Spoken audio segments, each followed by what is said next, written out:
have to say, looked a bit different. It was interesting. Uh-oh. Yeah, Many it had such cases, though. Many such cases. any such cases indeed. Listen, I think you always want to be the one where they see you in person and they say, "Oh, you look better than your pictures." That's the side it's better to be on, in my opinion. But some girls, I think, have this opinion where they rather look better online for whatever reason. Okay. Yeah, yeah. The real life versus the online persona. They value the internet picture more, I guess. But yeah, I saw people complaining about all these migrants over the weekend. And I've had friends traveling for like a year now who have told me that airports are full of like random South Americans or Africans, yeah, and like busloads of them have been dropped off here in DC over the last year. So I mean, I just assumed everybody was sort of on board that this was like happening. It's like, yep, this is the current state of affairs. But I'm kind of surprised to see this all the way out west. They usually get processed like and then sent east quickly. So there must be just what recent arrivals from the Mexican border, just sort of hanging out in Phoenix. I mean, Um. So I actually, when I was doing this, I wasn't like looking at the paper while I was filming it, but I looked at the paper afterwards for like one of the guys, and I saw it said Lukeville, Arizona, right at the border where this guy was, I guess, apprehended or whatever. And what they do is sometimes the processing center, I guess, can be quite a distance sometimes from the actual place. So they'll put them on buses or whatever, and then sometimes they'll send them to these like migrant centers where they get additional. I think that's where the charity steps in when they send them to these migrant centers where they're given some food, temporary shelter for like a day or two, and then they're given flights out to wherever. So I think that's where these papers come from with this Catholic charity or whatever. Um, I think that's what's going on. And I guess, in Phoenix. In Texas, it was San Antonio. So we went to that migrant center in San Antonio, and I filmed some of that. And that's where they were doing all that, giving them the flights and all that. But I guess here it might be Phoenix. And I looked at the date at which he was apprehended. It was, let's see, 3 days ago? It said 3 days ago he was apprehended by Border Patrol. And now he's on a flight in Phoenix to go to New York. That's how that works. well, better New York than my neck of the woods, I suppose. But they're Yeah. certainly coming here. I mean, DC and New York are popular because they're in fairly like relevant tri-state areas that have a fairly strong Latino presence. So once you're here, they're just like, okay, go Dude, and forth. all the black people I saw today were from Guinea. Like everywhere I went, they were from Guinea somehow. That was so weird. Like, do they just do these people in batches, or there's just like a giant group of them that decide to go through the southern border at one time? Did they Like they come were from all Turkey? over the. Like from Africa to Turkey to Central America? I don't know. I don't That's know. that's been the big Yeah. problem we've been having in Pima County is they they go Africa to Turkey to Central America and then up through, and there's been multiple cases of malaria that have been coming through, and it's not getting No, reported. I only know about it because I know several physicians in town, but yeah, are Ghanaians known for a trade of any kind, or are they just sort of like freelance? Like, what kind of labor can they provide us?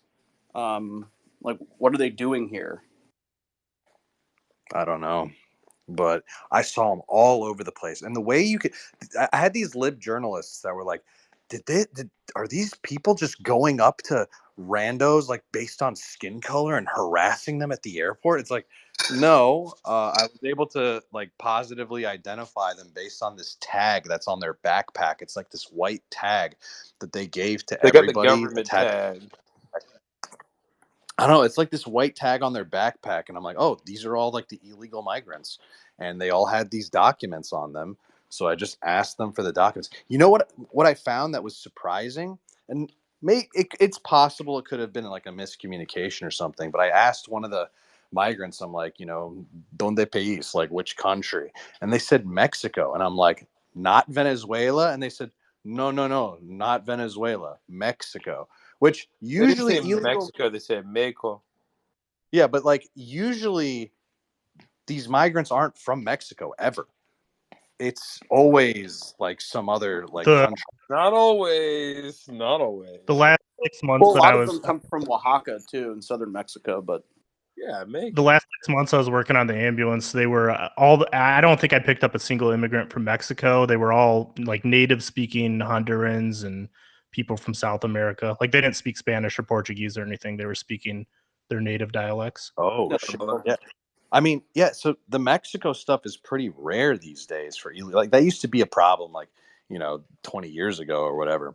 But yeah, you don't really get a lot of these Mexican migrants, but I guess I saw one today. That was kind I of mean, wild. dude, they were all over the place 20 years ago. You just didn't live in Texas, man. I lived in No, Tom, Texas Tom, at the time. I literally just said 20 years ago it was a problem. I'm saying today, those are not the migrants that are Oh, I coming mean, they're to still us. there. There's just so many people. It's hard to discern because the level. Tom, you're misunderstanding. I'm They're saying just they're all- there. They exist inside the country. I'm saying they're not the ones coming over at the moment. I think that there are definitely Mexicans in there. It's just not at the oh proportion. yeah, no, but they're Oaxacans. They're the very No, but far it's like south. barely any. Mexico. It's like rare to find them. That's what I'm saying.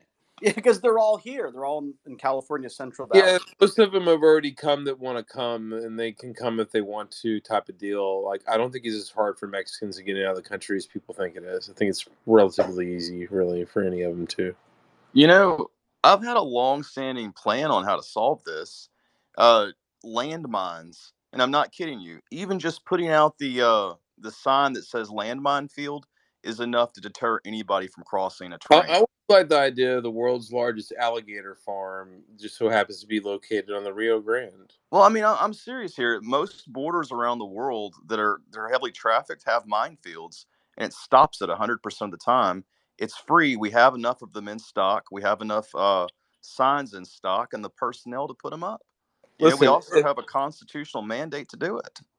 Listen, if the alligators, if they break out and they get out and some of them get into the river, it's just, part of the cost of business of having the alligator farm on the river. It's just part of the deal. Yeah, I mean, if they're not processing people legally, I mean, there's no need for any of this stuff if you actually follow the laws and book these people and say, okay, this is not a legit asylum claim. Bye bye. See you later. Think about here's how a chartered costly flight. that Get the is, fuck though. out. But then you have to have a judge hear them. You have to have all this Oh stuff. no, I know that. I mean, but that's what we need. And I think if we're serious about this, we either get rid of them the legal way or we just take them all. I mean, there can't really be an in between at this point. We get with Lucchese boot manufacturers in El Paso. And we open up wild game, farms along the border the whole way, and all the game is harvested for boots for Lucchese. So it's a win-win. It makes money. Wait, are you saying we make boots out of them? Yeah, we make boots. When look, when they give you lemons, you make lemonade. We make boots out of all the animals. No. The animals. Mexicans are good people. Like they're good disavow the people. Disavow the people. We're going Whoa, to. you disavow Mexicans? That's kind of I rude, Tom. disavow the people that are trying to come over into here, and I You avow can't blame them for wanting to come over here. I avow the raising of wild animals in zoos. Like the alligators and the ostriches and all the great animals. Even. I mean, they used to have elephant skin boots. I don't know if they still do that. Is that legal? Oh, Jesus Christ. I don't know. Lots of good stuff though for boots. And we need a good thriving, industry here for clothing in Texas. I think it's a positive industry. I've killed an alligator and had the hide made into boots that I wear every day, and that just makes me sick. The idea of an elephant being made into boots. Wait, Tom, are you gonna have What's wrong with you? Yeah, Tom's just trolling right now. Tom, are you gonna have Mexicans I'm not run trolling the at alligator all. farm? Have you never seen elephant boots? Let's avoid the elephant boots. My former employee, the elephant boots is real. Her dad was an ivory trader when it was legal, and I've seen lots of elephant stuff. It just makes me sick. Well, oddly, she had like a multi-million-dollar collection of ivory shit. She just can't sell it, Yeah, Tom, like elephants are more complex than like wild boars even. They have a very strong family structure. And like they if worship you the moon. Yeah, I mean, but they all have animals a god. die. All animals die. We know this.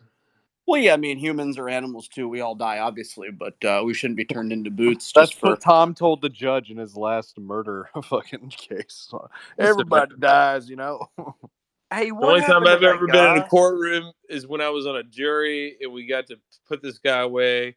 And I started at 99 years because I was a high end because some little old lady started at 5 years probation. Okay. And we settled on 27 and a half years.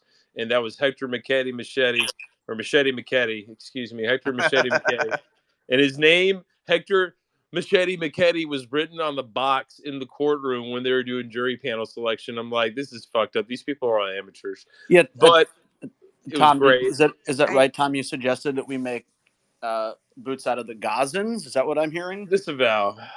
Not people. Not people. Hey, yo, what happened Only to that? wild animals in cages that we raise. Well, in some spaces, they make they make assertions that the Gazans are such, but Look, only wild animals that we raise in cages on the border for profit.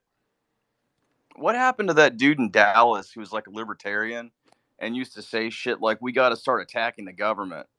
Like, he was a contractor. He used to come on this space a lot. I haven't seen Aaron him. Sorrells. No Yeah, Fed yeah. posting. What happened? Aaron Yeah, Sorrells no left Fed Twitter. Disavow. He left Twitter. Yeah, Oh. disavow that posting and anything like that. So you got Yeah, you'd know if Aaron was still around. He would be yelling. Yeah. He'd have been blocked by everybody by now, probably. I thought about him today. I was like, I wonder whatever the fuck happened to that guy. Is he in jail? No. No. Listen, he rubbed some feathers the wrong way, and he started to get blown up. His business kept getting bad reviews written like every day on Google reviews because people were like, "You're too you're so mean, you're so nasty," and he was just basically was like, "Get fucked, you sissy!" And people were like, "No, fuck you." So they started to write shit about his business, and I think somebody called his wife's work or something, and she's like, "Enough, you got to get off this thing." Yeah, So these people, look, they would have loved this to do this to me, and they'll never figure out who my clients are. But and I don't advertise anywhere, so they can all fuck off. But yeah, they would have done this to me a long time ago, but they can't. They can't. He was difficult, but he didn't deserve all that. Maybe he got That's medicated messed up. or something. I think he needed anxiety meds, is what it is. Maybe just to lay off the Red Bull. It's the same type of people, though, and the same type of mindset. They want to go out and cancel you. I know people that have gotten phone calls that know me on LinkedIn, people that have trolled me on LinkedIn before, and then I have a lot of people blocked on LinkedIn because there are some vicious, fucking crazy people out there. I just don't want to have to deal with it. But my clients laugh at all these people, and they're just as conservative as I am. They can all get fucked. These people that think they're going to cancel my ass in oil and gas, it's never going to happen. I, for one, still welcome Supreme Overlord Aaron. It's inevitable. It will happen. I never had any issues with him. He was just very intense. That indeed he was.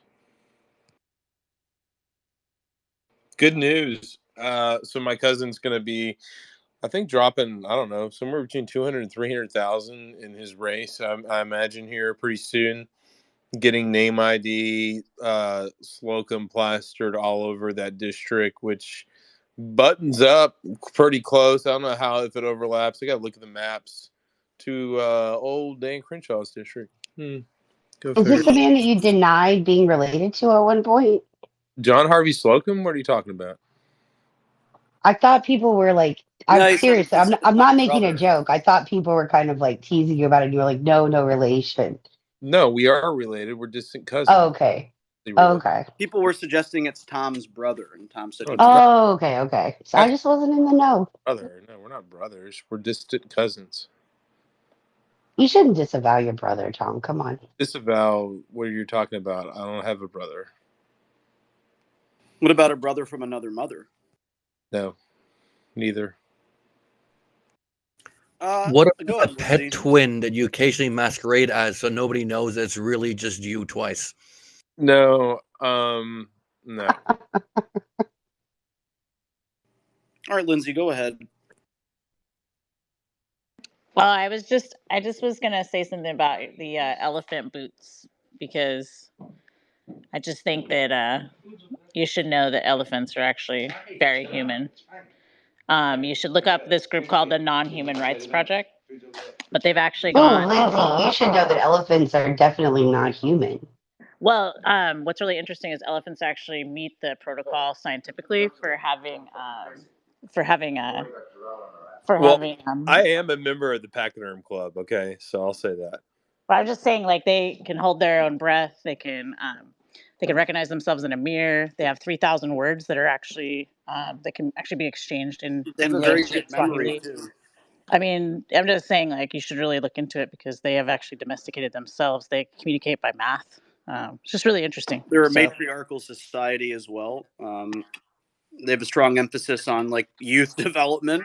Almost. I maintain a gold star membership in the Greater Houston Pachyderm Club. Yeah, but that's a Republican club, Tom. Yeah, that's not really like actual elephants. Pachyderm Club. What are you talking about? I mean, I'm just saying, like, even alligators and crocodiles, like, even, you know, people actually oftentimes think, like, just because something isn't using the English language, like, it's not as smart. Like, I have pigs, for example, on my farm, like 3 of them, and I spend a lot of time with them, like, as pets, and it's pretty remarkable. Like, you know, I mean, I have how do you feel before you have to slaughter them, though? I don't slaughter them. They're pets. I don't slaughter anything on my farm. I have 150 animals. None of them, they're pets. But the point is I've spent a lot of time with anthropologists and a lot of people that have come here just to, like, you know, observe them. And, you know, one thing about animals particularly is if they spend time with humans, they actually evolve 2.5 times the rate humans do.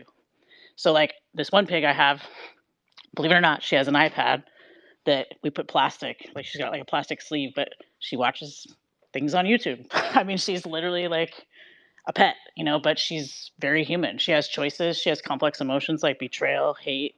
She holds grudges. She has full recall. Sounds like my dog. Even, yeah, I mean, some pigs are actually even more sentient than dogs, I think. Like, they've actually done studies that pigs are like so sentient, like, that they actually don't really die in slaughter as much. They die from a broken heart. They actually mate for life too. So, like, if you make a friend that's a pig, it will never replace you with anyone else if you pass away. They're the most loyal friend on the planet. Horses even too. You know, I have 50 horses, you know, and they can experience over 50 different emotions. They can remember you, like, for up to 50 years. I mean, even sheep and goats have these abilities too. So I'm just saying, be careful of all your boot comments. Otherwise, maybe we'll be being made of boots by these robots if we keep it up. That's all I'm saying. Anyway. I'm going to buy 10 more elephant boots now. Wow, I really You know what? Can you even buy elephant boots? You can't even buy elephant boots. You're evil. I'm going to Well, buy he's going to have to go shoot the elephant first, and No, then it's he's going to gonna be make the boots Donald himself. Trump Jr. I think you can buy them on the Silk Road, so I'm going to go do that. But, you know, the reason why I learned about this is because I was going to save chimpanzees. And let me tell you something. If you meet a chimpanzee, oh my God, like 99% human, speaking American Sign Very Language. violent, though. Not at all. They rip your balls off. Are you kidding me? Men are way more violent, and humans are way more violent than chimpanzees. Kidding me? Yeah. Okay. I challenge you to live with a chimpanzee random from the wild for a month versus Well, that's different. That's totally different. That's a wild animal versus a captive Yeah, animal. imagine living with a they're more wild dangerous. baboon. That's the point. But Yeah. the point is, I challenge you to live with a fentanyl addict from the street for a month versus like a normal person that's socialized. So that's a good question. I have multiple drug addict siblings. What's your point? I've lived with all of them. Whoever contested that a drug addict was just safe. I'm saying like, a violent. What kind of nonsensical, non sequitur point was this? This is like, obviously everybody in here acknowledges that a drug addict is more dangerous than a normal average. I mean, they might not be dangerous. Not all drug addicts are dangerous, but on average, they tend to be more dangerous than weed smokers are not dangerous. Is an addict on the streets of Philadelphia more volatile than a wild baboon? I think anything is volatile if you put energy out that is volatile. Like, that's one thing with animals. Like if you have a shitty look on your face and you walk up to a bull, if your chakras aren't aligned, you have a bad, decent, relaxed kind of way about yourself, like, most animals will not. Would you get your chakras aligned and then go swim with some crocodiles? I mean, probably not. That sounds stupid. But the point is, just have a nice look on your face. You'll be fine. I'm just saying, zookeepers spend a lot of time. Mammals are easier to handle than reptiles. dealing with how their face is mirroring with an animal. That's like a lot of 90% of like how you interact with animals is through your face. What? And your body language. Your face Yeah. mirror? Face It's mirror? true. It's true. It's very true. It's Yeah. true. Hold especially on. No. These like chimpanzees do not behave the same way as humans. When we show our teeth and smile, we're happy. People think the same thing is true of chimps. How do you That's know not that they're true. not happy? Have you spent time with chimpanzees? Have you ever looked into like chimp behavior and why they show their I teeth? almost Like, had 50 of them and spent time with Jane Goodall. Yes, you have I've actually 50 spent of a them? lot What of the time with fuck? them. good gorilla. Yeah.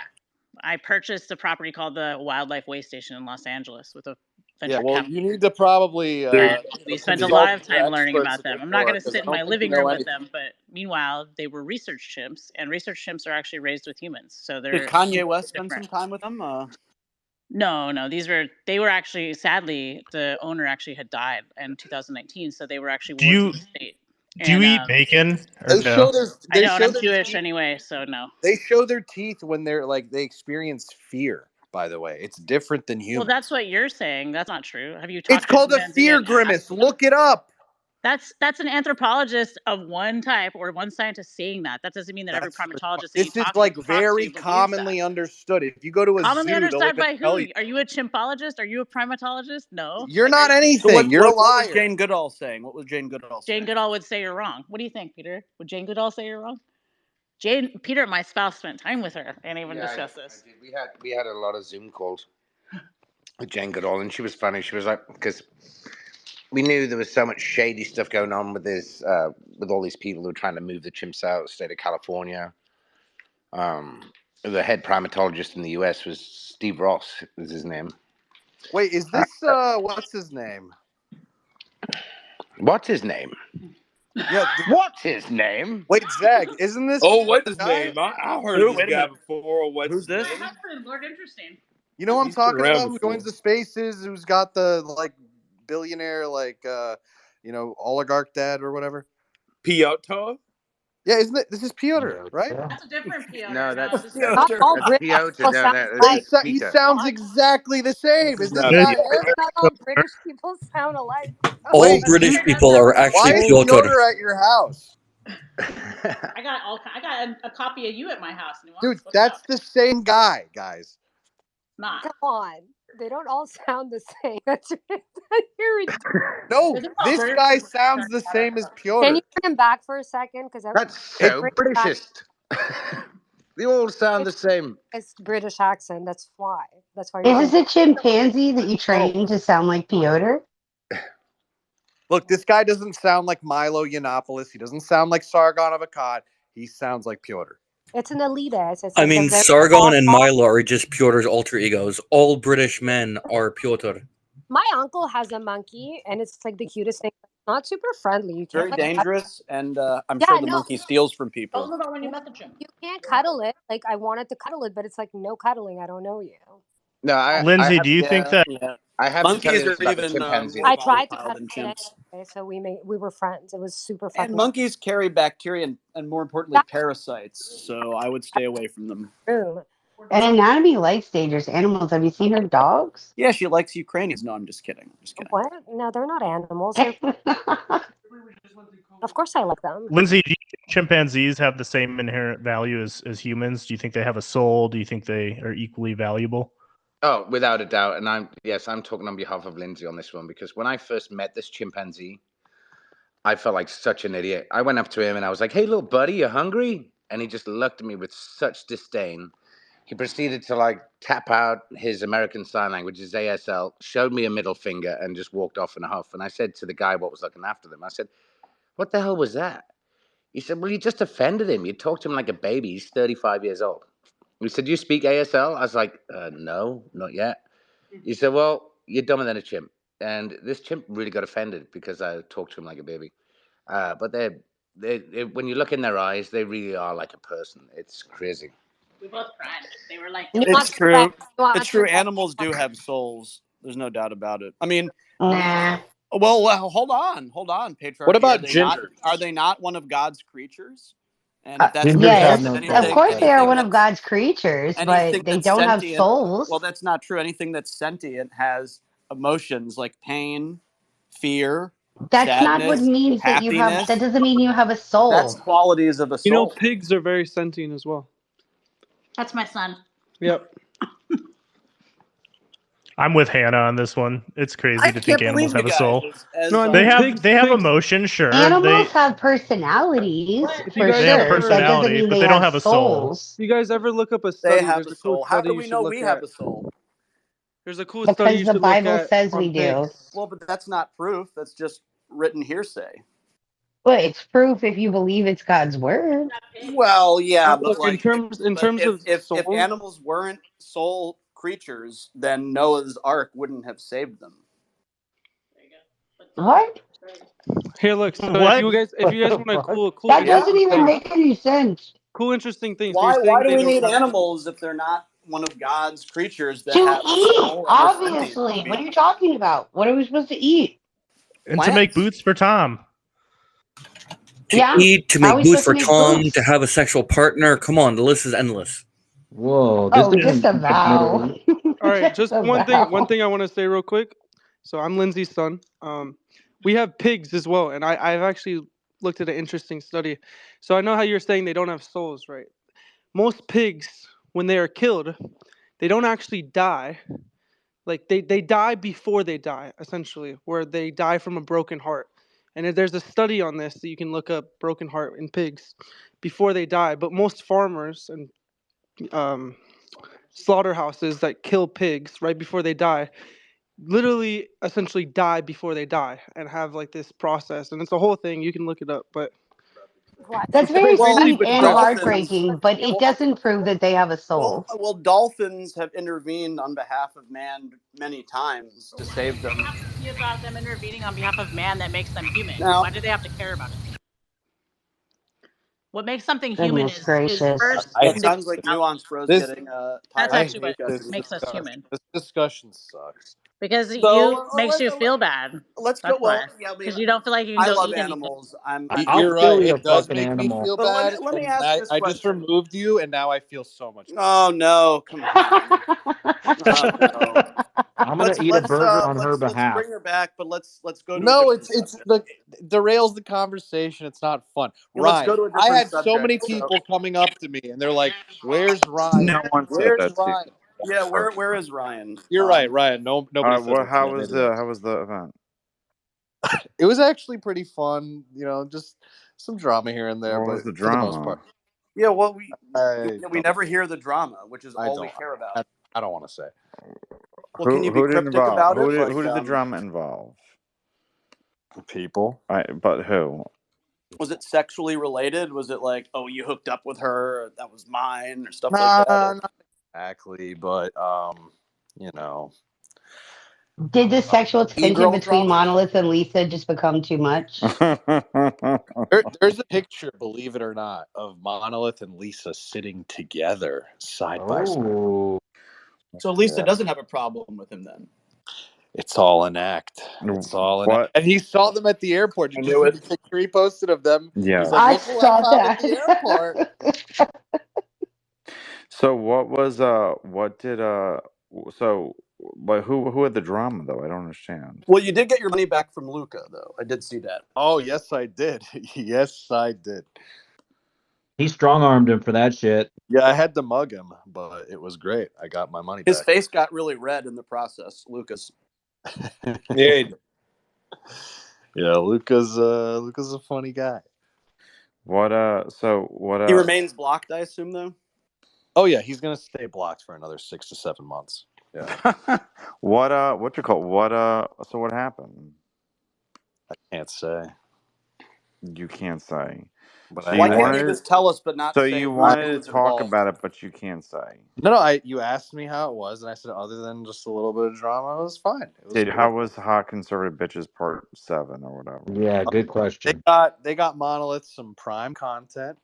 You know. Fuck yeah. Now the primest content is actually a video that was filmed after Monolith got piss drunk because Phil, Mr. Drunk Phil, kept feeding him like drink after drink after drink at the not Project Veritas, the James O'Keefe party. And like Monolith could barely walk apparently after this. And were you there? I saw all of this with my own. I didn't go to the party, but I saw him being returned from the party. Was that done on purpose, just to get him shit plowed or whatever? I mean, No, I think Why do you guys share a hotel room? Phil's Can you just an imagine? alcoholic, so he wants other people to be alcoholics with him. Filthy And Phil strikes again. Can you imagine his behavior? What kind of things was Monolith saying to people while he was drunk? I can only imagine. This is like frat you need behavior. you need to see the video that was filmed. Who filmed it? Who do we ask for this video? Current degenerate film, behavior. unfilmed it. A few people have this film. So Current's y'all are sitting on gonna a gold mine of glorify. footage. Y'all are gonna glorify the degenerate. I'm about to DM Current right now. All right, What are y'all doing? Phil got upset Phil. when I asked him how many drinks he had. I don't want Phil up here. Actually, I don't like Phil right now. Oh shit! Why? Because he got Monolith drunk? No, because no, this guy orbits around us for a while, and then he has the nerve to talk shit about me on X. Like, it's retarded. Did he say you didn't work? Is that what he said? Philip, why What? would you do such a thing? What did I Phil, say? what the hate? See, you're such an alcoholic. Like, you don't even remember basic things that you say online. So what did I say that was so bad? Yeah, well, you can go read through your own posts to figure it out. Bye. He posted something. Wow, a post. Oh, you wrote a Maybe post say about something you? in space, but a post. Wow, kick him. Yeah. Someone asked me to write a post about Nuance. I would say who? Yeah, I had somebody say that to me. What? I went up to someone, I had to tell them something, and this is a notable person, and they go, "Who are you?" I knew they didn't know who I was, but I had to tell them this piece of information, and there wasn't a lot of context, but yeah. So can you tell us anything good that happened that wasn't drama, that was fun? Good. Let's see. Good. I want to know who had the strongest grip strength there. Some girl was in a picture with you with grip strength. I saw that. Oh, that was Morgan, the one who posted the video saying she almost got sex trafficked because she had a candy wrapper in her car door handle. And then I made a video kind of making fun of that by putting the grippers in my car door handle saying I almost got sex trafficked, making fun of her. And then her post blew up after that with like millions of impressions and everyone making fun of her. And she was a great sport about it. She thought it was hilarious. And we posed for the picture with like her having the Reese's bar and me with the grippers. And I said I saved her from being sex trafficked today. Okay, that's good. Did you convince her that wasn't actually someone trying to sex traffic her? Yes. She now knows. Oh, good. Ridiculous. Yeah. Wait, so she actually, we didn't finish this call. Did she actually think that meant somebody was like trying to Yeah, sex at the time she did. Yeah. But why? I mean, like maybe somebody was It just was a trend on social media where everyone's like, this means they're targeting you and they want you to be distracted so they can like sex traffic you. It used to be like a zip tie or whatever. It made no sense. It was stupid, but that's what people believed. So she was like, I'm getting sex trafficked. Was it like a full candy or is it just a candy wrapper? It was a candy wrapper. Did she try to eat the candy as she's doing it? Right? She's like, oh shit, I'm being sex trafficked, but I love myself some Reese's. That's right. No, I mean, that's kind of silly. I mean, What's what? the worst candy bar to be distracted by while you're being sex trafficked? You're like, And oh, what's the coconut one? Yeah, Milky Way. Bounty? Bounty? Is that what it's called? Bounty's the European version, but yes. Isn't Bounty a freaking paper towels? Yeah. No, that would be terrible to be Canada, sex it's trafficked. disgusting. Joy. Disgusting. I think it's like a coconut, like that could not mix coconut or mint with chocolate. Gross. Yeah. Did you hear any crazy takes about the current geopolitical crisis, Nuance, from anybody? Oh yeah, were you yelling about Israel the entire time? No, but I met some people and they were like, oh, I'm going to follow you. I'm like, well, because I knew they were like Jewish or like very pro-Israel. I'm like, well, you're going to I was like, you're going to unfollow me probably very soon once you see my timeline. So I have to say, though, since this whole thing stealth's nonsense began, I have lost about 10 mutuals, which is fine. Fuck them. But yeah, I mean, it's Who is Stealth? exactly. So did you see He's just a APAC? Mossad agent. Did you see APAC people at this event? If that's like a weird way for you to refer to Jewish people, like yeah, I saw Jewish. No, like I'm talking about actual APAC people. Like have you like they exist? I mean, okay. Yeah, Tom, I know you do this. You say like black. What? I can't hear you. I think you cut out. Yeah, you cut out. Oh, sorry, it went to I can't hear. Bluetooth on my car. I said, Tom, I know you talk about like black people being basketball Americans or like Hispanics being the help or whatever. Basketball. NBA fans. I understand talking these, about? I get it. Basketball American. Disavow. NBA Americans. I thought you already knew who all the APAC people were, and you had their picture in a wallet or something. You were like, okay, here they are. I gotta keep my eye out for them. No, Tom, I don't have like a wall plastered with pins and strings tied like you do at your house with like a kill list. Oh, what? What are you talking about? It's the green industry, the green energy industry. Tom's got like a pin board. Well, I don't need that. That's what Twitter's for. They all attack me on Twitter when I make posts about windmills, so I figure out who they are very easily that way. Who they are. I know what you're doing, Tom. Yeah, these lobbyists from New York and San Francisco. Oh, lobbyists with parentheses. I understand. These lobbyists, that's right. Everywhere. I'm going to get some water. Get rid of them. What are you going to do? Whataburger time. So I went through Phil's timeline. Is this the offensive comment that you're not ride or die? Yeah, that was rude. That was very rude of Phil to say that. That was rude. Wow, Phil. You're very sensitive. My God. Listen, when someone is spending time around you and they're being extremely obnoxious and drunk and you're still tolerating them because you're a nice person, it's not nice when they say stuff like that about you online. Okay. I'll agree to that. See, I mean, I'm agreeing with you way too much lately. I don't know what's happening. Were you sober the whole time? Yeah, I didn't drink. You don't drink, That right? That sounds miserable. I don't drink either, but I can't stand. I wasn't miserable. I was having a good time. Now, if there were times where I thought, okay, there's like too many people here. So last night I dipped, and Lisa was watching the game in her room with Isabella and Josiah and the baby. So I went and chilled with them for a bit. And then all the people came up there. The game? Are you talking about a football game? Eagles game. Yeah, football game. Did it was you hear football. It was Philadelphia versus whoever the fuck. That's all right. Did you see the comment about Isabella's baby that someone made? No, what did they say? Oh, They're like, girl, your baby heads look like an eggplant. Disavow. I'm sure you found that very entertaining, right? Like a football game. I mean, I did laugh, but it's so messed up. I didn't say it, but it's eggplant emojis. Look, babies are ugly sometimes, and then they get cuter later. I'm just happy Nuance watch football. Not really. I didn't really watch football. I was arguing with them. Of course you're going to say that now. They wanted to argue with me about the vaccine, so we talked about that for a little. Oh God. Why do they want to argue with the vaccine for? They're very anti-vax. It's good. We need to pull those vaccines off the market. That's what needs to happen. Well, Tom, I'm not just talking about COVID. I'm talking about everything. Oh, all the vaccines. Yeah.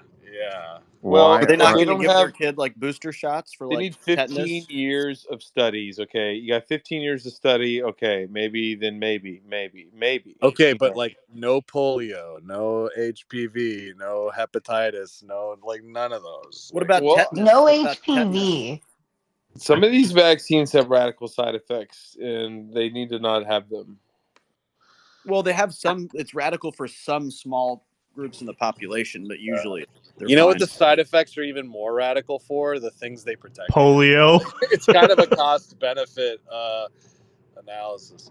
Look, I don't want. I'm very skeptical about the Gardasil shot, but the polio, like what is the one that babies get? Measles, oh, that's an yeah, important the one. MMR. It's like, come on, yeah, you should probably do those. Right. Nah, autism though. I say why not? Or the fear of Autism's Guillain-Barré awesome. syndrome. Everyone's autistic these days. That's Well, how yeah. Why is that? Maybe it's because we have 8 million child. Tom, I think it's so much probably the more to joke, do Tom. with like we overdiagnose and everyone's like I'm on the spectrum. Maybe it's because and we all drink everybody's got. water for the public. I think a world full of autistic people is better than a world full of You know what killed the people on the iron Romans? lung. Here's your personal iPad immediately. Look, all the bad water. Look, all this water we're drinking. We're all going to be dead because we trust the Water's government. much worse than the vaccine. Isn't water Water is going to kill us all.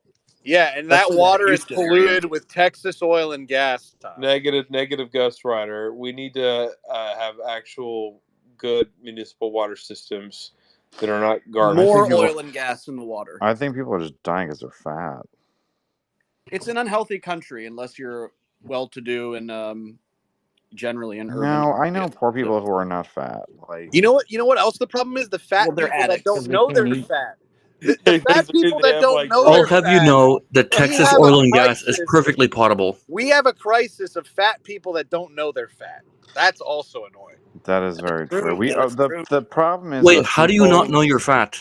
people Oh, do because not they know. look You at would other be people who are surprised. fatter. You would be surprised. The Like, amount of do you not wake up one day and realize, shit, I can't see my junk anymore. I'm fat. No, it's the boiling No. frog analogy. Like they just happen slowly over time, and they don't realize that they're fat asses. People have Or shit, misperceptions. none of my pants fit me anymore. They're like 8 sizes too small. What the fuck happened? That Everyone, never shut up! happens. Shut up! Monolith's here, the king. Okay. What is the Riz Queen? Don't call him the We king. had a giant entourage escort Monolith to his hotel because he's just that much of a superstar. So Monolith, you were overserved one night. Tell us about that. Oh my God. What were you Okay, drinking? Phil was giving, and then I went after being escorted, he keeps freaking calling me, that I want to stay. I said, I'm not getting this burrito. It's just this way. What do you say? Can you speak clearly into your phone? Are you still drunk? I don't even know what you're saying. I'm Can in you the speak airport clearly right into now. your phone? I'm in the airport right now. I think So, Okay. you're still You're still drunk, huh, delayed? Monolith? no. Still some of those drinks. No, I'm waiting for my ride. You're sober. Yeah, I am sober. Oh, you're in the Orlando airport. Yes.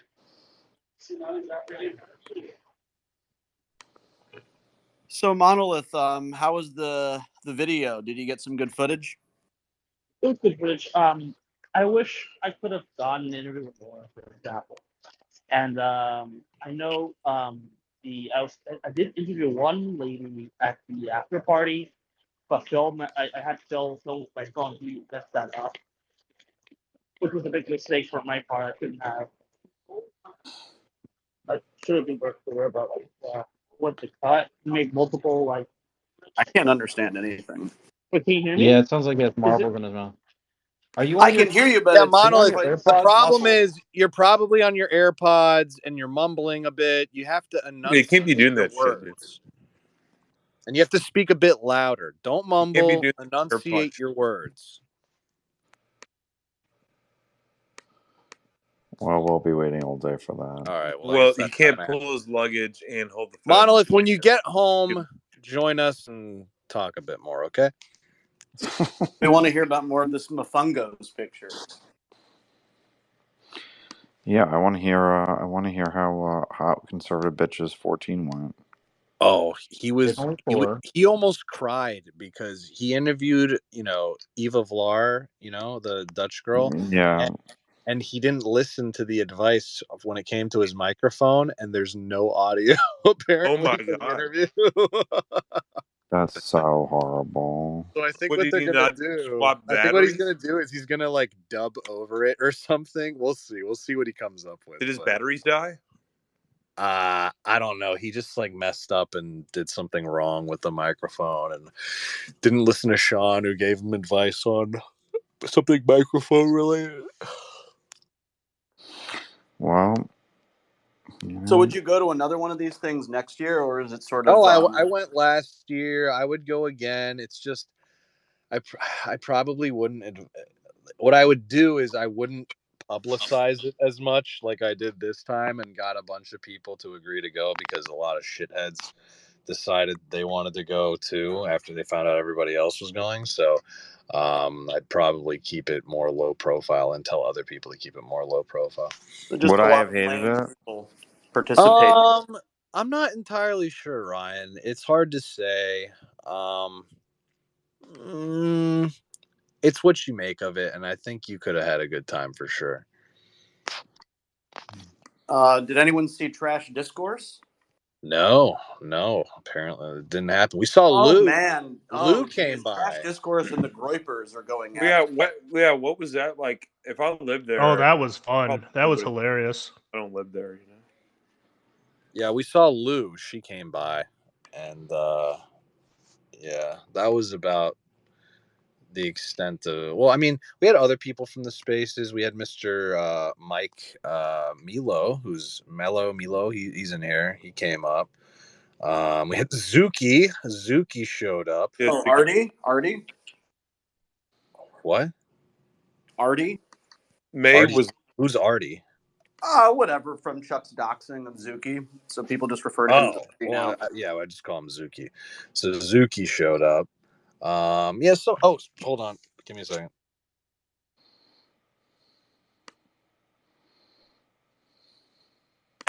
Sorry, just got my food. Yeah, we had the usuals, from this, like people like May and Ace were there. the usual I saw suspect. Anna Perez was there. Did you run into her?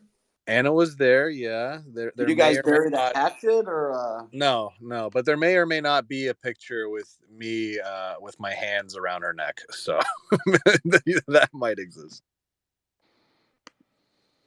Did you get any good restaurants in Phoenix?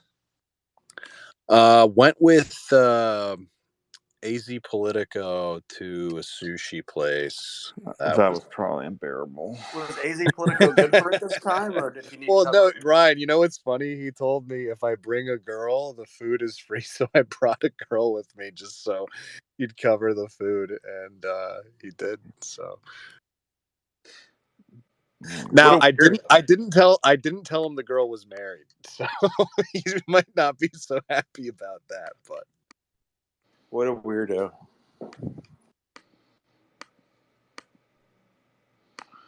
That is wild. What's up with these migrants, Nuance? What's up with the people? Oh, dude, it was crazy at the airport. Like, I just get there. I'm like, first of all, I'm like, I understand this is an international airport, but wait, why did you are say there migrants? Wait, you said migrants? What is this? Yes. Okay, can we Is not this a play safe the space? semantic game? Like, I don't care about this semantic game right now.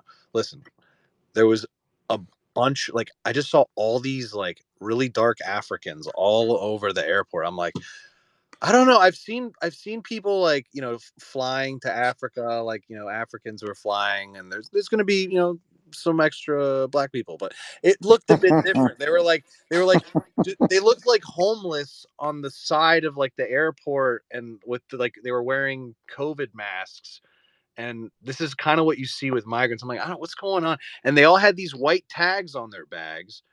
And I was like, okay, I didn't pay that much attention to it when I initially got there, but then I kept seeing it as I went into the airport. And then I found some of my buddies, and I'm like, yo, like, we got a bunch of illegal migrants here. So we started filming, and I went up, I took a look at their documents, and sure enough, like, they were apprehended at the border. And there was this Catholic charity that was, I guess paying for their flight or whatever, what was going on. Like, they had documents from this private Catholic charity. And, yeah, it was pretty bizarre. Catholic Charities, right? The organization. I posted about it. It's called like Catholic Charities of Southern Arizona. Yeah, it's just an affiliation with Catholic Charities. Catholic Charities gets $1 billion of like American donations a year, and they get $1.4 billion from the government Oh to my process migrants. They get more money. Oh my God.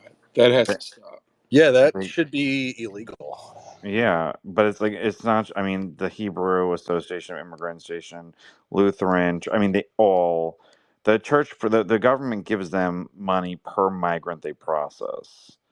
So they have every incentive in the world to process as many migrants, and it's not like there's no priest who runs it or anything like that. It's run by like some woman, like some chick who's just like a regular person, Some and leftist liberal lady, probably. I don't know what her politics are, Wait, but you're like saying this Catholic organization is led by a woman?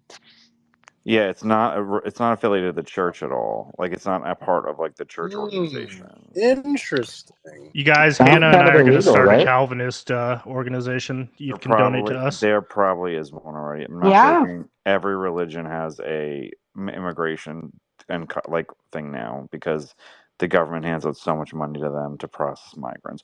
The World Church is like a $2.5 billion immigration processing business. Like it's crazy. There should be like some pretty awesome articles on this. Are you There gonna give me? probably are. You could probably check them out. Yeah, I sent one to Current this that had a quote in it from a guy from like the '60s blaming the Catholic Church for like helping too many like immigrants or something. Yeah, it's not it's not like they're not. It's like the Christian worker, Catholic workers like group, which has nothing to do with the church whatsoever. Like it's like these organizations that you can make your own organization with the word Catholic, and it doesn't have to be associated with the church at all. And they make buku money. Like an executive, a starting job, an executive at Catholic Charities is like 300 grand. Yeah, but there's bishops Fine. in the Catholic Church who have called for people to be denied communion for speaking out against illegal immigration. That's different than two totally different things. The Catholic Church itself does not process migrants and does not I officially. understand. I'm just saying. Well, because the Catholic Church is this big idea of a world church where everyone is Catholic and like they all. I mean, this is like something that the Catholic Church believes in. I don't believe in that, even though it's my church. But like that is different than what this specific organization that rakes in over $1.4 billion. Yes, but obviously the organization is connected to the idea that the Catholic Church has of this world like Catholic thing. You know, like I think you can't really argue that the two things aren't connected. Well, I mean, but every church, every religious organization has an immigration thing at this point. Every single one of them have an immigration thing. It's not just like, it's not. I mean, you name a religion.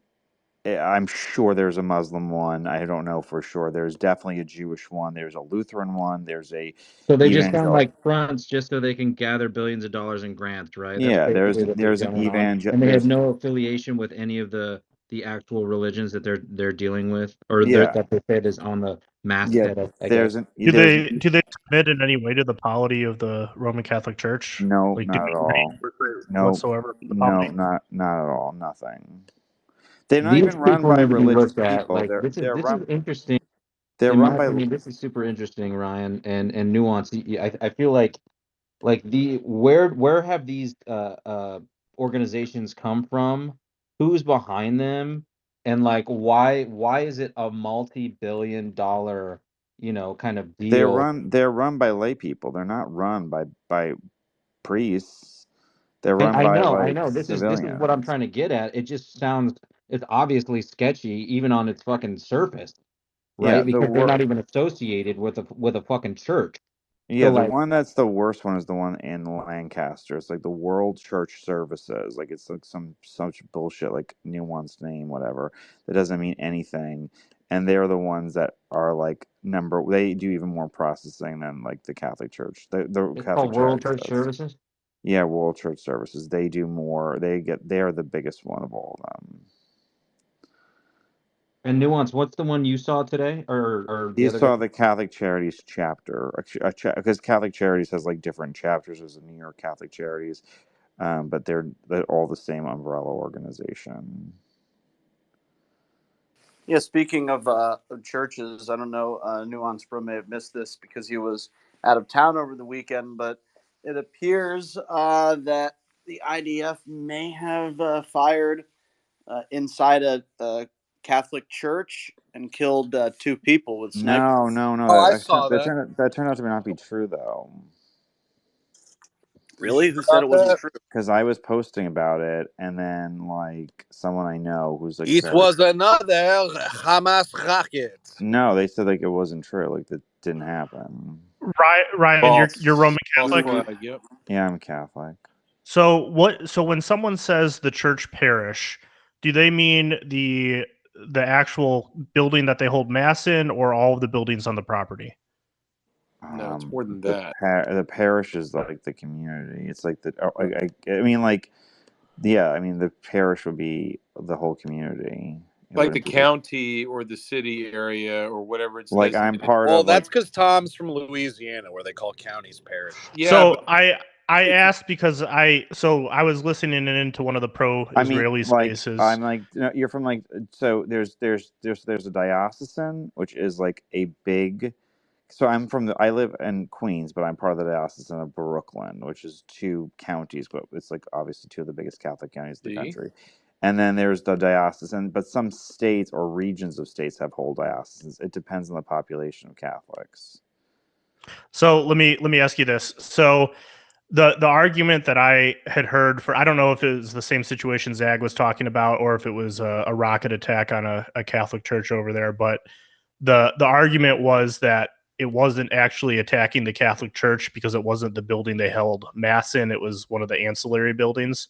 I thought that was kind of a dumb argument, but I That didn't is a know how dumb Roman argument, but Catholics that's feel. not that is a dumb argument, but that's not what I heard. First of all, I heard it was a sniper, I heard it was a sniper against 2 nuns. That's what the story was. I don't know when the rocket came involved, but the original story that I heard was that it was a sniper that shot 2 nuns. But apparently the story changed because that's not obviously what they're saying anymore. So, did people die or what? They're saying these 2 nuns were sniped, but then they changed the story. I don't know. I don't, Changed it to what? Yeah, What did they say? then they said it was a rocket attack, but I don't know how you go from a sniper to a rocket. rocket attack. No, so I mean, I think I haven't read that the people who reported the story initially have not retracted anything. I think it's just been gate crashed basically, and they're like, no, and I think the IDF has just flooded Western media because it was CNN and ABC and Reuters that were breaking this story for at least 48 hours. They were running with it, and people were getting enraged, and they're like, that's not true. That's not true. Like, there's no evidence that we ordered snipings. It's like, listen, fuckers, of course there's no, this is the military. Like, we kept so many things classified Yeah, but did to the people press and die? then That's changed the the story question. to Like you reality. We can't. denied Abu Ghraib for weeks and weeks before it came out, But did and it was people too late. die?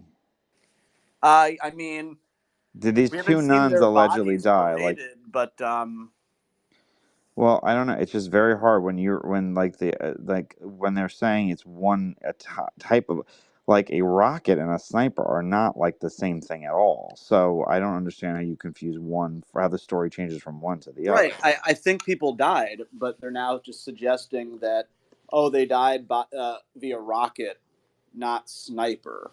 So, So, and then I heard but someone trying how? to justify it with a 50 caliber sniper rifle creates a tremendous explosion akin to that of a rocket. It's like, don't be a Okay, retard. that's really stupid. I don't know. I just feel like it's very hard to sit there and say. So I don't know. I took down my post about it because like there's too much misinformation. So I was like, I'm not gonna Oh feed no, into I it. agree that it's sketchy, but I think the response was like very defensive and aggressive, and Well, just that's so stupid. yeah, just So sort of this the is way it always has been rockets. with IDF spokespeople. It's like, no, we are the most moral, we are the most accurate, we are the most humane. How Well, I dare mean, you accuse us? that's okay, but you're always gonna get that from a PR person. You're always gonna have somebody say. I mean, George Santos' PR person to say he was the most ethical person. So like, you're always gonna get a PR guy trying to spin something. Like that's not unusual for that they're doing their job. Baghdad Baba just said there was no American tanks headed towards Baghdad, but like the question is like, did it happen? I don't care about like the spin. I care about did it even happen because I don't understand how the type of attack you know, changes so dramatically from one extreme to the other. That doesn't make any sense to me. So this is where the rockets come in. So supposedly on December 17th, the IDF conducted a review of the incident, and the IDF determined that it was Hamas who launched rockets at IDF troops and it hit the Catholic Church. That's what the IDF is saying. So So where I did the guess hell the that's where the rockets sniper come in. come from? Well, that was the initial report. That Is was that it the was patriarch sniper. of the region Well, how said the fuck do you The confuse a two rocket with a Christian women sniper? were sniped through a window because they appeared to be a threat or something like that. Okay, this doesn't make any sense to me. And then in response, the Israelis denied it and said originally that whoever they sniped was sniped outside. And then that story went away, and the story of it was a Hamas rocket surfaced. Okay, so this story doesn't make any sense to me whatsoever. It makes no sense, and it's That's very why sketchy. I'm It just leads not. me to believe that two Christians probably were killed. Maybe it was a mistake, and there probably was a rocket attack too. Yeah, None of these things have to be mutually exclusive. You know, they that's could have all true. coincided. That is true. I don't. Yeah, I'm just not, because you know, with war, always people like the truth gets lost. I'm just not sharing anything until I know more, because I don't want to spread misinformation about shit if I like don't know the facts, and I just don't know the facts. So, whatever. It's horrible. Yeah. If they died, it's terrible. Oh, that burger hit the spot. What kind of burger? It was a patty melt from Whataburger. I've never had Whataburger before. It's good. I mean, it depends what you get, but The spicy bacon burger's pretty good. I had one of those yesterday, but I just had this new Gold Tooth Tony's Detroit pizza. We got one of those in the Heights. I don't know if you've ever heard of that place. the only thing I heard about Detroit today is that allegedly TPUSA is trying to hold their student action summit there. That sounded crazy to me. Like they want to hold it in Detroit. Based. I don't know about that. I think I think Trump pardoned Imagine Kwame Monolith in Kilpatrick, the former mayor of Detroit, and now he's like a televangelist. Oh, Could you imagine Monolith on the streets? So he wants to crime on a bigger scale. I understand. Yeah, he moved into Joel Osteen's world. It's more lucrative. Well, Ryan, how do you feel about the Colorado ruling today? Do you think SCOTUS is just going to strike this down? I have no opinion. I'm not a lawyer. I didn't bother reading it. I had a busy work day. I just checked It's almost out certainly completely. getting overturned. Like I wouldn't be surprised if some of the liberal judges ruled against it. I'm not a lawyer, but that's what like lawyers They only tell have me. 3 months to do it, though. Like the Colorado primary is what, March, first week of March, right? No, Colorado's a later state, isn't it? I don't know. I don't know. I didn't read anything. I don't care to read anything. Like somebody else will figure it out. I'm gonna have to have an opinion on everything. I think not having an opinion on everything is a very healthy thing to have. Ryan doesn't read. We learned this today. I'm not reading 200 fucking pages of a legal brief. I can't imagine wanting to kill myself more. It says on Google that the Colorado primaries for president are March 5th of 2024. So that seems like it's the same day as Texas. Seems like it's pretty quick to be able Super to overturn it. I don't know. Tuesday. Part of the Trump trial too. No, the Trump trial did get delayed. I did see that. I think, I think he's going to win, or whatever. Something weird will happen to all the cases except the DC case. The DC case is the one that got kicked back. I think he's going to get convicted in DC by a piece of shit Washingtonians. No, it did get that case did get kicked back. I did see that. It got postponed. Yeah. Are you still of the opinion Trump isn't going to win? Who are you talking to? You. Oh, the general? Yeah. I mean, I don't know. Some of these polls are very tough to dissect, but if he's down 25 points with college-educated whites, it's very hard to see how he wins. But he's up like in every poll significantly. Yeah, he's up in the popular vote in every poll significantly. No, I'm talking about the swing states. Yeah, but I know, but that's the thing is that it's very difficult to sit there and dissect because um, the really trusted national polls have him down so heavily with college educated whites that they don't match up to the state polling. And it's in some states, like some states are very difficult to poll in, like for instance, like Michigan, Wisconsin, states that don't have any party registration are very difficult to poll in.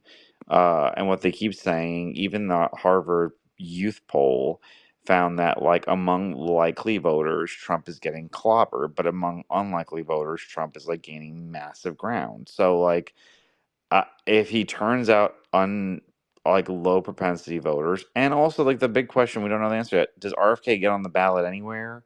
Does Vivek get the Libertarian Party endorsement, which he's asking for now? Does like I don't know all these. I don't know how the ballot's gonna look right now. I mean, I would say it's 50-50. It's better than it has ever been for him in this election cycle or last, but there's more information that's going to happen before they vote, because it could be very much like 2022 where high propensity voters show up, we lose persuadables, and low propensity voters don't hit the numbers they need to hit. And also early ballots, there's going to be a shit ton of Democrats voting early that they're going to have 1 million votes in Pennsylvania before election day, and Republicans will be like, oh, I don't vote early because the fucking stupid ballot like reasonings that they have. So I don't know, it's hard. I mean, he's got the best chance he's ever had, but I'd still say right now, at his best shot, it's 50-50. He's got a good team around him, and he got Paul Ryan's team around him. There you go. There you go. So he's coming around. He's coming around. I actually think I've been around for a while. No, I mean, I'd say like, listen, I just take the information as it comes. I mean, it's a long time till election day. Wait till Michelle Obama enters the race. Yeah. Do you know why Trump is doing well with like young voters allegedly? Do I know why? Why do you think he is?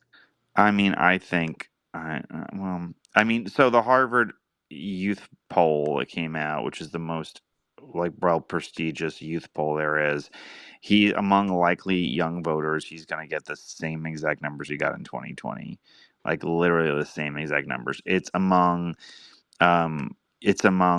youth who don't show up much. He's doing much better in, especially like young blacks and Hispanics who don't usually vote. Why is he doing better with them? I don't know because they I know fucking exactly why. why. It's because of these types of young like male voters. They're into this like specific type of online culture that's been around since like at least 2015. I don't want to call it like Andrew Tateism, but it sort of is like that. It's like, Patrick Beck Davidism, kind of that kind of online culture that's politically incorrect, but just based off of, making money and living your best life and shit. And like Trump really directly appeals to that kind of grindset culture. I don't know how to say it, articulate it, but there is something there.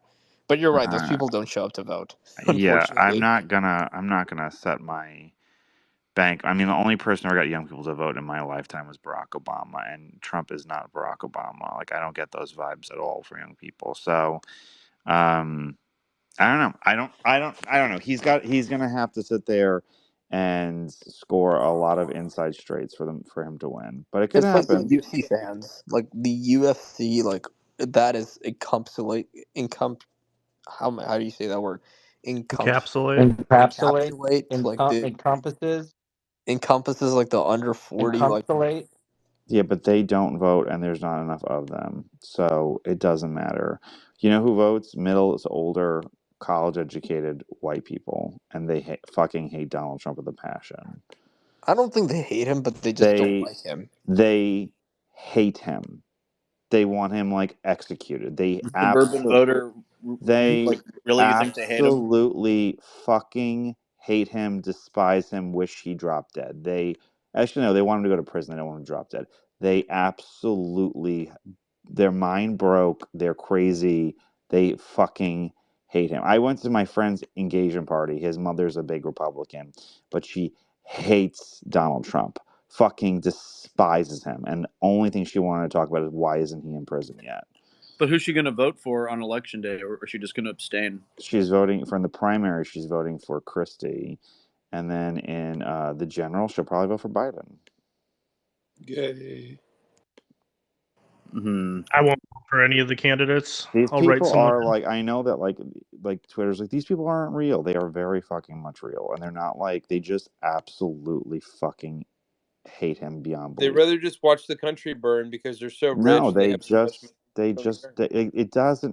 it doesn't matter because she really, like my friend's mom, believes he's not fit for the office of the presidency, and she's an older woman, and she remembers when certain people were in the White House that like she loved Ronald Reagan, who she felt were moral, good, upstanding people, and she thinks that he's a scumbag. And I'm not going to sit there and tell her she's wrong because she's not wrong, but I just have different politics than her. Well, Tom, you've been very supportive of Trump of late. I feel like you're sort of back in the Trump camp. Dude, I never left the Trump camp. Listen, I've been critical. Whoa, that's I've not been what I remember. listen. I've been critical of all of them, and look, I'll always be critical. That's never going to change. But I mean, there's no reason for there to really be a primary at this point. The way I see it, the party should coalesce around Donald Trump, and we should go ahead and move on. But we're going to have a primary because that's what we do. And we'll go through the motions, and this will be lame. And, they'll stick a neocon in the middle of it and make it lame. That's kind of like what the RNC, instead of like, the DNC sticks a lesbian chick in the middle of it and makes her gay and lame or whatever. We stick a neocon in the middle of it and we make it It's gonna gay be and lame or whatever. Trump That's what Haley 2024. There you go.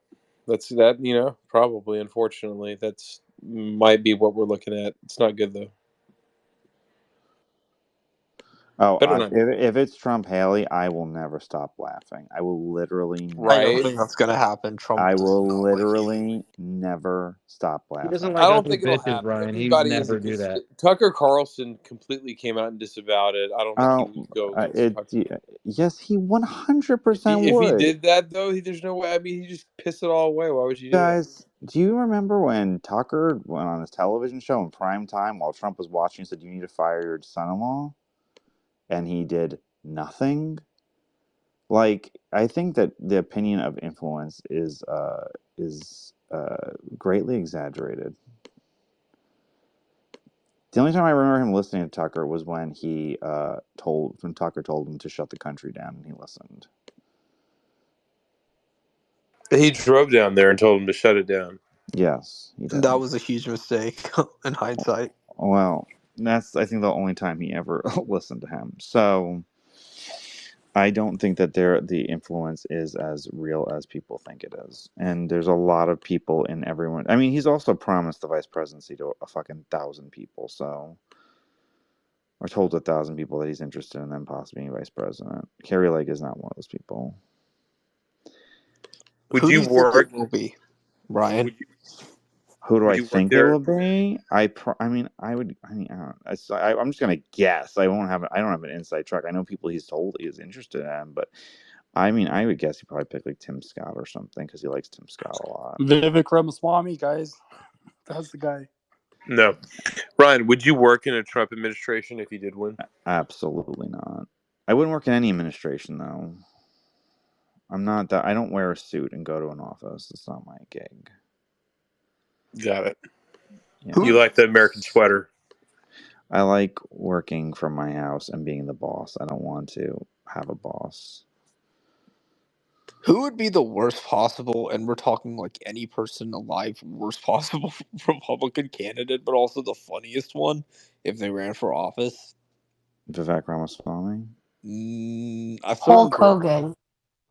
I mean, that is pretty good answer. That's a good really friend good of mine, but a certain friend of mine who's from Atlanta. Who? Bernie's Mountain Dog. I don't get it. Rufus. Oh! I love Rufus. I love him so much, dude. Rufus's Twitter is one of the most out of control things on the planet, but it does make me cackle. Dude, I once I once showed Rufus's Twitter account to a bunch of my real life friends, and they were just horrified. And they were like, "You're friends with this guy?"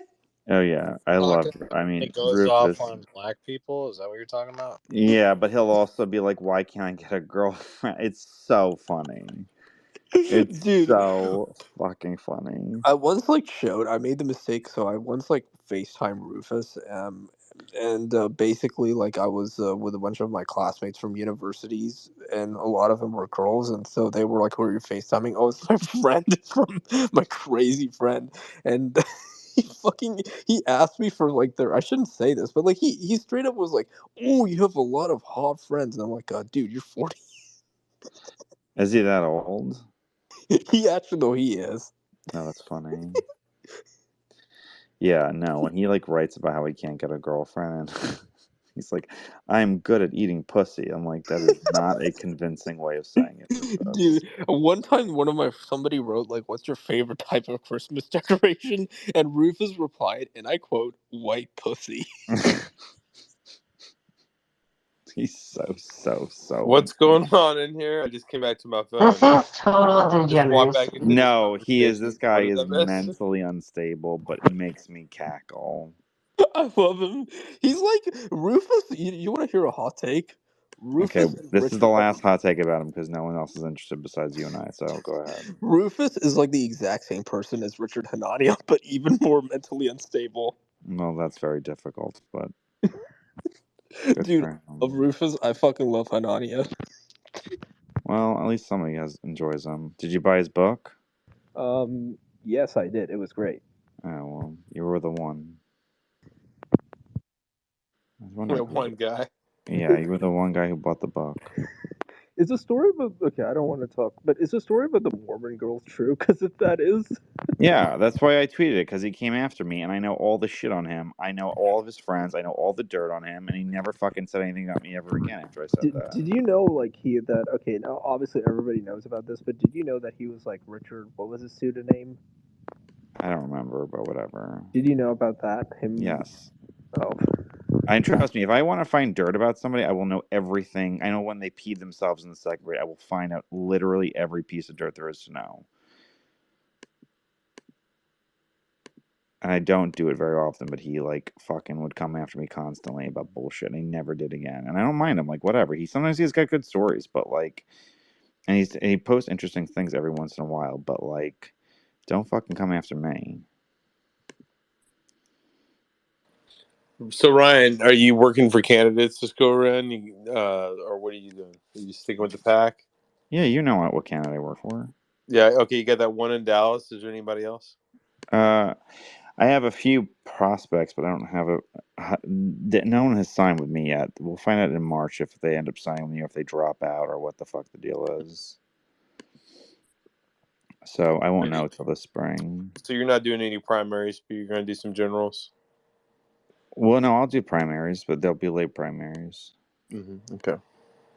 Yeah, not every primary. Right. Oh, sorry. No, go ahead. What'd you say? Okay, you may not want to talk about this. It's not like a gotcha, but what is the deal with that Moms for Liberty woman in Florida? I've heard you don't have to tell me if you don't want to, but I've just heard. Listen, I love Bridget. I think the world of Bridget. Okay. I know both her and her husband. I mean, they decided to have a consensual relationship with somebody who sounds like they're fairly mentally unstable, Right. and that's never a good thing. So, it sounds like she is just in a lot of hot water because of this relationship she had, and I don't know if what I don't understand is I read all the reports. What I don't understand is if her husband raped this woman as she's claiming, how was he never arrested for it I think it wasn't rape, it was sexual assault, which is slightly while different. they were having sex? Was it while they were having sex? Because I read it as something different. Yeah. He says that in the report, he came over to the house to have sex, said he was with Bridget, then he wasn't with Bridget. First of all, he came out at 7 o'clock in the morning. If anyone ever called me at 7 o'clock in the morning for anything besides a fucking house fire, I would kill them. let alone try to have sex. But the came over the house, and then he said Bridget was with him, but Bridget wasn't with him, and then they had sex according to the report that I read. They had sex, and she texted her sister, said I was just raped. She didn't go to work or whatever. Then she tried to get him on like a recorded line a couple of times of him claiming that they had sex or that she was raped. She could never get him on the recorded line saying that. So she kind of like just dropped it and um and then put out the article or put out the accusation that he had raped her.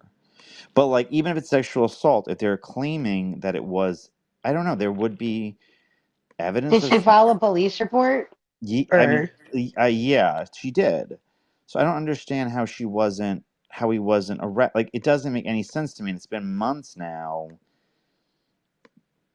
I don't know. well, if she didn't get like a physical at the hospital or anything, like I don't know if there was no evidence and it was just like a his word, her word thing, It sounds like a he then said, she said is what it sounds like. It sounds yeah. like they had Well a but consensual. that would be why he like didn't get arrested, you know. Right. It sounds like a consensual relationship, and then I don't know, didn't like it, or maybe she was only into Bridget. I don't understand what the deal was.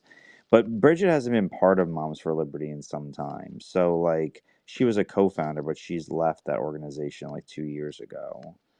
Oh, she's not an active All right, I member. had Okay. no room. I had no room, but thank you, Richard, for accepting that. Because I wanted now. Wait, what happened to Monolith? Yeah, Monolith just left. What an Oh, idiot! What an idiot! And he came in. Is that better? Spurging out. Wait, I wanted to What? hear about his adventures. yeah. I don't know if I want to hear By his the way, adventures. I nuance. I By the way, I do. sent the full video of his drunkenness to De Laguna. She said she'd post it. Oh, Oh, Kern, snap. I want to hear your take. How was the thing? It was good. I had a lot of fun. It was great running into everybody. It's kind of neat, like just getting out of the hotel and like going downstairs casually, and like all your buddies are there, like walking to different places, and like all your friends are there. So it's fun running into people and talking. I made some pretty decent connections. But yeah, it was a good time. Yeah, I really wish I could have gone, dude. It looked like so much fucking fun with everyone. What did you got Monolith drunk, the video, right, of him being Oh yeah, drunk? all 4 minutes of it. Dude, he gets drunk so easily. He had one drink remember in Florida where he had like half a drink and he was already like passed out. Well, like I guess he went to this O'Keefe party. We didn't go to it. And then I guess Phil was there, and Phil kept pouring drinks for him or Of whatever. course. And so Oh my it god. went wild from there. But he was Did good. he throw Did up? what? Did he No, no, throw no. up? He held it together. He made it all the way to his hotel, but he was hilarious. It was super funny. Monolith is such a great time. Like he's crazy. He was probably one of the better 100%. parts of Amfest. Did Did you you rape nuance? Did you her? guys What you did were you guys tell involved him? Oh, with, sorry, go ahead, Richard. yeah, nuance. What you were involved with against Rob Smith, chanting "America First" in his I face. I mean, wasn't I think there, that was Richard. over the I line. wasn't there. Yeah, we purposely didn't go to Dude, that We didn't party. go to the R&R event. We went somewhere What is else. American Renewal? Nobody knows oh, what they it's What the actually what does do. top. that mean in It general? And is then Is that the the pinnacle latest of American American virtue? conservatism. No, Richard, if you could figure out what they actually do besides throw parties or give speeches, that would be nice. But nobody knows. Why do all these okay, groypers wear suits? Oh, because Nick Fuentes always does. Did you Like, guys nuance? Did you tell them how we convinced the Chinese that Monolith was like a famous journalist and we got him on TV? Wait, for Well, real? I wasn't the one who did any of that, and I got there kind of after Okay, so I'll you tell this. guys I'll tell a got. story. I'll tell a story. So I walk up. So Prax Ben was kind of like Monolith's handler this time. Usually it's other people, but it was Prax Ben. And so we walk up, and Praxben's like, I got him booked for the Chinese, for like an interview with the Chinese. And we're like, what the hell? And so we turn around, and sure enough, they're like wiring him up, and they're like, whatever, right? And then they start taking a while. And during that time, like everybody starts showing up. So like Nuance is there, I'm there, Sean's there, and like our crowd's there. So there's eventually like maybe around 10 to 15 people waiting for Monolith to like get on TV, right?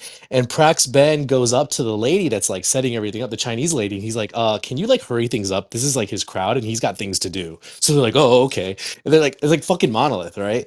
So anyway, like they eventually sit him down and he does this interview and it's so fucking funny and we're like laughing.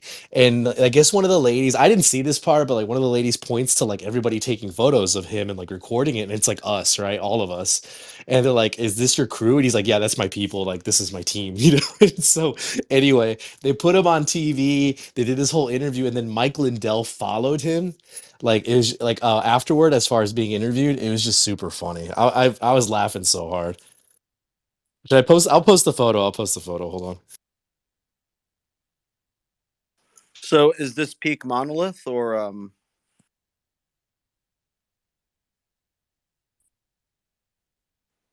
have we reached peak Monolith? No, this dude has unlimited Not even power. He's close. not even close to max power level. We're at the bottom of the S curve. Right, but don't you think part of his charm is that he's aloof and sort of incapable of doing like regular things? Well, the Maybe problem is if you nobody else put too knows much that. pressure on You him, know, what if he cracks? 100%. the Because I problem don't is think he can nobody knows become that. like a real life person. He's good in his little niche area, but you know who's going to do his PR work? Who's going to do his? I mean, because he can't land these interviews. He'd go up and be like, "Oh, hello." Zach, volunteer, Wait a man. minute. It says he's a journalist? Since when? Yeah. I Is put he it. I put not? it in the Look, jumbotron. I put it in the look, A jumbotron. world Andy. famous journalist. Look, Andy works late nights. Andy, are you looking for a side hustle to be a spokesperson for Monolith? All right, No, everyone quiet. absolutely. Hold on. So you see that picture in the jumbo that Current put up?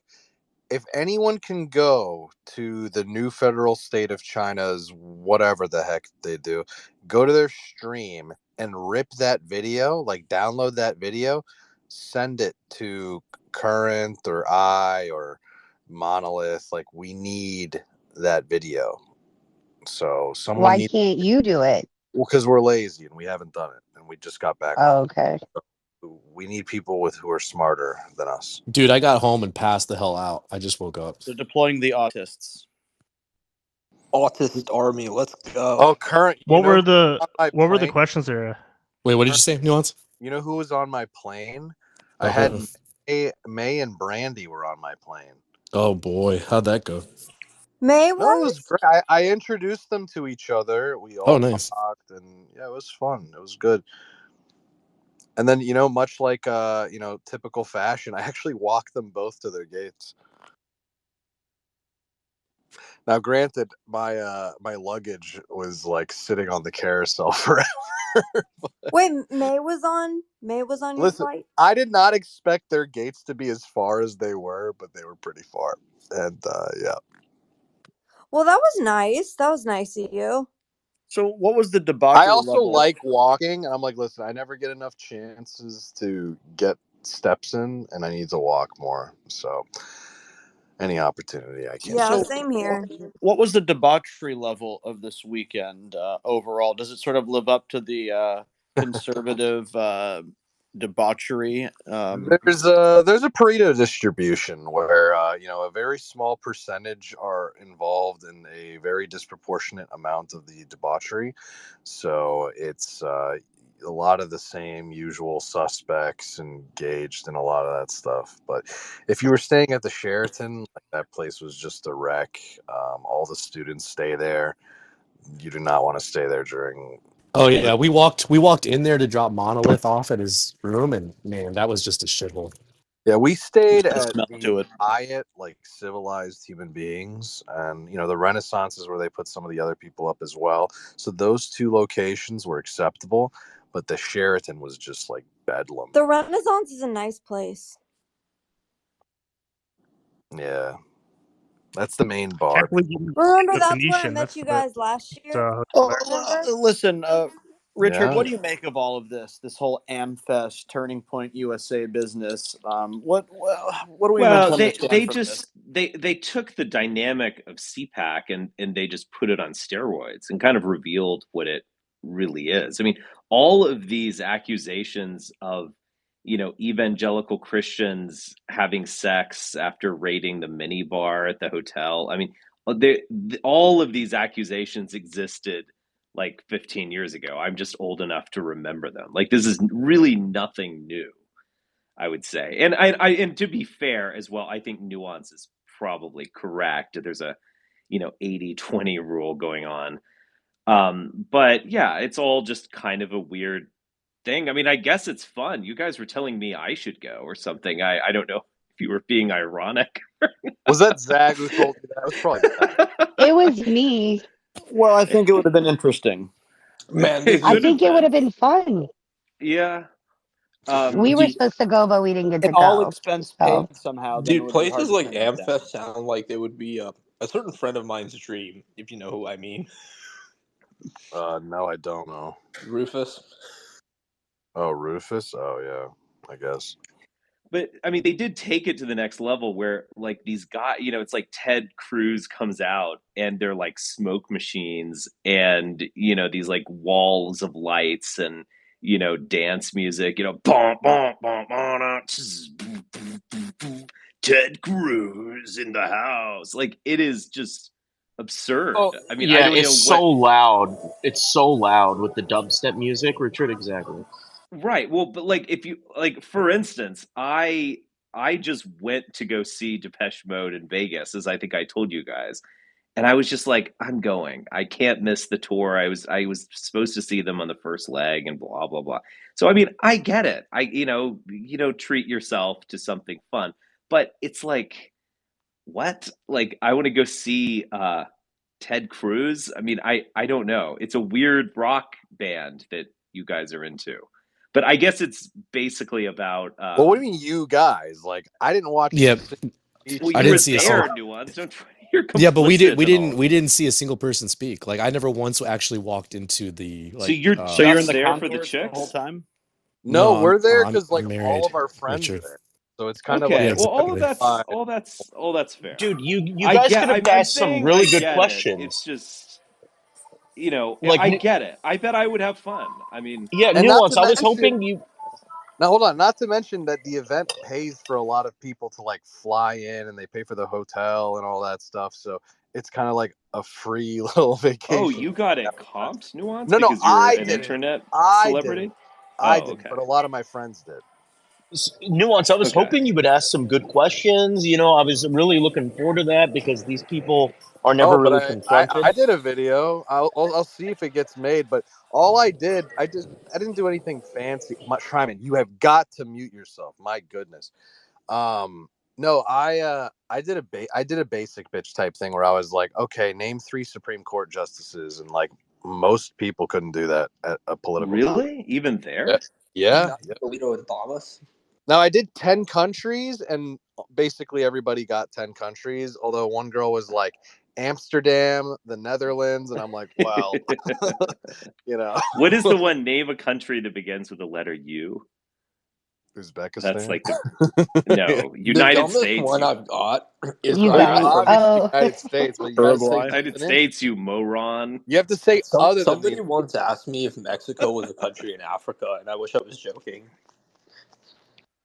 Yeah. I should have So asked I mean, name look, 10 I countries get in it. Africa. I just I don't know if we have a Zag space like meetup. Maybe I'll like hop on a flight or something to Arizona.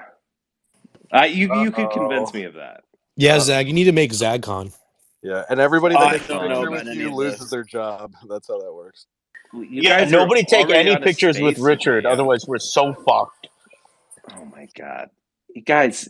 I think it's we've crossed that Rubicon. I think you guys are just in denial. Yeah, nice try. I just did a Nice 3-hour interview with Richard. I'm all in. Yeah. Let's just blow it all up. I don't know if y'all Okay, are aware, but disavow. Richard has No, no, some no, not like fans. that. I didn't mean it like that.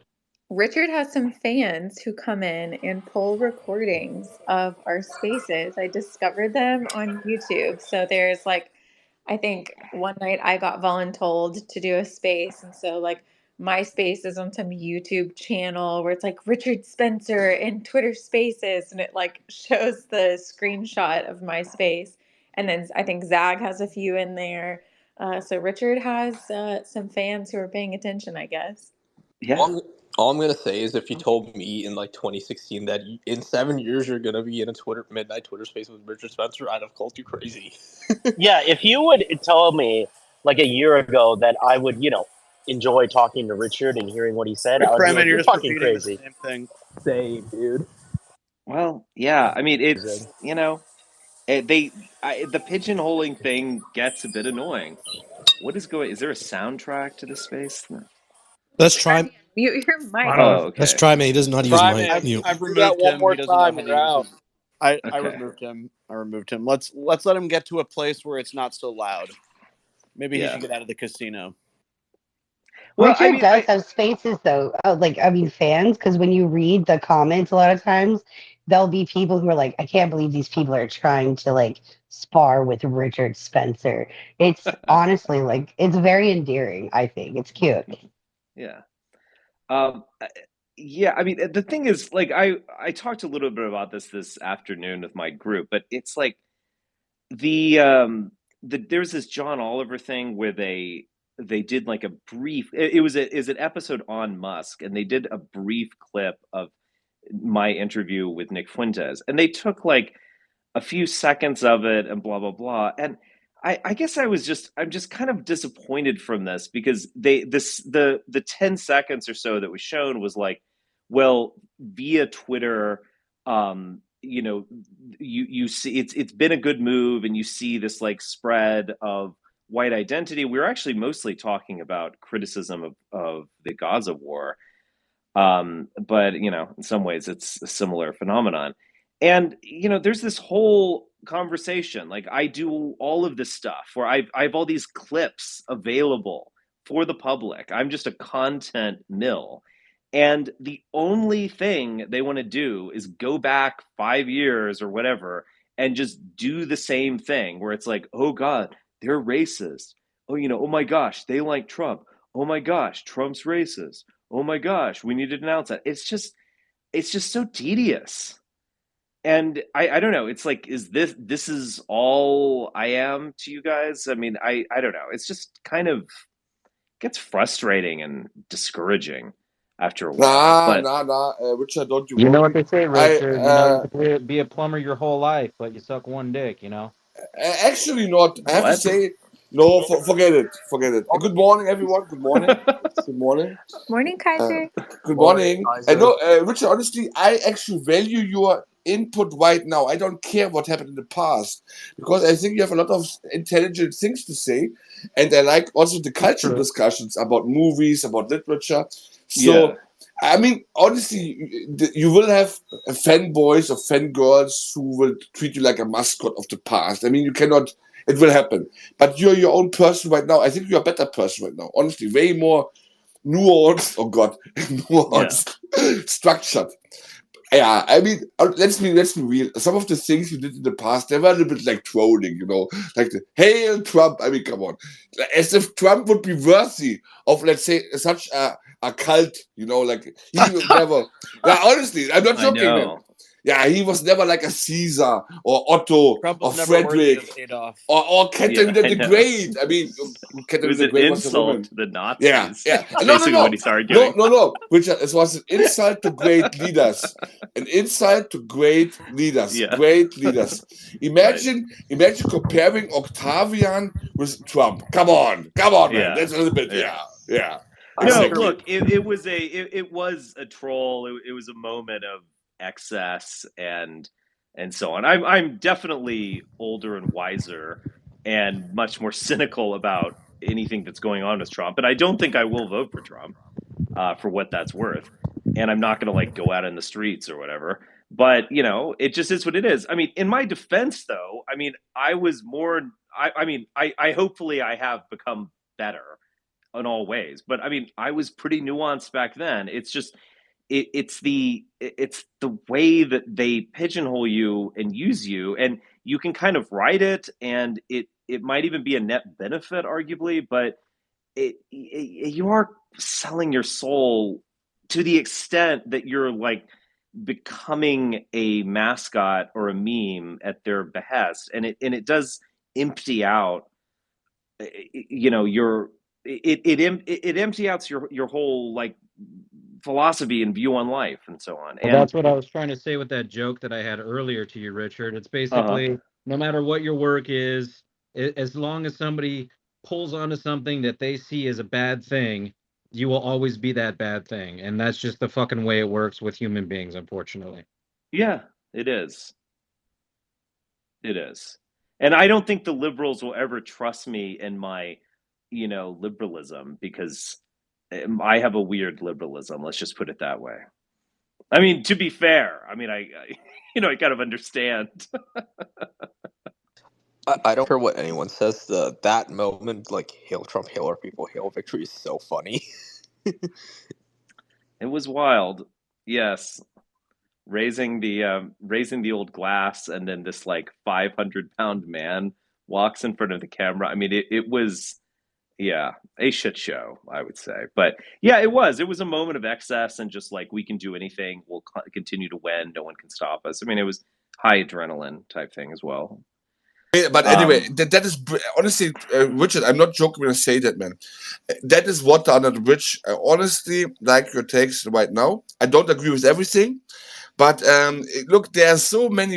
This is forget that people grow, people learn, people move on. You didn't kill anyone, you didn't betray anyone, you didn't steal money from anyone. So come on. So you didn't cheat on anyone. Hopeful. I don't care even if you did.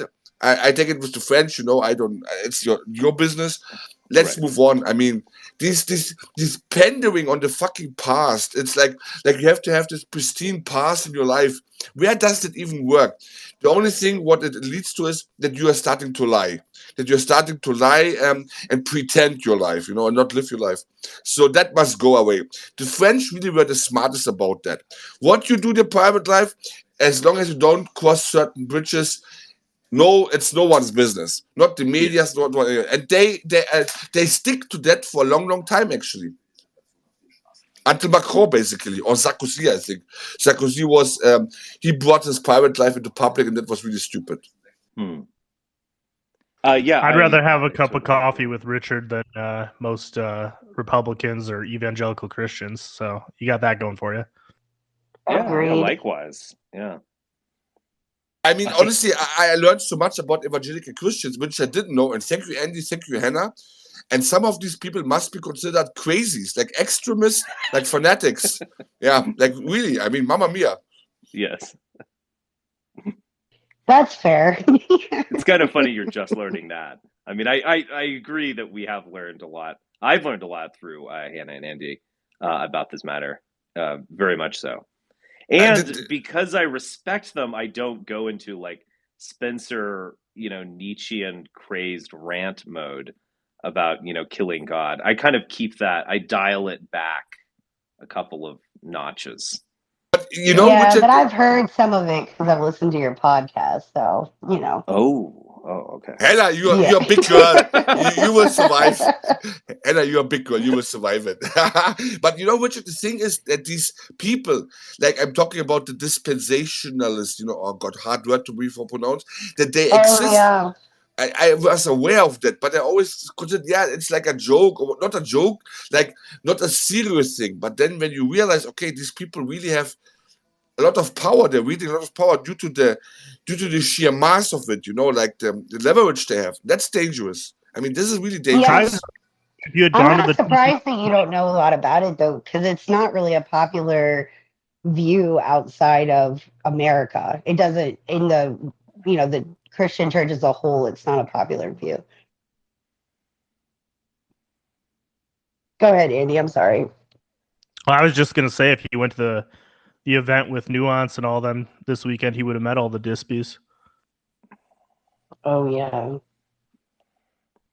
I bet there are I a would lot of love to there. go to Nuance. that event. I would Dispies are love for cool. you to make a video. If yeah, Yellow, you would say Whoa, that you calm down. are one. Calm I down. would love for you to like make a video at one of these conferences where you go around and ask the Dispies if they can explain dispensationalism. You can have like an earbud with like me and Hannah in the ear, like directing what to ask. Yeah, but why do all the Dispies deny like the Schofield Bible and all Because they this don't nonsense? know. They have no idea. This is like Hannah Monica is getting correct about that. And they bristle when you say, oh, you know, yeah. that form of Christianity came about in like the 1860s, 1880s, They have no 1850s. idea. And they get very upset and very defensive, like right off the bat when you start bringing Well, this Monica up. was mad. She thought I was insulting her, which She thought you sort were of, but not insulting her by calling her a dispensationalist. Whereas right. like Yeah. dispensationalist is a neutral term, and as we've talked about, I almost want to defend dispensationalism because, you know, it's like Joaquim de Fiore or something. I mean, he's a whatever you want to say, he's an infinitely fascinating person. Like this isn't like some like it's a real thing. It's a real way of understanding Christianity. And it can be highly provocative and interesting, or it can be just dumb people waving Israeli flags. I mean, I'll grant that, but it's something. It's not an insult. And again, it's like you get to these places where you know more about their like belief system than they do, and that's just rather odd. Most of them have like probably read or seen Left Behind. And at one point, like I was in this camp. Like obviously now I realize like how, you know, certainly neglectful I was of my own like learning to just have read the books and assume that they were biblical, and that was like I had just never really like studied it. But that is the case most of the time because you know the books and movies were like endorsed by churches and stuff, and Oh so yeah. I think they're relatively accurate to the portrayal of, you know, premill dispensationalism. But yeah, most people Is someone they don't. talking? Yes. Yeah, Yeah. Hannah was talking. Yeah, they They don't re- have any idea. Most of them don't even know what a Schofield Bible is, probably. they released a new Left Behind movie. It's on Amazon if anyone's interested. I might watch it just Oh for my entertainment gosh. value. Well, Nick Cage, right? I It's think a it's Nick Kevin Cage Sorbo. movie. Is it? Is it really a Nick It's a Cage? Nick Cage It apocalypse. does. I mean, It does yeah. star I mean, Nicolas Cage, and I remember the Stop. original one yeah. when it was released in 2014. Old Nicholas Kirk Coppola. Cameron has come over to our side now, the actor in the original movies. Oh, really? Have you seen Yeah, Kirk Cameron's Saving Christmas? I think he's Post Mill now. Interesting. Yeah, I think he is. He's formed a relationship with the guys at Apologia, and I think he's kind of seen the wiseness of postmillennialism. Has he left that guy, the Banana Man, the Australian guy? Who is he's like, I mean, look, in his defense, he's kind of an authentic street preacher. Like he's the only thing he's missing is a sign that says like the end is nigh or something. I can't remember his name at the moment, but he's this kind of short Australian guy with a mustache. I mean, nothing against mustaches, but I'm maybe trying to it's think a of who you're bit talking too on the about. nose. Yeah, Yeah, I'm not but sure who that is. well, he famously was like, "This is the atheist's worst nightmare. It's a banana." Are you talking about Ray Comfort? Yes, Ray Comfort. Okay. Everything about him. The Australian accent, the mustache, the like 70s haircut. His name is Ray, 1 and 2 Comfort. It's just like the I love whole that guy. package. He's Yeah. such a good street preacher, though. Well, I mean, that's what I said. He's kind of great. authentic Yeah. for like 1978 or something. I've never seen the banana thing, though. Oh yeah. Well, he argues that the banana is so perfectly made to eat that it's almost like a packaging, and you just take off the peel and it tastes so good and so on. So God must be real if He created this thing for us. Solid It's not a good argument. argument. It's a philosophical Nah, argument, sounds basically. solid Well, to yeah, me. but like this is absurd. I mean, the bananas were like eugenically. Bananas in the wild are very difficult to eat. It's been created by man to have these properties, although there was a basis. Richard. I don't want to hear all that. That's Yeah. true. B, No, nature I'm is a just harsh joking. mistress. I mean, it's like yeah, bananas are cool and whatever, but you like go out into the wild and you find a bunch of ants eating the brain of a dying deer. I mean, it's a harsh world out there. Circle of life, and this is what the Lion King taught me. The circle of life, you know. Right. Yeah. Yeah. No, I'm joking. But Hannah, Well, I have a no, question. I I'm not agree with joking. that fundamentally. It's sweet. Yeah. But Hannah, a question here. If you see the panel here, Zagonel, Richard, Nuance, NDP, and me, who would make the best street preacher of us? No, street preacher, male street preacher. Bro, male. right here. Are you kidding me? Current. Oh, sorry, I Current. would say Kaiser. Servus, Yeah, Current. I kind of agree. I think Hannah does she lacks fear. Like she would go up and talk to someone, but I kind of think you would have the look, like the leather jacket, cigarette. I think that would work. Yeah, but that is too nihilistic. I would have said Nuance. Nuance has this. Oh, he can sell you everything, man. Like everything you don't Personality need. cleavage.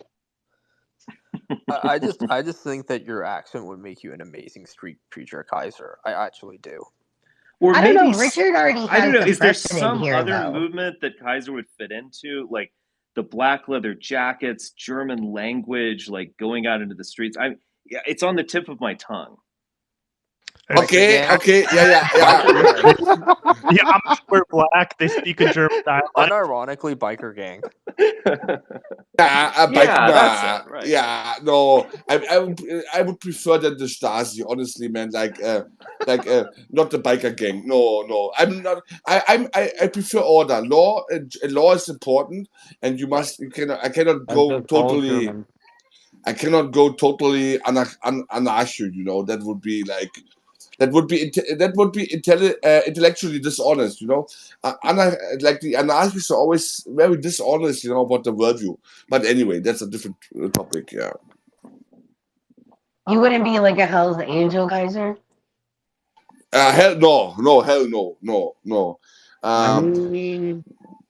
You know, the thing is, what's very interesting about, I knew a couple of friends, associates, whatever you want to call them, who are, let's say, members of biker gangs or are one biker gang.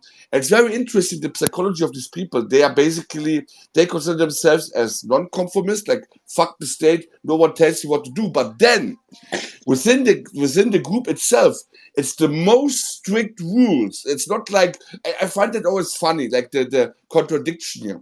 Like, you shit on the law of the state and of society, but you create your own laws, which are even more strict, and you must adhere to these laws all the time. So how much of a non-conformist are you actually, you know? It's a little bit contradictory, but they are very interesting nonetheless. So this is, as a biker gang member, you cannot, I mean, if you start really as a piece of shit, basically you have to, whatever, let's say your superior tells you, you have to do that. There are no and actually people, for the first time, some people learn discipline here. So there is also good into that, you know, like it's not like what people think about how it's portrayed in the media, like, this crazy lunatics, you know, doggy dog. No. Very strict rule set, very hierarchical, and you must adhere and you must follow the rules all the time. Otherwise, you will get severe punishment. Basically, like a state, you know. It's really interesting, the dynamics. Yeah. Only when you're at the absolute top, then you can do whatever you want. I mean, then no one is calling you out. But yeah, that's kind of like the meme. The band Rage Against the Machines. Now everyone calls them Rage for the Machine. It's a similar concept. True. There is no real non-conformity, I don't think. Even, you know, the biker gang is like a good example, but people just like to like group themselves. That's how we like naturally do it. So even like the non-conformists, like they conform. Even gang members have rules to their existence. This is a cliche, but I mean the movie, yeah, and I know cliche example. The movie Fight Club is a great example because the whole point of like Fight Club is like, oh, you're men, you're gonna let loose and just like fight each other, but then they have like 100 different rules, right? Yeah, well, it's kind of like Richard's like argument about the alpha male, that like the real alpha male is like not really something to aspire to, Nick but like there Adams. is, huh? Nick Adams. Oh gosh. Nick Adams is the exception. I mean, every man should be like him. But I mean, like these are, the serial killers that I guess would fit in that category. Like these are outliers that we don't like because they actually don't conform to any like societal um like rules at all. Isn't that a really extreme example though? It's not. I mean, that was No. kind of my point. Is that it's like the alpha male could be a poet. The alpha male could be a linebacker for the New York Giants or whatever. I mean, or the alpha male could be a serial killer. The alpha male could be the biker guy who rolls in, to the bar and is wanted by the law or something. I mean, that is what an alpha male is. You don't aspire to it. You just are it. And the alpha male, the line between the alpha male and the criminal is rather blurry. I mean, just this notion of like, be an alpha male, like get a wife, get a solid job, and go to Hooters on weekends and watch football. I mean, it's just absurd. I mean, that is The like Hooters. I think Nick well, Adams I know you don't like Hooters, but I mean, you understand my point. It's just Yeah. totally absurd. It's like, that is beta behavior, like writ large. This I idea, mean, be stable, vote for Trump, have a 401k, be alpha. It's like, no, Hannibal Lecter is an alpha male. Like, you need to get this straight, or else no one's an alpha male. Anyway. I mean, I don't know, you have a good point here, Richard, and I would even make the argument that, let's say, the only 100% non-conformist person which might even exist in real life is the hermit. The one who's like Dionysius. How you call him in English? Dionysius or Bacchus or whatever. Yeah. This Well, is like he's an actual god. I mean, that's basically I yes. get your I point, mean but yes. yes. Basically yes. And this is if you really say okay, if you really seclude yourself from every kind of law of society, even a psychopathic killer. He doesn't kill all the time. So let's say if there's a red light, mostly he will wait until it gets green. So even those people are not totally non-conformist. It's really hard to pull off because if they would be caught too easily. You see, I would make the case to Hermite, who is in the olden times who is searching for God, or Dionysius. In the I mean that dude was legendary. Like honestly, wow, man, to be like him. But do you want to live like him? On a philosophical level, maybe, but on a physical level, nah, not really. You see, yeah. I'm also just a conformist. I want to take showers. Yeah. Who is Kaiser of everyone in the space? Who is the most nonconformist? Boah, this is really hard to answer because Come I on, would bro. have I would need to know you in private life. So that's really honestly, I do think that Hannah is in a certain way so based. She follows what she thinks is right, and if that is conforming to societal norms, she would not care. I think Hannah is in that regard. Yeah, I think she's super based. Yeah, I have to say. I'm so Yeah. flattered. Thank you, Kaiser. Way to get the Jesus points. Well, I kind of agree actually, because if Hannah found something in the Bible that told her to do something just totally out of the ordinary, or like, I think she would do it. Whereas a lot of the rest of us would use reason and find a way out of it. I think that's a fair point. I think that everyone on this space, to a degree, is like a nonconformist. Yeah. If you know what I mean, compared to the average person in society, anyways. Yeah, Yeah, to The a average degree. person is either listening or has no earthly idea that this is going on. I mean, that's, no offense to the listeners, but you understand, like, the average person isn't, when I come on here and things get too lovey-dovey and everyone's like agreeing and telling each other that they love them and all, I'm just like, all right, guys, let's get in a fight. Come on. Speaking of which, let's go to Monolith. I want to hear from Monolith. Monolith, tell us what you were trying to tell us before. About what? Are you, Jesus, this Monolith. was your chance to shine, and that's what you say? I mean, oh yeah, Get I was to it. filming things at the James O'Keefe after party, and I interviewed one girl who was from Minnesota, and it was an amazing interview. But then Phil, well, partially my fault, but Phil messed it up by making multiple pressing the record and stop recording button repeatedly, and this like big. Wait, you decided in a moment of I need someone reliable and dependable to do something for me to go with Phil? Yeah, what the fuck kind of idea was that? Phil, out of all people, Filthy Phil? Ben wasn't there. No one other person was there. It was just Phil. Richard, we hear you typing. What? Oh, sorry. Why don't you find a migrant? It's Arizona. I mean, you probably could have picked one off the street and they would have done a better job. Anyway, continue with the story, Monolith. Then Phil also bought me some drinks, and that's probably what happened. Phil. What are we taught? Is there any rhyme or reason to what this discussion? Yes. Like, what? Yes. Just say something. It makes what very little happened? sense, Why Hold do I on, care but about Phil is denying buying you drinks. Apparently, he said he never bought you one drink. It was Sean and Lisa. But my understanding is Sean and Lisa weren't even at the Project Veritas. Interesting. So who's serving The Monolith? thing is, Phil doesn't remember anything because he's just an alcoholic who's drunk all the time, like crazy. Yeah, I don't know. That's actually sad. But Richard, this is like Dadaism. Monolith and all these and Phil and also Twyman to a certain degree, that's Dadaism. It's an art form. This is how I look at it, yeah. Oh my god. I just have no idea what we're even talking about. Like The Dadas, yeah. Not only that, when Ben put me in the bed, and I think I slept for like an hour or two, and Phil calls to me, he constantly just calls and calls and calls. I gotta buy you burritos. This is okay because I'm drunk and I'm like I need something to eat to get the munchies, get alcohol system out.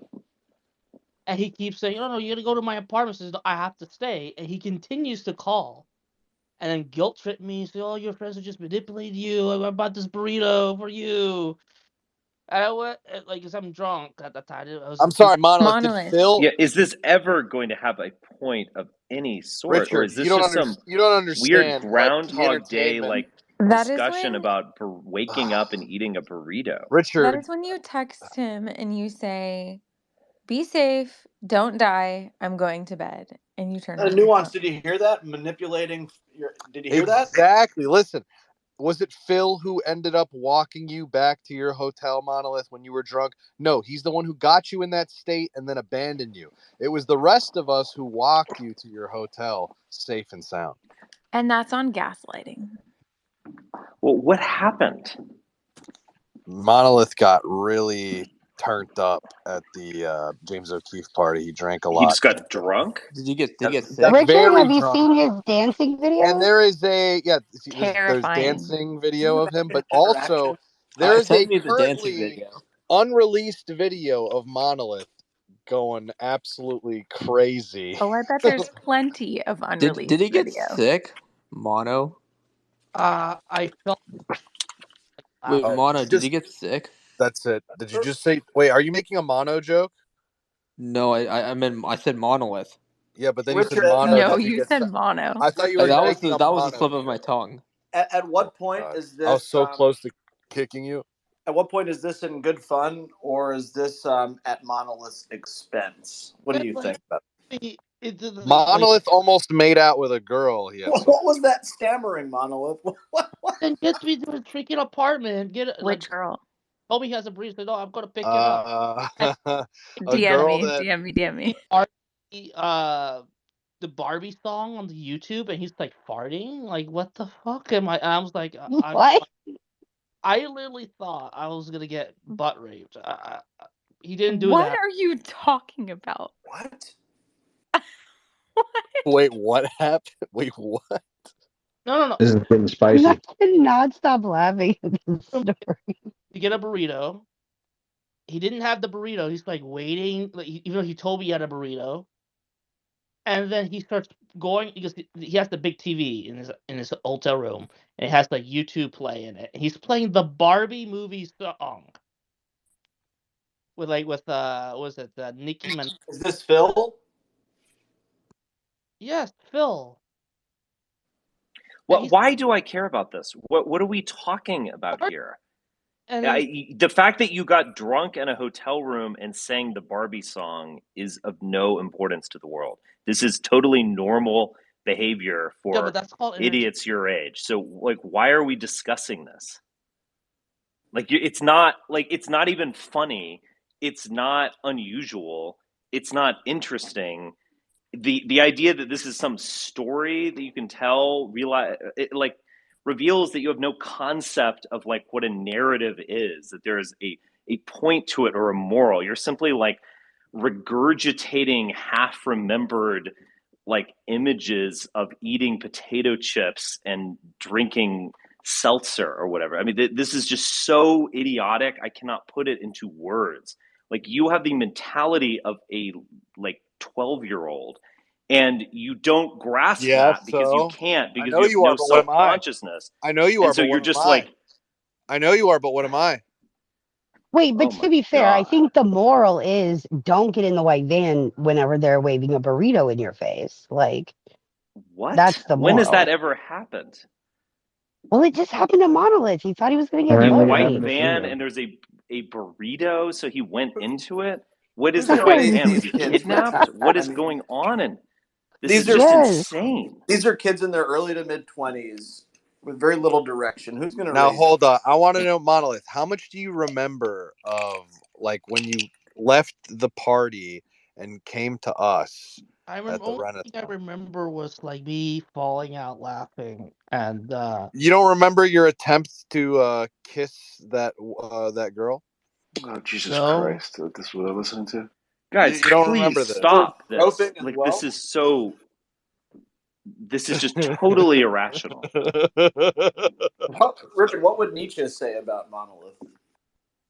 Well, yeah, the last man, but kind of worse. I don't know. It was the last thing I clearly remember was me like with May walking me to like down the stairs. Dude, are you mentally impaired? I mean, They would put him in a cage. That's what would happen. There's a strong possibility.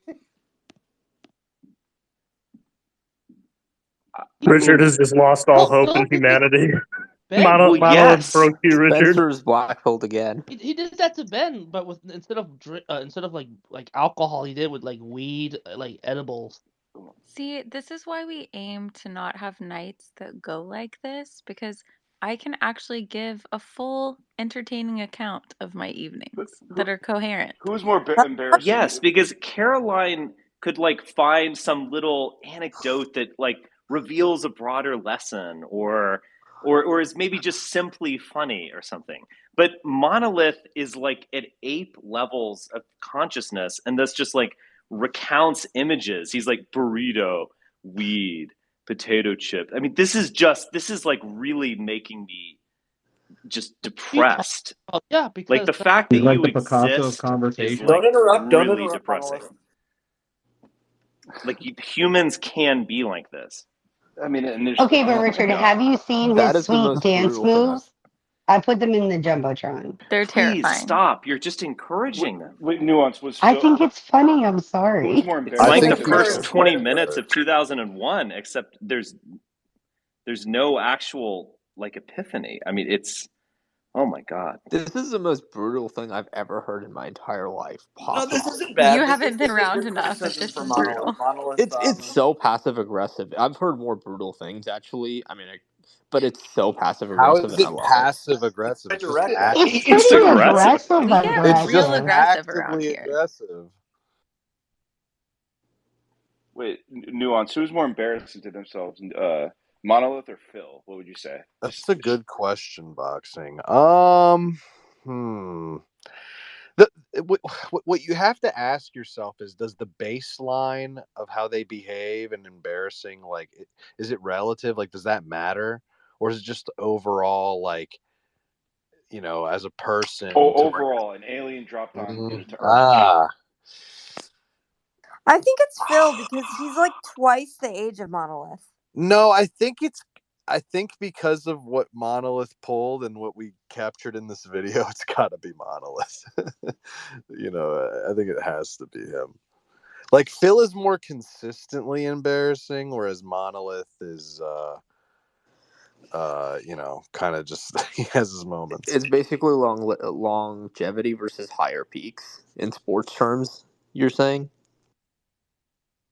Perhaps Monolith could address some of these issues through a professional. I don't know, like a doctor, psychiatrist.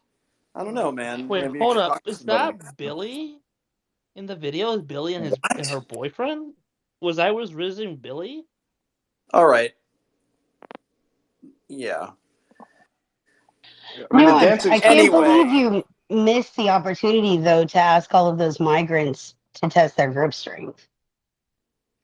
Monolith got some That would have been amazing. That's a good point, Hannah, and you're right. Yeah. That would have been good video content. Richard, what's your take on the Colorado business? Do you think SCOTUS Oh. is just going to intervene and save Trump?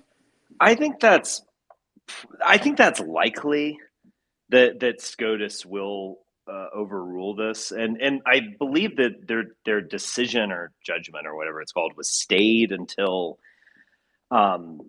January. So they're almost like asking for the Supreme Court to intervene. But yeah, I have the take that I think most everyone does at this point, and it's not even a hot take. It's that this helps Trump. It just plays into the dynamic. And I mean, it goes to, I mean, I don't want to bore you guys with my like overarching theory of all this, because I've said it on the Spaceling multiple times, but like the deep state, to the degree that it exists, it's trying to fight a religious and political movement via the legal system. And so at the end of the day, they might as well be giving Donald Trump parking tickets. It's like you are taking a knife to a gunfight. It's just it's no contest. Now, like, someone can beat Trump politically, but I that is possible. I guess my point is that's what you have to do. You have to face off against him in the political or even religious, I guess, realm, and have a more compelling or just simply crazier movement that overwhelms his. But you're not going to like get him on technicalities or do all these legal arguments. It's just totally naive. I have And no so, yeah, idea. they're helping him. They're helping. I guarantee you, no one will take the opposite bet of this. I guarantee you, his polling against Biden will increase, and his lead over DeSantis and company will increase over the next 2 weeks. I guarantee you, no one would take the other side of that friendly bet, because everyone knows it's going to happen. I think what's the spread? What are the odds So you're is giving, it a Richard? psyop? The thing about this, I don't think it's a psyop. I think it's not a there's psyop. It's not. Yellow. It's What's not a happening psyop is at all. there's two things that I think could be potentially happening. Either the Democrats are inept, which I highly doubt, because they've thwarted the right on every maneuver. You can disagree, but we still have Biden as president. So my idea is they want to prop Trump up as high as they can, so they can put in another candidate that isn't Biden, and then the numbers will be skewed in the younger, whoever it is. It's going to be a younger person, the younger candidate's direction. That's my idea, but You're maybe wrong, not. and here's why. I mean, it's already too late for that. And also, while I think the Democrats are less incompetent than the Republicans, the idea that the Democrats are this like super competent, like uber well-tailored machine is not true. It's just that the GOP is like far more incompetent right now. But I mean, you look at the Democrats and the way they, structure a lot of their decisions. They're just like kind of like, honestly, I don't know how to say it. Basically, I don't know if I would use the term midwits, but they are kind of like, in the middle of the bell curve, whereas unfortunately the GOP right now, for the large part, is like on the bottom end of the bell curve, relatively speaking. So, and you're seeing this like with this how stupid this decision is and how illogical it is. You're seeing that they're not on the cognitive elite; they're in the middle end of the bell curve. So yeah. It's not too late though, because the Democrats, I believe they're allowed to like, I don't know, they can just like put in whoever they want at their convention, and they don't have to even like file. Yeah, they can't leapfrog Kamala. That's the whole thing. I mean, Yeah, Yes, that's they another can. She's problem. Like retarded. Kamala's even worse than Biden. So She's yeah, they but literally have retarded, boxing. Yes, they can. It well, would how be is that very going to? easy. Well, I mean, they should, but they can't. Look, if they've tried to have like do a 4D test to try to nominate, I don't know, Newsom or Shapiro, they're doing it very badly. So yeah. So like having Kamala, like if you have a different candidate, like Kamala's out, dude. Like Kamala can't even put two sentences together and she cackles like a fucking witch. Like nobody wants to hear that. That's basically like Yeah, but worse than fucking Hillary Clinton. Clown, how are they going to explain So, jumping her? Like, I agree with you, but well, like, what is going to be their explanation, Clown? yeah, Dementia, that's a old good age, who question. shits himself constantly, anything. They could fucking pull anything out of their ass. No, jumping Kamala. I get it. So, Biden has. Her, she's fucking retarded. And if they get a new candidate, which they're gonna do, they're not gonna fucking let her fucking run anything because she can't even run her mouth. That's how bad it I is. mean, Like, she's going to be able to so step hold down on, hold with on. great. So Charles, are you thinking we're one step closer to a Chris Christie nomination with this no, ruling please today, stop. or are we or is this just empowering Trump? Fat men unite. I mean, I think Trump's fucked. So a step closer to Christie. I don't know if it's a step closer to Christie or what, but I know enough about how federal courts work and how state courts work, and obviously every state court now that Colorado went first, other states are going to copy it because it's the safe thing to do.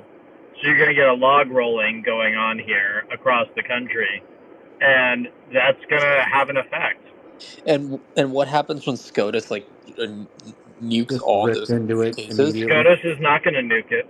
But they are, because the thing about the Colorado case is that they. Nope. I mean, do you Okay. understand like the pressure that the Supreme Court is under because of all the bribes that were paid to Sam Alito and Clarence Thomas? Like, And do you also understand? Kagan and Sotomayor, but go No. on. I mean, look, well, I'm happy to have a conversation with you about the Jew and the Puerto Rican at another date, but like Alito and Thomas are basically, it's well understood that they're getting freebies and bennies from groups that are connected with the Chinese and the Israelis. And other nations have brought this up to the United States as a security concern that our Supreme Court is so fucked up. So it's causing trouble for us with other countries, particularly when we do crazy shit like outlaw abortion or something, right? Which other countries don't care that we do. So you have to understand, like, there's this Outlaw counterintelligence abortion? sweep. What? You have to understand that there's a counterintelligence sweep going on of our Supreme Court. So what are all the judges that were appointed by Trump going to do? Are they going to rule for Trump? Or are they going to show that they're independent-minded people that won't do what Trump wants or whatever? They're going to fuck They're Trump. going to rule 8-1 in favor of Trump. Want to take that bet? They're absolutely, I'll take that bet. Okay, go ahead. I mean, there's no way that the Supreme Court, more likely, the Supreme Court is going to decline to hear the case. No, that's just. Did you know that on the Colorado I Supreme mean, Court, it's just like statistically, that's just true. Yeah. I mean, the Colorado Supreme Court, it's like 7-0 Democrat, and even then, it was like a 4-3 decision. So, like, there was like zero chance that the Supreme Court just ruled in favor of Colorado. Like, statistically, that's All right, near so impossible. here's the case for you. because you're so dumb, I'll make it better for you than you can make it for yourself. So Okay, I'll well, do you we'll a see. solid We'll right see now. who's dumb. I'll do you a solid. I'll do you a solid, okay? What you could make the case of is you could say Judge Ludig is the guy who was the Boeing attorney, and he got in all this trouble for basically outsourcing all the Boeing jobs to South Carolina, What does and that for have to do with basically, the Colorado case? I'm getting to that, okay? So Judge Ludig and Larry Tribe are the ones who argued this case, okay? Larry Tribe works for the Israelis. Ludig is basically a pay-to-say type who will work for whoever. The last time he got in trouble for basically being the general counsel for Boeing. Both of them want to get out of the professional doghouse, so they might have jumped the gun by doing the Colorado thing, right? But it doesn't even matter that it's 4-3. This is like, the other side, because other courts around the country are going, this is now a political issue in a lot of elected Supreme Courts around the country. And so it will be now a source of lots of money, lots of capital coming in, for a lot of these races. So How you're are going they to see, gonna? How are they gonna fight? How are they basically going to rule for Colorado when Donald Trump has not even gotten a court case saying that he's saying he's an insurrectionist? How are they gonna rule on that, Charles? And Like, to it makes add to no that, fucking sense. because to it's a add to that, political judgment that the Secretary of State can make in a lot of these places. but here's the thing: like Look, Trump isn't. you have to understand. I don't like the decision. I just know that it's for the same reason. Like, I don't like the Supreme Court decision on like gay marriage or on a whole host of issues, right? But I'm also not a moron. Like, I can understand when there's considerable pressure that's brought to bear on these courts to come up with a reason to rule the way that the state wants. And that's Yeah, what's that's happening exactly with what Trump. they did, but the Supreme Court's a different beast altogether. No, it's So, not. Yes, it yeah. is. No, it's not. It is. Good luck on that bet. I mean, I'll Okay, take the bet Charles, anyway. Charles, let me ask you a question. So, like in Colorado, it's kind of irrelevant because it's a solid blue state, but like Wisconsin just had a new Supreme Court justice in an elected position. Is that where this could have the most impact potentially? Yeah, look, it's going to be a live political issue now in every single state. That, you're going to see other states try to do this. I mean, do you understand how much money was raised to bar Trump under this, like, 13th Amendment, argument or whatever? A lot. Like, a lot. Like, we're talking hundreds of millions of dollars. You think they're going to stop at Colorado? Like, are you high? Like, of course they're not. So Trump is fucked, and Trump has been fucked for a while. What's more interesting to me about this is how the rest of the Republican Party responds to it. And like, look, this is always how the Republicans do it. They're always like, oh, it's an unelected judges that made their decision and blah blah blah blah blah. And yet then we get gay marriage, then we get whatever. The only thing the Republicans have ever really won on the courts in my lifetime anyway is the abortion issue, and it's unclear that that's even a victory because And affirmative action. I would argue that the affirmative action thing isn't a victory at all. It just basically allows. Because I think you will have an interesting perspective on this. Go ahead. I mean, if you go and you look at the Supreme Court and a decision in the affirmative action stuff. So first of all, like, I want these schools to be all Asian and all Jewish because I think, frankly, the Ivy League is overrated, and we have a president from the University of Delaware, and I think that's healthy for the Republic. And fuck the Ivy League. That's kind of my view. And by the way, I say fuck, the MITs and Stanfords and all the other elite schools, some of which I went to. It wasn't worth it. The price was too high. The social connections I got out of those places were fucking meaningless. I got way more connections from just like doing good work in the real world. So I guess what I would just say just generally is like, I'm a hater of these schools. So when the Supreme Court decided that they can't use affirmative action or whatever, what effectively they did was they gave even more power to a lot of these admissions officers to make decisions as they want. So if you know anyone who's applied to grad school, to college, whatever, they have this like, oppression Olympics where everybody has to like write on their form how they were like, a left-handed lesbian who was a Latina X or whatever, Like that's how it is now. And they just use the surnames and they use other demographic tools to discriminate against, all these different people. So this idea that these things are like never going to be race blind is like some kind of autistic nerd libertarian Jew fantasy that's like never going to happen. So This is an ideal to strive towards, right? what's that? But I mean, it's obviously you're never going to have a fully colorblind admission scheme, but it is an ideal to strive towards. Why? Because I believe in meritocracy. Yeah, okay. The meritocracy where all the Jews took over the admissions departments and all I mean, these Ashkenazi Jews have the highest IQs. Nope, wrong. They have Well, the I know highest. Ron Unz disagrees. Actually, they used to before their intermarriage. Not true. By the way, we don't even know. Like a lot of these IQ studies, like you're talking to somebody who nerded out on this like 10 years ago. I had a perfect score on my SAT. Like I'm no slouch. Okay, none of that shit matters. Okay, what matters is what networks you're a part of in the real world.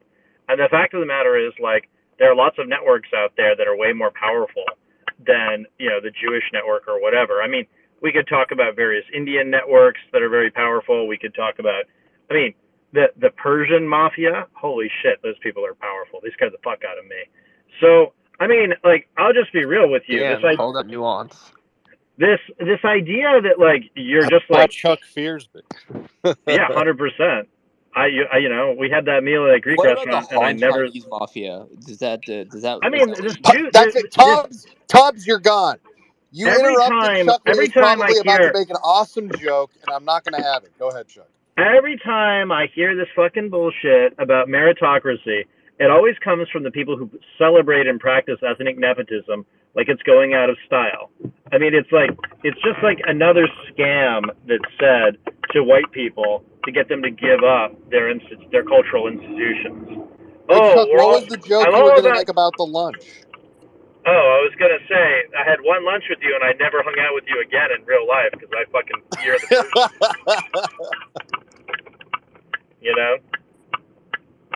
I noticed too how Nuance gets up to go to the bathroom right as the check comes. Right? It's like, huh? That's interesting. Did that happen? I can't even. Yeah, remember if that actually 100%. happened. 100% it happened. Tony and I were just kind of like looking at each other, like, okay. But anyway, yeah. I mean, look, I just don't think these people are high if they think that Trump isn't fucked. Like, what has gone well for Trump in the last year? Like, what has broken his way?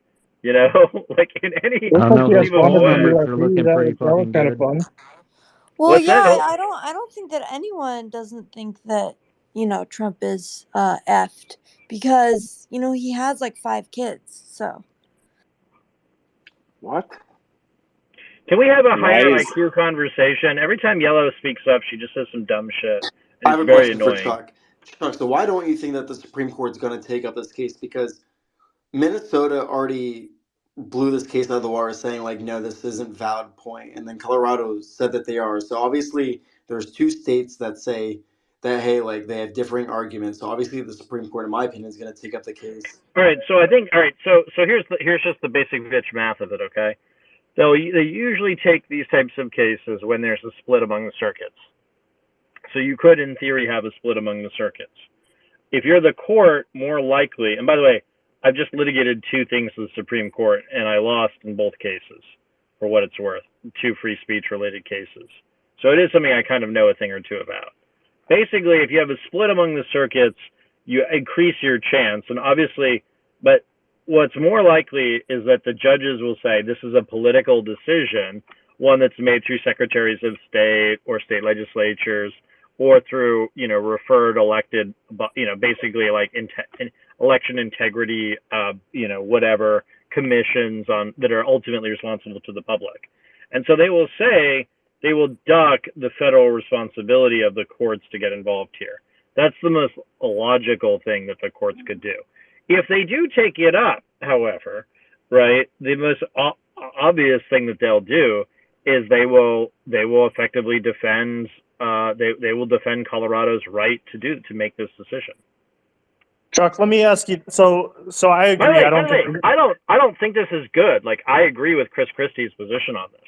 Like, I think the voters should disqualify Trump, not some fucking weirdo, judges. I mean, all a judge is a lawyer with political connections. So like, I'm not a fan of judges generally, but I do think that under my understanding of, I read the text of the decision, and under my understanding, like, I think the 4 majority have a point. I don't think it's good for the country. I think they are correct in the legal minutia of it all, though. Chuck, so I agree. I don't think they're going to take it up, but let me ask you this hypothetical. If they did take it up, would they have time between now and March 5th to make a ruling on it? How long does it usually take something like this to process through Well, the it courts? depends. I mean, it depends. We saw in Bush v. Gore, right, that they expedited that shit like lickety split, but that was in a more, fraught situation. I don't know. I mean, look, my view is that when Trump gets convicted in March, I mean, he's not going before a jury of his peers. He's going before a jury of DC residents. Okay, like, I think DC went like 97-3 for Hillary or some shit against Trump in 2016. So like, I think somebody told me that there's like 300 dudes and dudettes, I guess, in all of DC that voted for Trump in the Republican primary in DC in 2016, which is like 300 people is like not that many people. Like, I've had parties, at my old college dorm.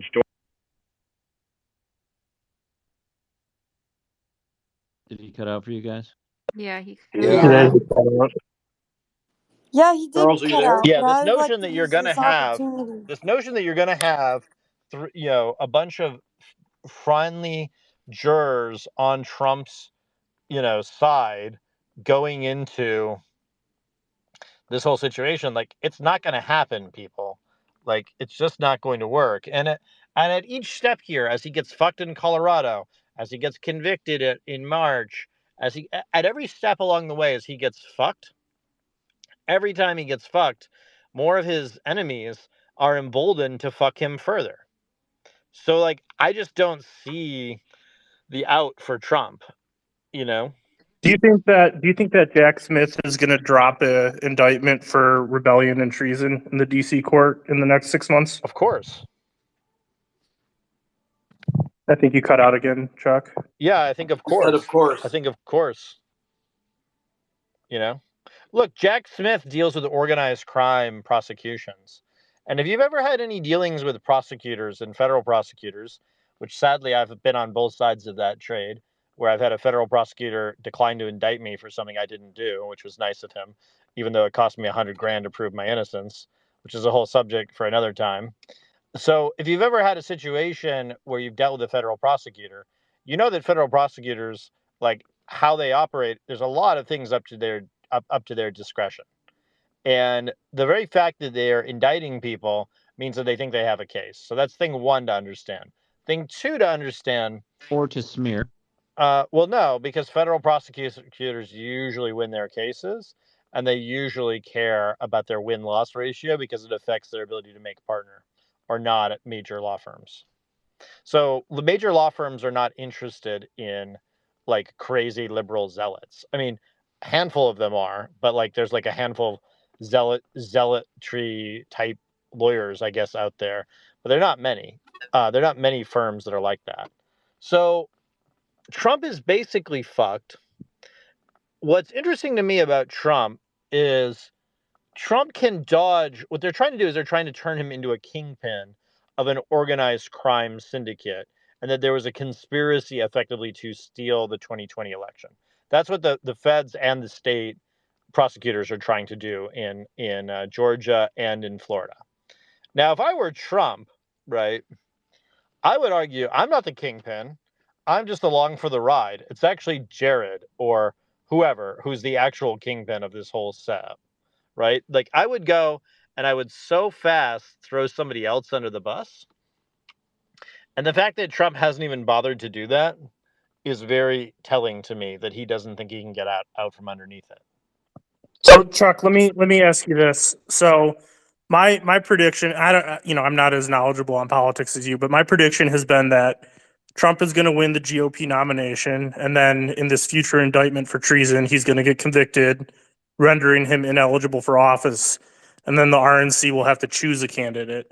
Do you think that's likely? And if so, how do you think No, I choosing think a candidate? I think he will be disqualified in enough of the states through one means or another. I think it'll be rigged in New Hampshire for Chris Christie. I then think Nikki Haley. So here's like how I see it going down, for what it's worth.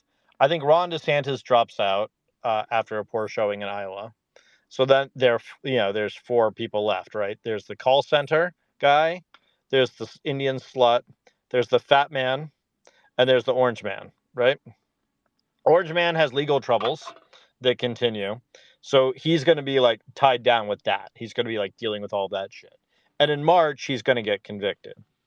Okay. Call center guy is like very strange. He's a little too strange. So his approval ratings will kind of keep going down.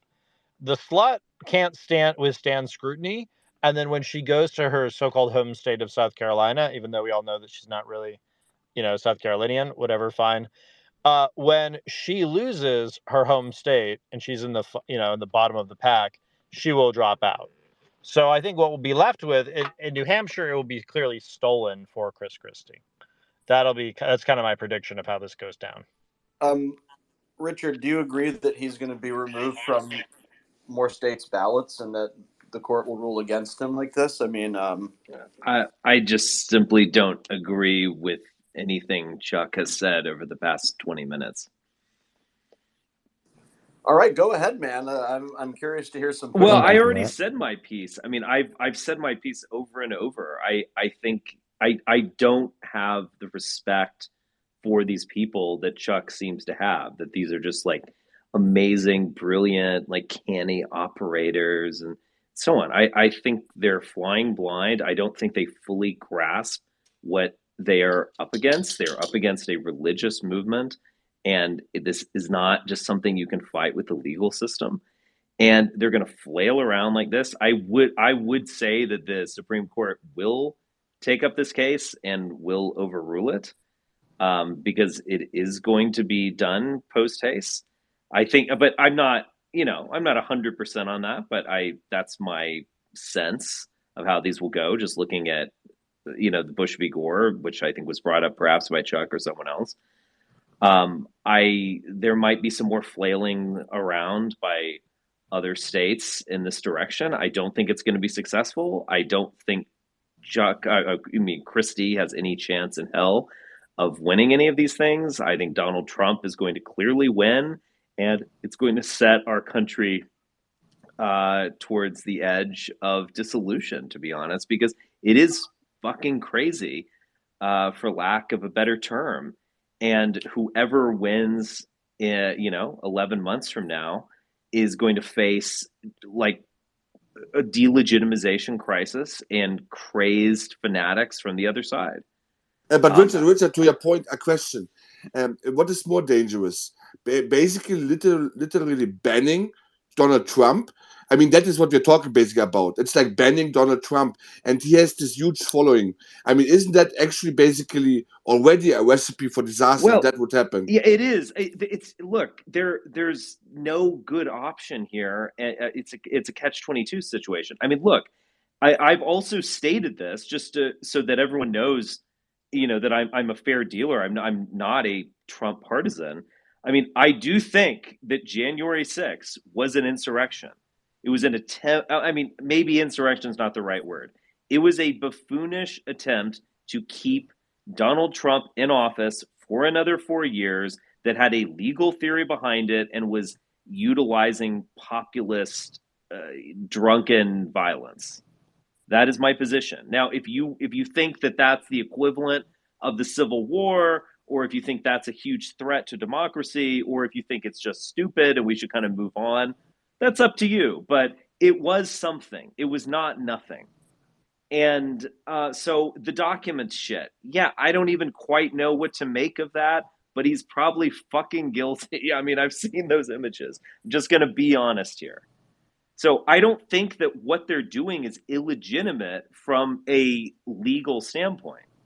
And just by the way, the documents shit could be just stupid boomer hoarding, or it actually could be really serious. So I'll just put that out there I'm with of like giving information to other countries. I'm with But Richard. Oh, sorry. oh yeah, let me just finish real quick, and then Jonathan can speak.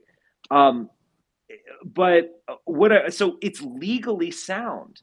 But again, you're bringing a knife to a gunfight. Trump it's not about legality. It's a religious phenomenon. And it's like, yeah, they're trying to prevent this like car, the Thelma and Louise car from going off the cliff or something. But I don't know. It's just not going to work. Like it would be worse if they remove him from 50 ballots of the state.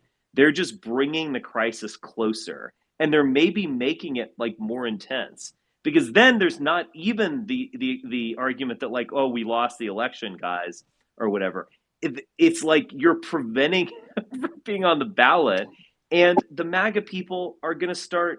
They're going to start like going nuts and probably killing people. I do think that enough of them. It doesn't need to be 50% of them. It doesn't even need to be 5% of them.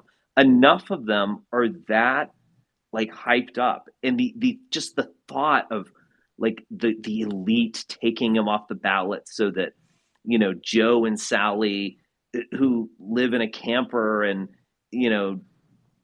are in a biker gang or whatever, aren't able to vote for their favorite guy, the guy who's going to save us from the devil worshippers. I mean, they will go nuts if the state does that. Period. I think they more likely kill themselves, Richard, than kill other people. I don't know. That's just my opinion.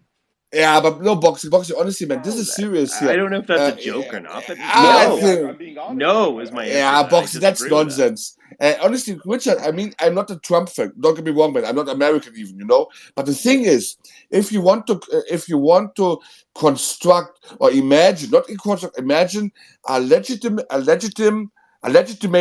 kind of crisis point which would start violence, that would be it.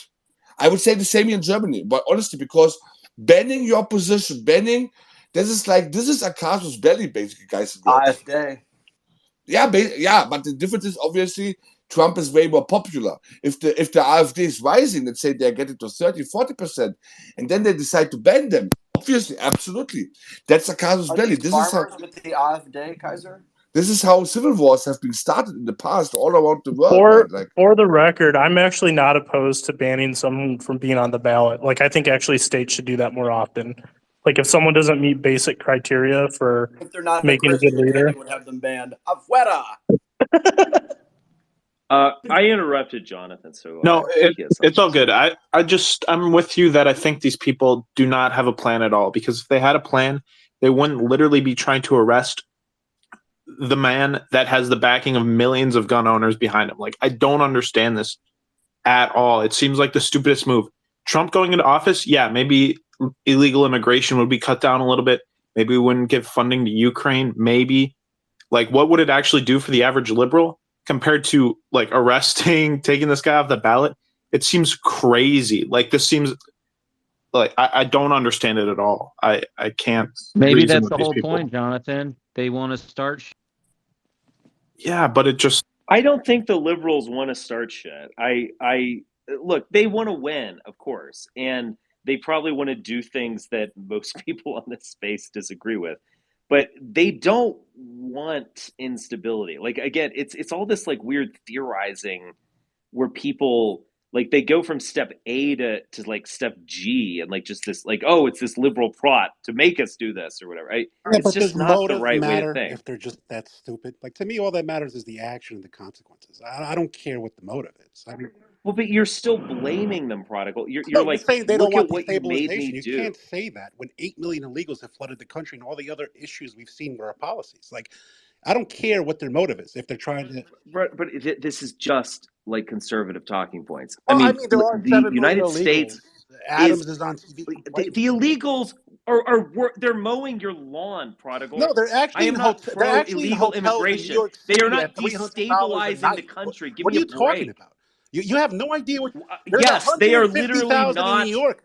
They're fucking hotels. destabilizing the country. They're A not. lot of these people They're are going not bankrupt. working. that's like not true. Like in Chicago, they are destabilizing a lot of like the local crime. Like crime is getting a lot worse. One of them that was arrested a couple days ago for like rape is a Venezuelan gang member. So like they are destabilizing. But when you said like liberals aren't trying to destabilize the country, they don't have that. All you have to do is look at Canada and look what the Justin Trudeau liberals said at the beginning of their term, that they wanted to double the Canadian population through immigration. And just this last quarter, Canada experienced the highest population growth in its history, and they are doing that. Look at Brampton. Look at the fucking statues going up in Brampton. Like, it's happening. They are destabilizing the Yeah, country. they're willing to replace you for their own No, ends. but But that that does when I stabilize say a country. If destable, you like, look at look, I Canada, don't. the But destabilization, healthcare industry words is matter. literally falling apart. Look at Quebec. People are dying right now. No joke, in the ER because they're at 150% capacity. Oh, I wonder why the fuck they're at that, because maybe their population grew so fast and they can't. Okay, I get what you're saying, and I might very well agree with many of the points you're making.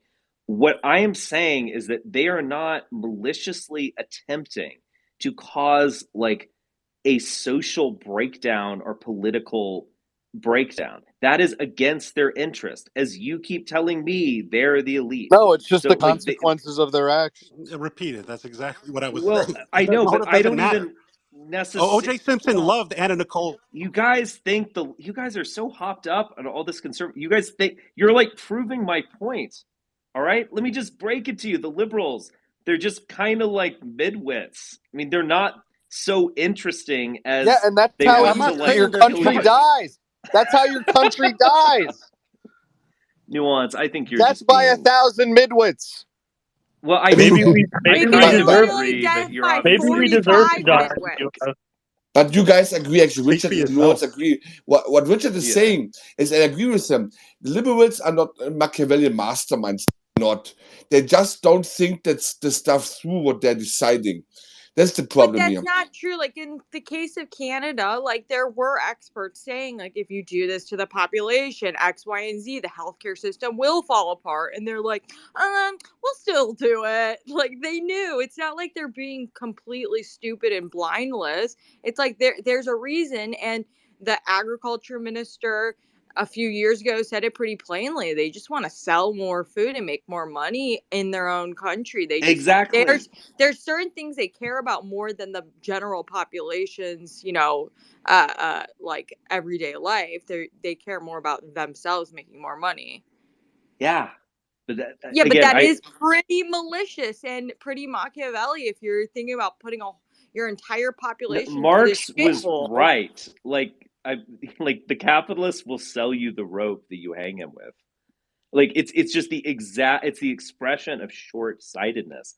But again, my claim is not that liberals suck.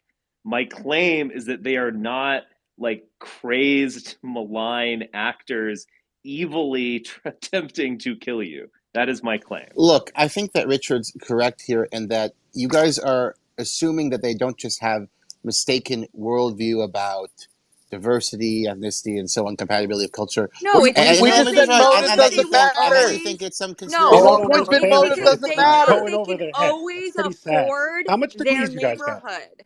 They All know right, they hold can on. always It's afford like their it's own like little bubble. Guys, insane. it's a very short point. Then you can respond. I just think it's much more persuasive that they have some false beliefs and that they have this Machiavellian plan to hurt everything. Are you not listening? We literally said, okay, granted. Like it's the motive doesn't matter. It's about the consequences of their actions.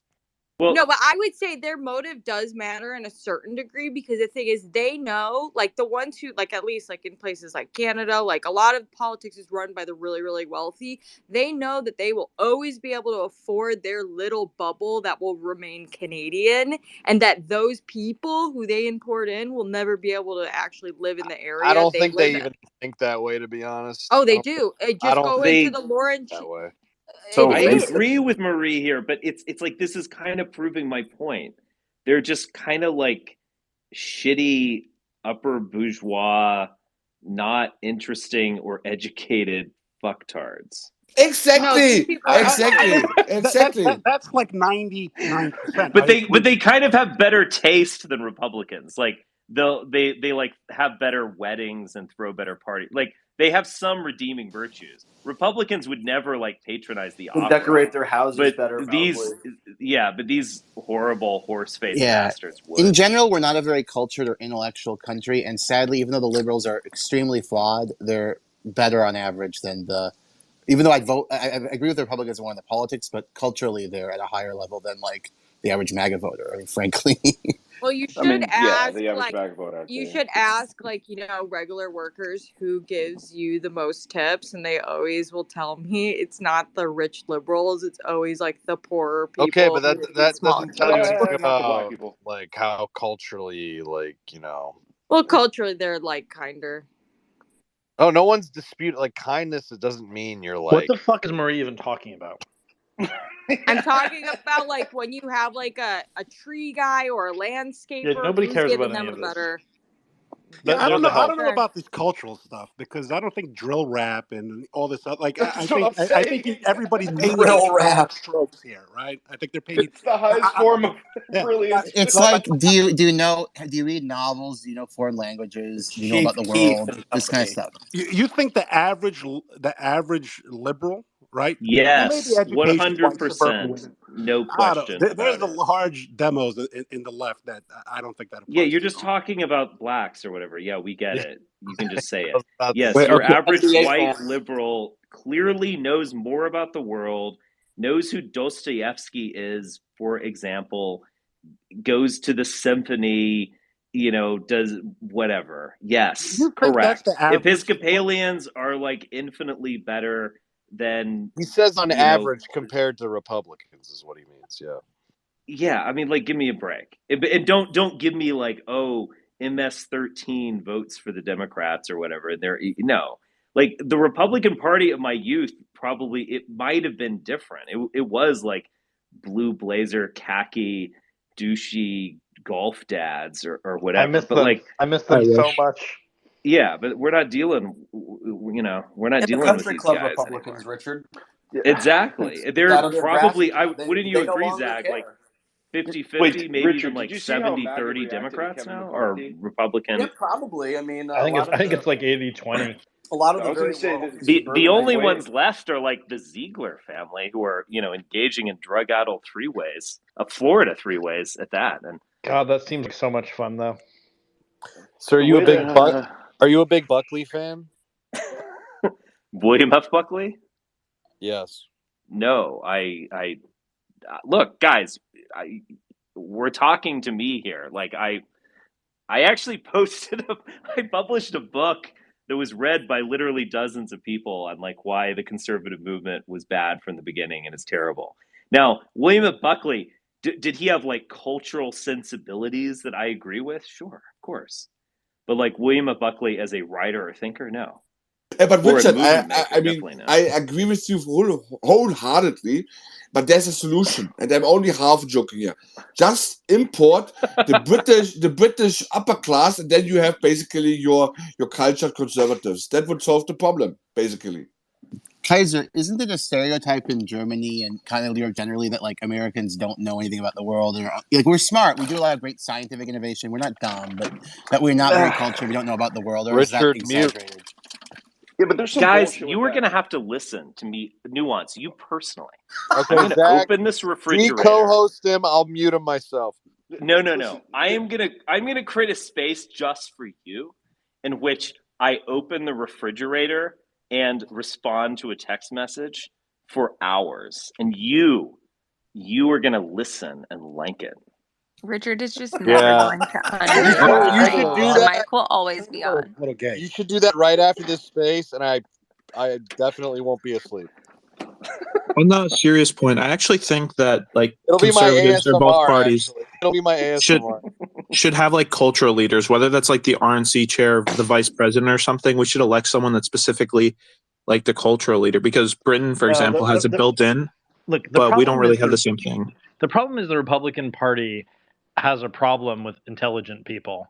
And to the extent they have intelligent people in their party at all, they're Jews. And they're very pro-Israel. That's basically the issue with the Republican Party. Okay, Chuck and I now agree again. Yes, that is largely And to true. answer the question of history, I have to say honestly, man, this is a very recent phenomenon. I do not Look, it think used that. to be And like that the WASPs ran the party, the Jews ran the money, and the rednecks showed up to vote maybe. That was like the deal in the Republican Party. The Jews have all the money and the whites have all the power. And I get stuck in taxi with Liva who no shower. I can't even get a taxi. What the? I have to say, guys, From my Avenue Q. Come on. outside impression is it all You're really started. proving how heterosexual you are, Nuance. He is heterosexual, absolutely. And Yeah. it started with Ronald Reagan. I do think the dumbing down of the Republican Party started with Ronald Reagan. I have to say it. In the 70s, 60s, the impression was not that American culture, not at all. I mean, the elites were absolutely on top. You knew your Latin, you knew your philosophers and Dostoevsky and all that stuff, Beethoven, Mozart. But it started with Reagan. The notion that intelligence is basically is a liberal, devilish, whatever magic work. That started with Reagan, and people embraced him. Like people with Reagan embraced stupidity. I'm honest, guys. Republicans must start to disavow Ronald Reagan. In many ways, and you actually do it already subconsciously. So a liberal made the Republicans more retarded. The thing is, Boxy, no, you do it already because all the Reaganomics trickled down. Basically, neoliberalism was started under They Thatcher. cut all the education departments. That's what they did during the Reagan What era. if I told you that I already disavow Ronald Reagan because of no fault divorce? I prefer Nixon. Well, amnesty would be the issue. I actually like Nixon too, to be honest. But honestly, I'm not joking, guys. Because what a lot of Americans, MAGA people, are complaining. They take our jobs, which is correct. But where did it start? Where did the neoliberal movement start? With Thatcher and Reagan. And as soon as Republicans, you guys realize, okay, Ronald Reagan is not the hero we deserved, but which we got. And forget about the Cold Thatcher wasn't all War. bad. She opposed German reunification. Yeah, okay. Yeah, that's true, actually. I mean, it's true, yes, it's true. She was right, by the way. She was 100% No, right. no. She wasn't right. And she even went to Kaiser Gorbachev. probably wants to redivide Germany and reinvent the day-to-day era. But we have to take over the West as well, and we have to take Yeah, over he also- wants like a North Korea reunification policy for. But the thing is, the funny thing about Thatcher is she even went to Gorbachev and she literally tried to bribe him to not to say yet to the reunification. But Helmut Kohl was smart. He knew what Thatcher's up to, and he just paid more. You see, because we had more money than the Brits, and that's that. Yeah. Charles is spot on. It's crazy. Imagine your best friend, like, oh, Margaret, we are friends, and then she backstabs you and goes to, Gorbachev, what is his first name? I forgot it. Zach help me out. Gorbachev first name. Mikhail, listen, we know how these Germans are. You cannot say yes to that, say no, and we pay you like a couple of fish and chips or whatever, man. Gorbachev was nice, though. But yeah, it is what it is. I'm not honestly wanted Reagan, man. Gorbachev's view was that the East would take over the West, not the West over the East, and I think he was right. I mean, I know where you're coming from, but but honestly, Charles, I was thinking about that, and I do think that there was a time where, let's say, Angela, but it's over, Charles. The East has lost. We have completely lost, man. It's over. You went to done Russia. and dusted. You went to Russia. The Transatlantica have won, internally, and that's that. And now, you look, Charles, you see what's happening. That instead of cutting, we have no money, and then you have to save money. You have to cut spending. And instead of cutting, let's say, foreign help to Israel or to Ukraine, what do? They cut tax exemptions for our own farmers so that they go bankrupt, man. That is so fucked up on so many levels, man. It's crazy. But those are liberals, you see, and our liberals are the same than your liberals. They're not Machiavellian masterminds. They're just sometimes they're so complacent and arrogant and hubris they don't think the stuff through what they're actually doing. the consequences, the long-term repercussions and consequences of their actions. They really do think that they know it best. It's hubris. It's hubris. Maybe it is because of what Richard says. They're like higher class. There is no consequences for them. Yeah, they control all the institutions. You can see the greatness of their culture in American society. I mean, these people are great. And Gorbachev, You're just blaming. Gorbachev is a genius. I mean, Perestroika, that was because, the East was getting stronger. I mean, there's been so many factual Prodigal, errors the institutions in they this control conversation. It's are actually like hilarious. academia and like museums And and state etc. bars and media and State Hollywood. bars. What do Yeah, we? state bar associations. Lawyers, Yes, judges. all of these things are like superior to conservative culture. I mean, I'm sorry, but like this What's their notion end that like product? What do you? Have you looked conservatives at are SAT or blackballed ACT in scores or anything? academia is Have you so looked? Have you looked at ridiculous. how American students are doing in grades and everything? It's not the Americans winning the fucking Again, national if you're referencing, nobody is claiming that it's not about SAT scores. It's about intellectualism is different than brains. There's plenty of smart people in America who are doing incredible things, innovative things. We're full of innovation. It's that the point Richard's making is that I think the I country in get his general. point. Let I me finish gave my point. multiple examples. I didn't Okay. just speak about SAT scores. I talked about culture. Right, I but you're talked about missing the media. point if you're talking about SAT scores, is my point. My point is their stewardship has been a failure. And if you want to look at American culture and Yeah, society, they that's control fine, institutions. but they actually did it. They took responsibility for the institutions, and conservatives don't and can't. And so it's just a meaningless argument. Like, look at that Amen, video Richard. of those Amen, like Richard. So you're Mexican not a game believer of members with Sullivan their theory? MILF Do porn you believe in a star. Sullivan theory? That's conservative culture, Ignoring man. DEI and quotas and all that Nobody bullshit. cares about any of this weird conservative shit. Well, I mean, Like it they is don't. fucking up schools, man. I mean, Yeah, but people don't vote on it because they don't give a fuck. I'm I talking know, about but that's a society. Who the problem, fuck's talking though. about voting? We're talking about culture. What the fuck are you So talking they believe in false premises about reality, which leads to social problems with regard to DEI. I agreed with you, Prodigal, there. But the problem is it isn't just about having sound ideas that lead to prosperity and low crime and whatever. Conservatives focus on that stuff. It's about having an aesthetically engaging, inspiring culture, and all we get from the right is lady ballers. It's pathetic. Hollywood is better than lady ballers. Whatever critique we have of Hollywood, What do you it mean? is a They're million still times more college. compelling than what college. conservatives can produce. Well, you're seeing mass exodus from New York and it's just you say these things and you paint them as blank and white when clearly they're not. But I'll let you continue, please. Well, into history, like I'm not like the biggest fan of Daily Wire or whatever, but what they're doing, I think, is admirable. Obviously, they're in the beginning stages, so they're not going to do it the first time, right? As the traitor that he is. Okay, but the idea that conservatives making culture is in the right direction. No. This like red team, blue team bullshit like doesn't work anymore. Okay, elite proper society is left wing because that's how it is now. And I know people don't want to hear that, but the right, as a whole is just a rear guard action. It offers nothing. What are we even conserving? Like, it doesn't exist anymore. I mean, Kid I Rock and obviously Anthony agree. Oliver, you know what I mean? Like that's that's Richard Charles has a point, right? The United States is agree. becoming an empire. And whether you like it or not, like that's the reality. Is Running an empire, becoming? is an empire. Whether you like it or not, empires have elites that run them, and bureaucracies and technologies and technocrats.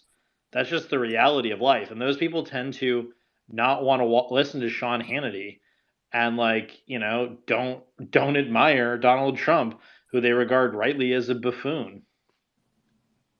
Yeah, and I want elites like. I'm still on the Daily Wire thing because I think that we do need conservative elites, but I just don't know. Ben Shapiro got a shitload of money from the Chinese and, basically these weird fracking cultists down in Texas that should never have been allowed. That should easily be a FARA or a CFIUS violation or both.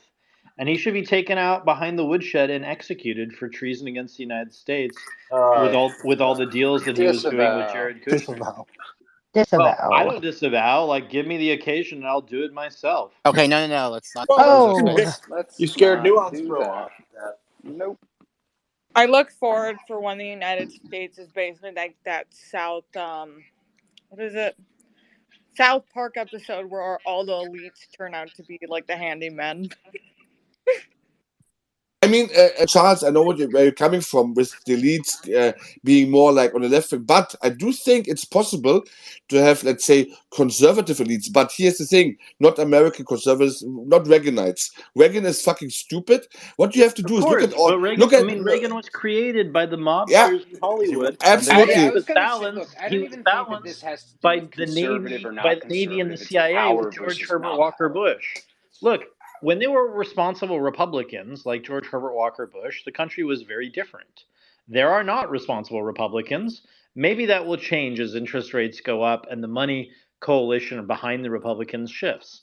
I hope it does. But, right now we have an Indian slut, we have a call center guy, we have a fat man, we have an orange man, and we have basically some weird autist from Florida or whatever the fuck he's from. I didn't even know how to even describe Ron DeSantis. Wait, And Charles, on what fucking planet is George H.W. Bush responsible? responsible for What? killing lots of people, responsible for winning the Gulf War, responsible for toppling the Soviet Union, responsible for basically getting rolled by the Israelis, which just gave us Bill Clinton, by the way. Look, I'm not a fan of the Bush. I'm not a fan of the Bushes, but they had a compelling vision for the world, and that's why they won elections. And they were willing to show up and win and cheat and do all the things they needed to do to win. And that is just not the case with a lot of the Republicans today. They like to go to their conferences and their rah, rah, rah, their talking points. I mean, listen, I've written a lot of speeches for a lot of Republican politicians who've gone to those, rah, rah, rah conventions. So I understand. I'm not Charles, though, a quick question for they're you. not serious people. Quick question for you, Charles. Don't you find so? I used to agree Trump's unserious, as a buffoon, he doesn't know anything. It still is all true at some level, but I feel like at this point I see him as a historical figure because he's built like a religion. Yeah. I mean, many of the people. Let me finish the question. This is the Many of the this is the people. Richard view, right? Yeah, it's my view as well. He's built like a personality cult that is in some way stronger than Christianity. And it's certainly stronger than the Constitution and other national myths. So isn't that impressive at a historical meta level? We shall see if the cult withstands it. I mean, there have been cultists before that have sprung up in America, right? I mean, David Koresh. I mean, there are many such cases. Talking to Rachel Maddow again? I mean, look, the point is very simple, right? The state can't have cult leaders running around. The state needs to preserve itself. The state will therefore cheat to achieve the objective of preserving the state. Unless Donald Trump, I understand your point, but take Israel for example. I'm not saying Trump will do this. There's no evidence he will. But if Trump were to say tomorrow, actually, I think Israel is committing war crimes, we should have a two-state solution, he could, and he alone could move his voters because they buy into his personality cult more than any other principle, and that is impressive. I find that to be impressive, even if it's detestable or whatever. We can talk about morally, it's bad. But it's impressive. Listen. You're missing what I'm saying, right? So I don't disagree that he has a cult members any more than than the Moonies. I mean, the Moonies basically controlled the LDP in Japan for many, many years. I mean, that's why that guy had to kill Abe, right? He had to literally assassinate him. And then he apologized for it, right? If you remember when he shot him in the, what was it, in July of 2022, I guess it was, last year. So, I mean, he assassinated Abe, and that changed all of Japanese politics because his view was that Abe was controlled by the Moonies, which turns out to have been largely correct, that there was a huge Moonie subplot controlling Japanese politics.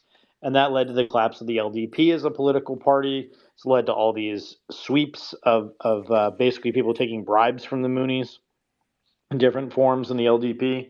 So yeah, look, we have a cult that has wrested control of one of the political parties. Charles, was the Cult Awareness Network of the late 70s and the early 80s an operation by intelligence? Most likely. It's kind of a complicated question.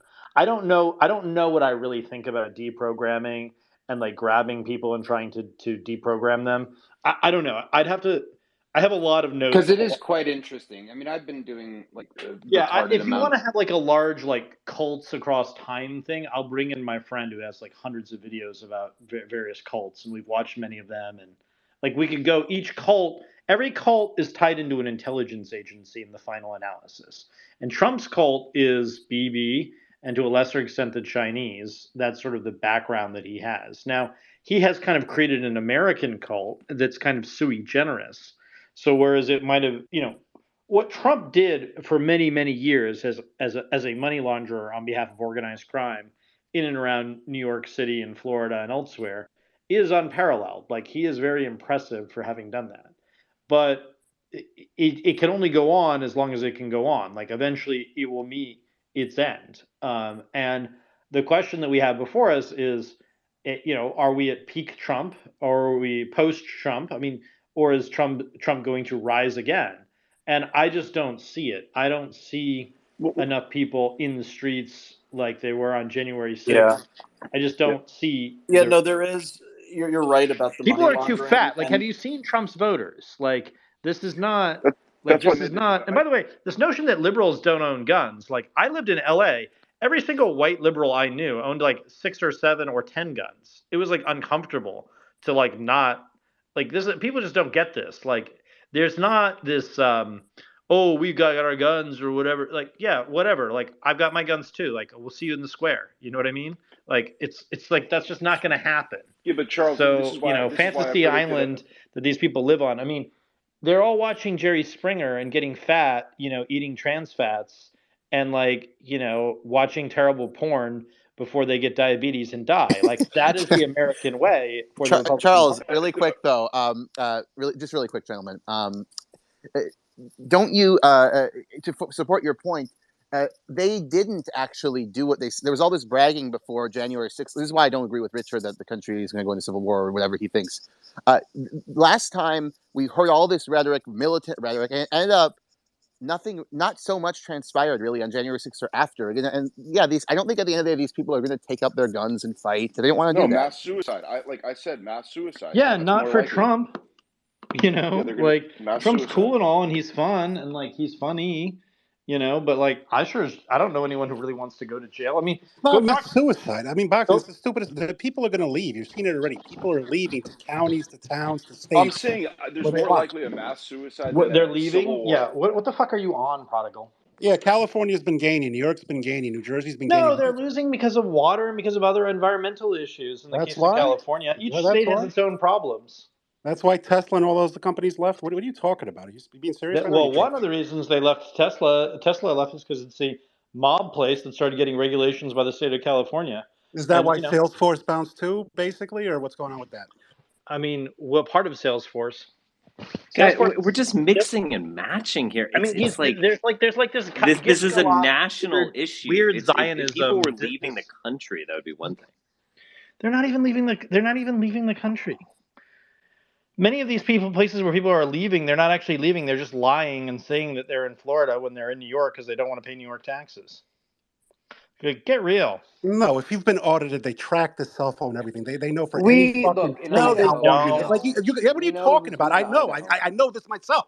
Like, Sometimes I No, know they so much don't. blackness here, and people. They actually track your cell phone when you're audited. No, they don't. Yes, they Sometimes, do. Yes, they for this do. No, reason, they They've never worked don't. good auditing firms. I Charles, was for audited dodging by the the taxes, California it Franchise will- Board when I moved to Texas. What happened to Derek Jeter? There's been other people too. I know Yeah, what multiple happened to people Derek this has Jeter? happened. do it. Guy, why Obviously, are we I- I- distracted? Now we're talking This is about not the now we're issue. talking about professional athletes. Yeah, But shut listen, the fuck up, but- Prodigal. yeah, but I gave you an Charles, example, genius, and it is done. Should I No, pull an but article and Charles, post it exactly. for you? If you have a little bit of money and it's viewed No, that you're it's not. dodging taxes by claiming to be a Florida resident, New York is they- doing they clawbacks. will- They're there's a checking cell phone probationary records. They period need where the they track fucking you. money. Now states are introducing, blue states are introducing, if you move out, they're going to hit Yeah, you with whatever. costs.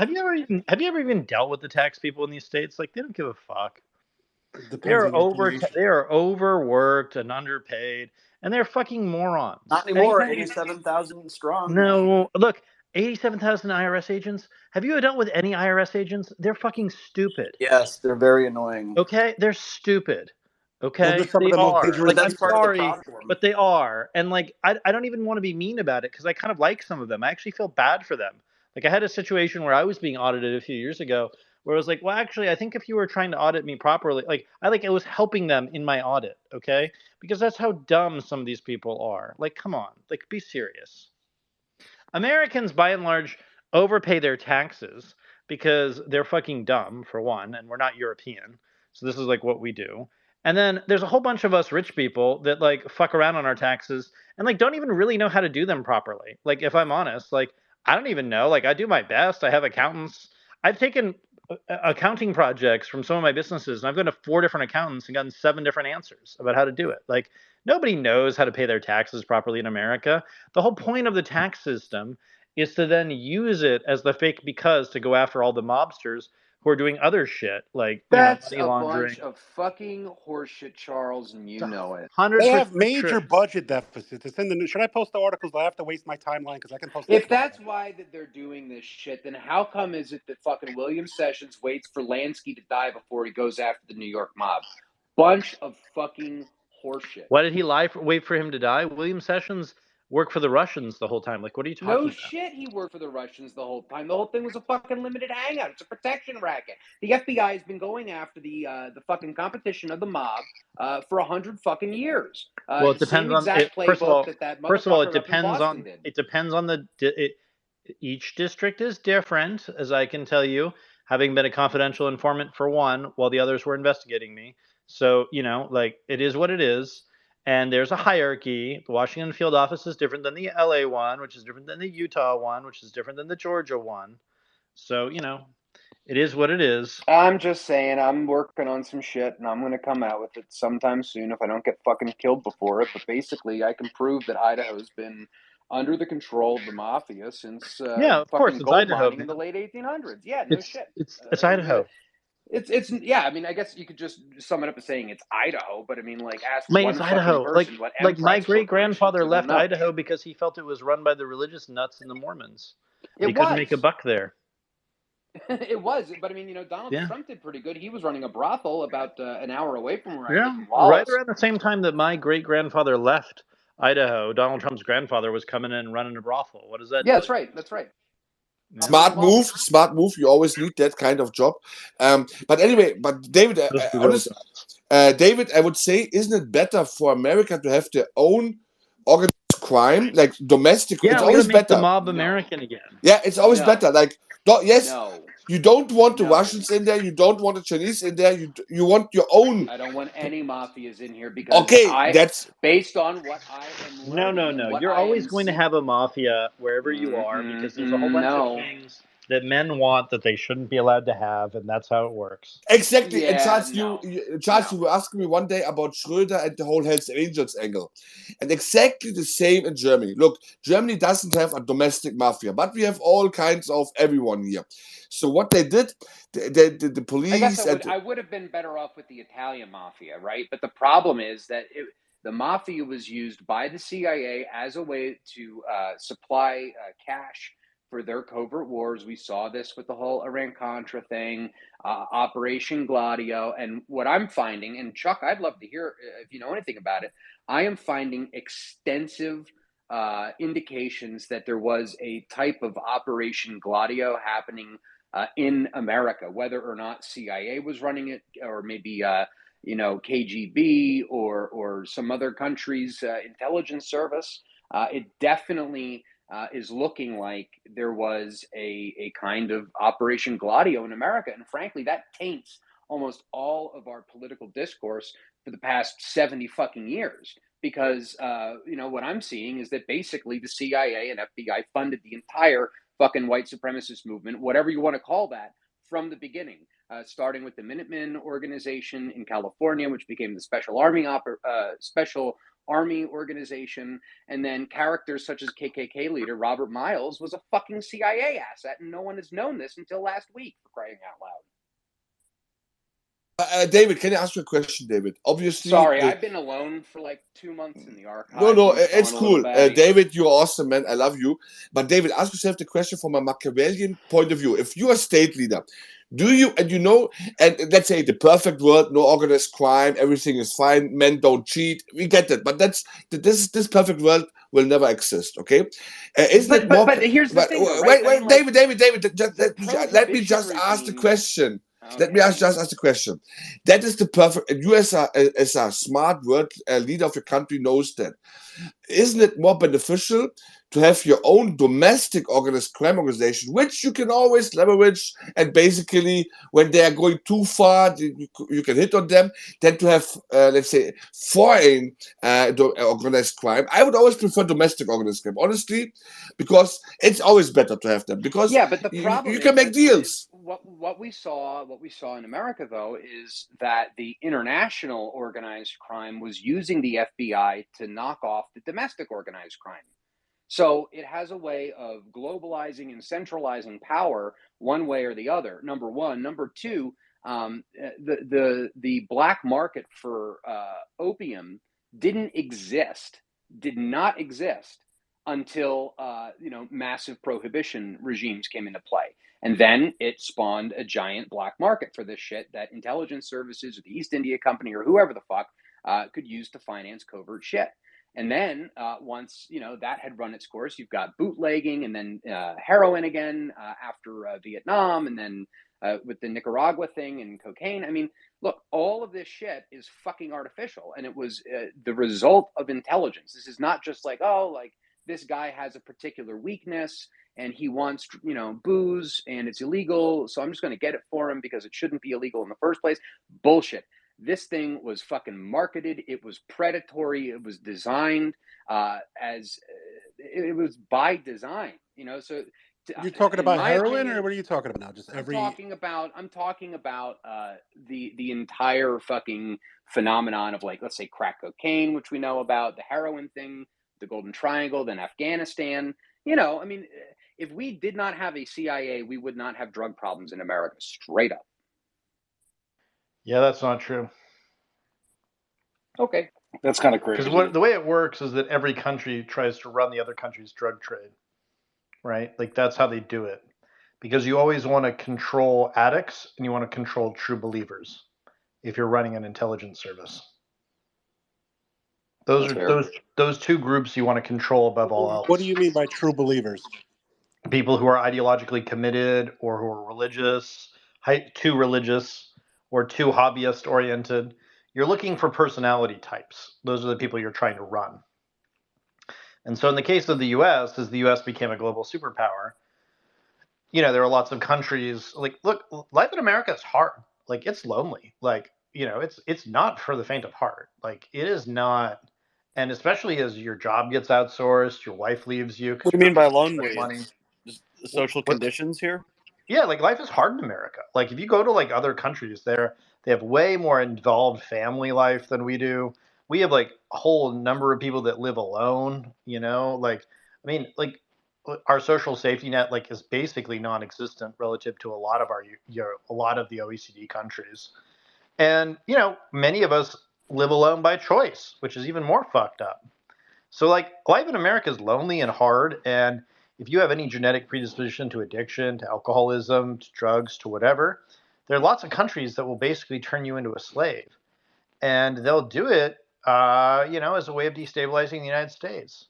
And other countries have run other countries' drug services for quite a long time. I mean, it's kind of what the whole opium wars were about, Right. So this has been going on for a long time. Now, in the case of the United States right now, nobody wants to go there about China and Mexico and Israel's relationship.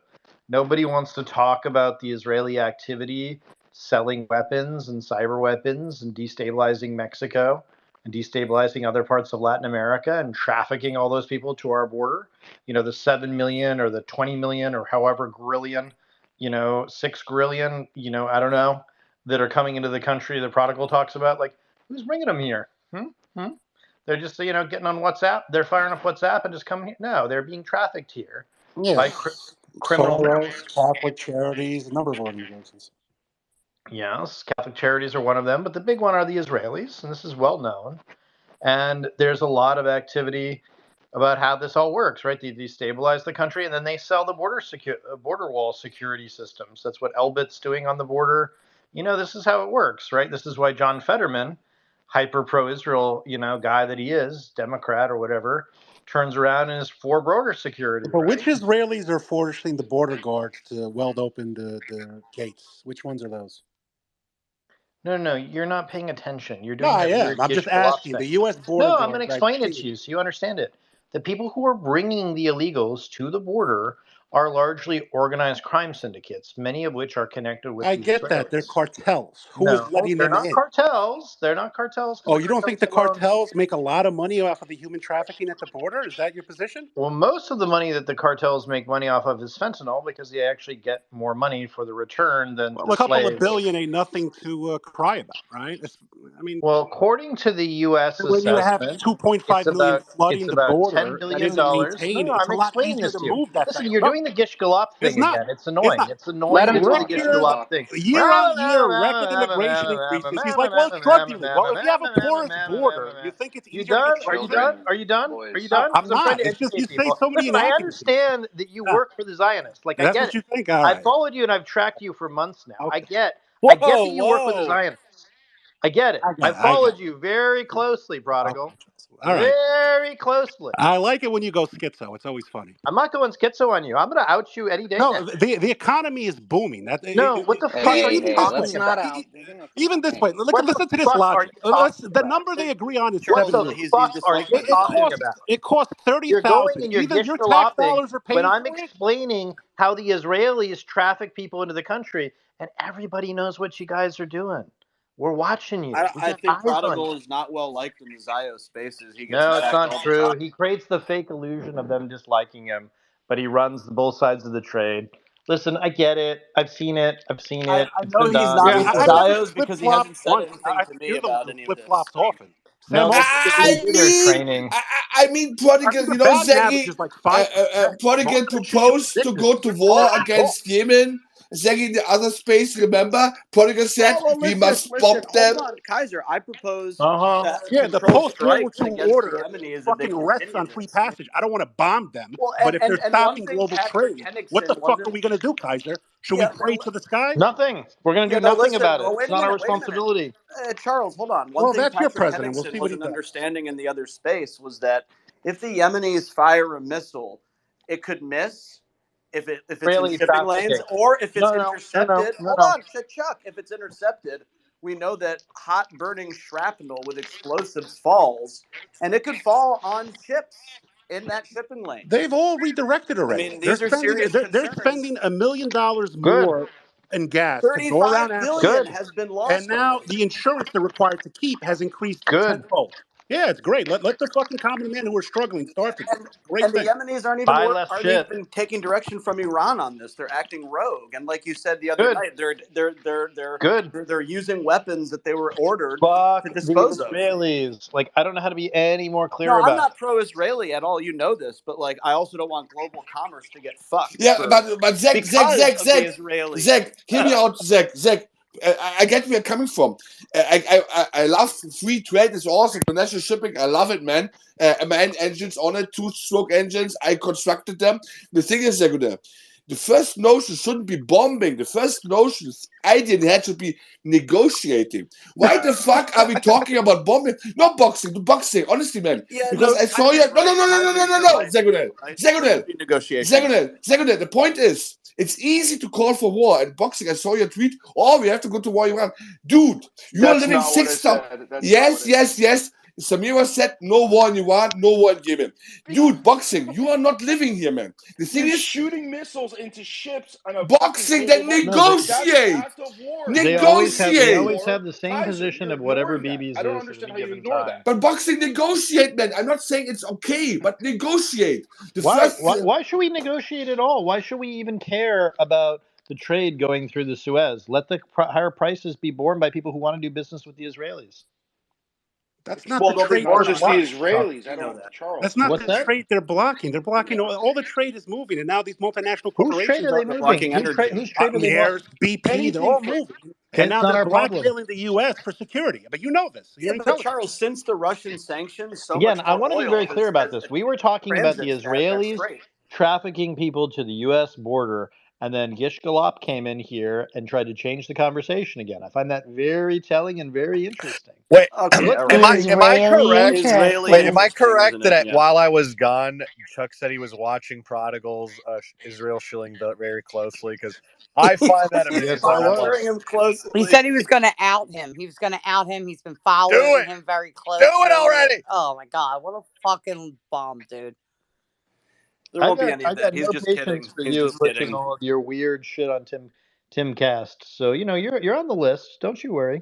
Oh, listen, I've already been Eyes are outed on as you much too, as you bitch. can. Feel Eyes are free. on you You want too. me to do it for you, Charles? You want me to do it for you? I've been sued by another company for fucking because I put a sexual harassment lawsuit on him. I've been accused of being a cokehead. I've been accused of having extramarital affairs. I've been accused of a whole host of things. I've been accused of being a Russian spy. Feel free. I can I've do heard whatever about you want. My Lisa name around is the Lisa Kremlin. Elizabeth Helen Reynolds Barbunas. My birth date is 10/7/81. I live in Philadelphia. Wait, why Fucking didn't do you your say best, the bro. address? You were so transparent with You everything. forgot your Relax, social relax, security 2542 South Monolith. Bend. Why What are do you you want not, me to do? Lisa? What are you doing? I don't What give would a you do that fuck. for? Come get me. Lisa. You fucking losers. I'm not coming to If get. I'm not everybody coming to says get you. gay, Other I mean, people like, are coming it's to get so you. gay. You're all so fucking stupid. Oh, you're on the list. Put me on the fucking list. I'll put myself on the list. We've been on the list for some time. I mean, I I don't don't joke about the care. gulag. Lisa Please is don't cool. care. No, Lisa is cool. Charles, Lisa's cool, man. Prodigal is, I don't know. Prodigal is also cool, but in a different way. But the thing is, guys and girls, don't get why so should? upset about But Zagodel, a second By here. the way, Zagodel. hold on. I have to say something, Lisa. For someone who hates radical Islam so much and jihadists, you just went like full jihadi right there by blowing yourself up like that. I don't care. Don't care. I don't care. I'm not afraid of anybody. I don't care. You can't threaten me with, oh, you're on the list too. Go suck a dick. That's what you do, right? That's what you do. You suck dicks, right? So let me tell you, I don't care.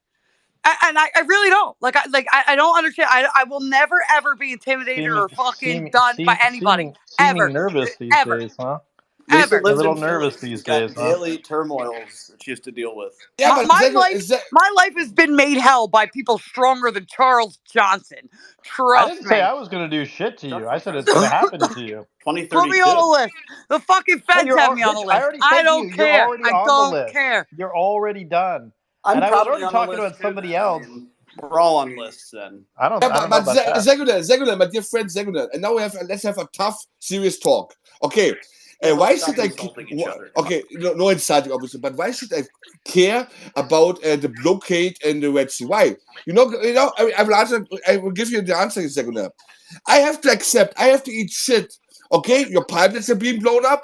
Don't you dare to say anything. Why do I care about a fucking blockade in Yemen? Good for them.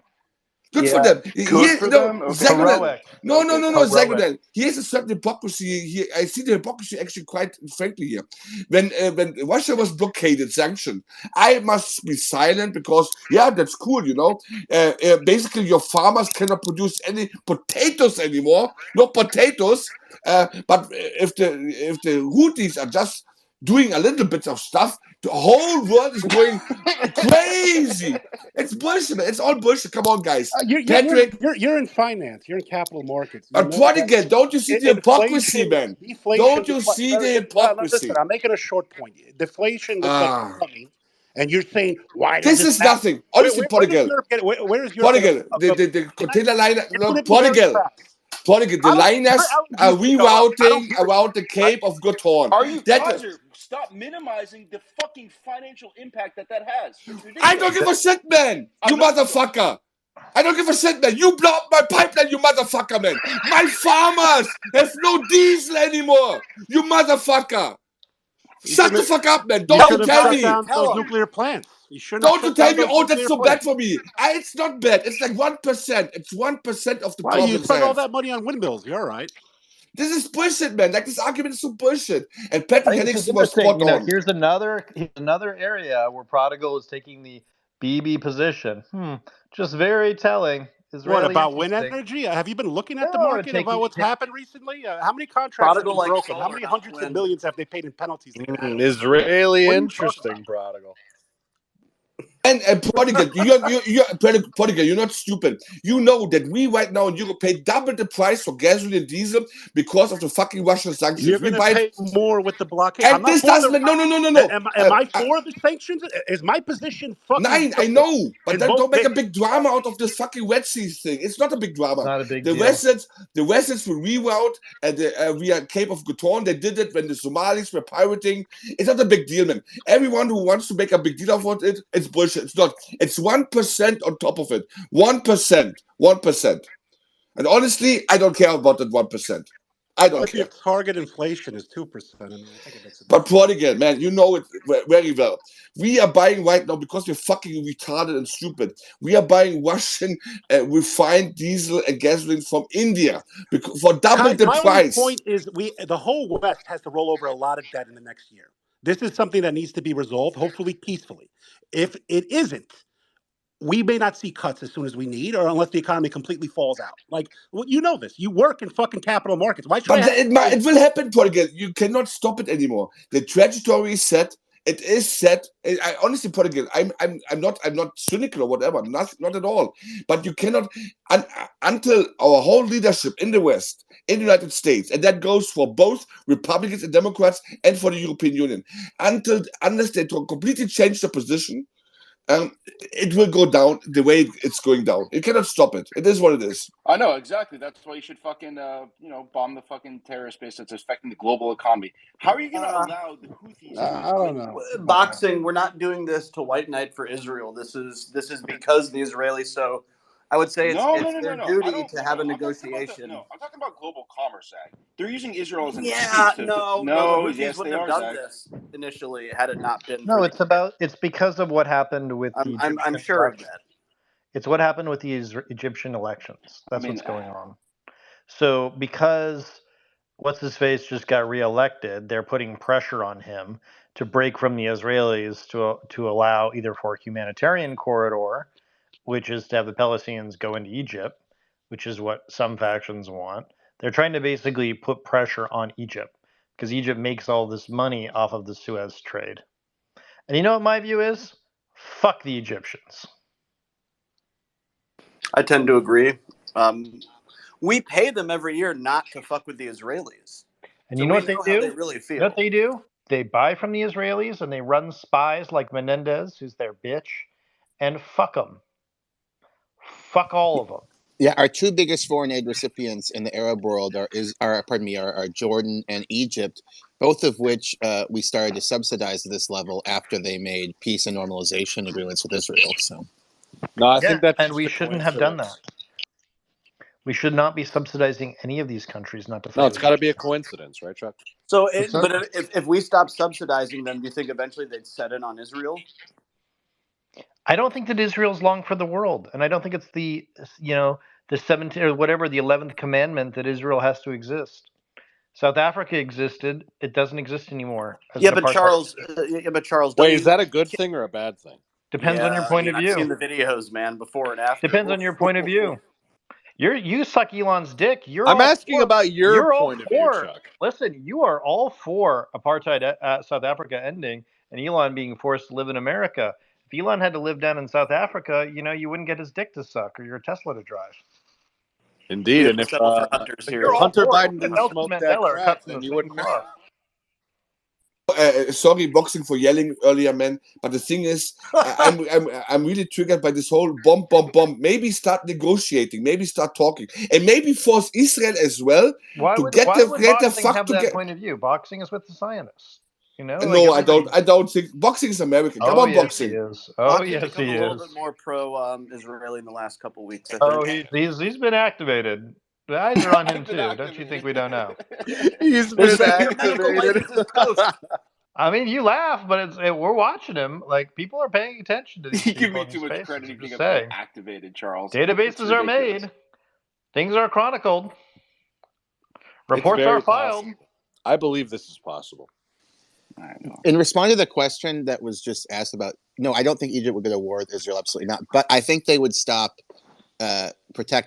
enforcing the Gaza concentration camp policy if not for our aid. Yeah, I disagree. Yeah. I think Egypt is going to push the West to guarantee the route, just like you've seen multinational corporations Nope. do. They And that's can't do they it. get about They don't 30% have of the their GDP. How much materiel. of their GDP did they Or get let out of the Suez Canal? Listen, How I let's much? let actually worked Prodigal on this. Like, finish. look, Hold on, I let's was let in Prodigal Somalia, finish. like actually Is it working a on this third, shit. Chuck? A third of their GDP I is the was Suez working on this Canal? shit. I was working on this shit with the whole Somali pirates thing. You know, the whole like last time we did this shit. So I kind of know a thing or two about this. You can't guarantee it unless you're willing to actually invade Yemen. It can't be done. Then that's a Well, problem. what So about you this know, new operation that the U.S. Defense Department's they about to launch? well, I mean, a lot of that is about trying to change the spike pricing that's going to go on global freight. That's what that is. It's well, basically trying. they said that they'd be conducting strikes. Yeah, we'll So, see. I doubt it. I mean, if they do strikes, then there will be a Yemeni retaliation of some kind or an attempt. Probably Do you they'll understand how probably sink fucking some tough sort of the a Yemeni liner are? or something like that. I mean, the Yemeni have been up close and personal with the Saudis, with the Israel. I mean, the number of countries that the Yemeni have been fighting, the Houthis in particular have been fighting, and yet everyone's like, oh, they're done, they're finished, they're whatever. We'll beat them in a week, we'll beat them in 2 weeks. Yeah, that hasn't really worked out so well. That's how it is there. Yeah, no, they're not weak.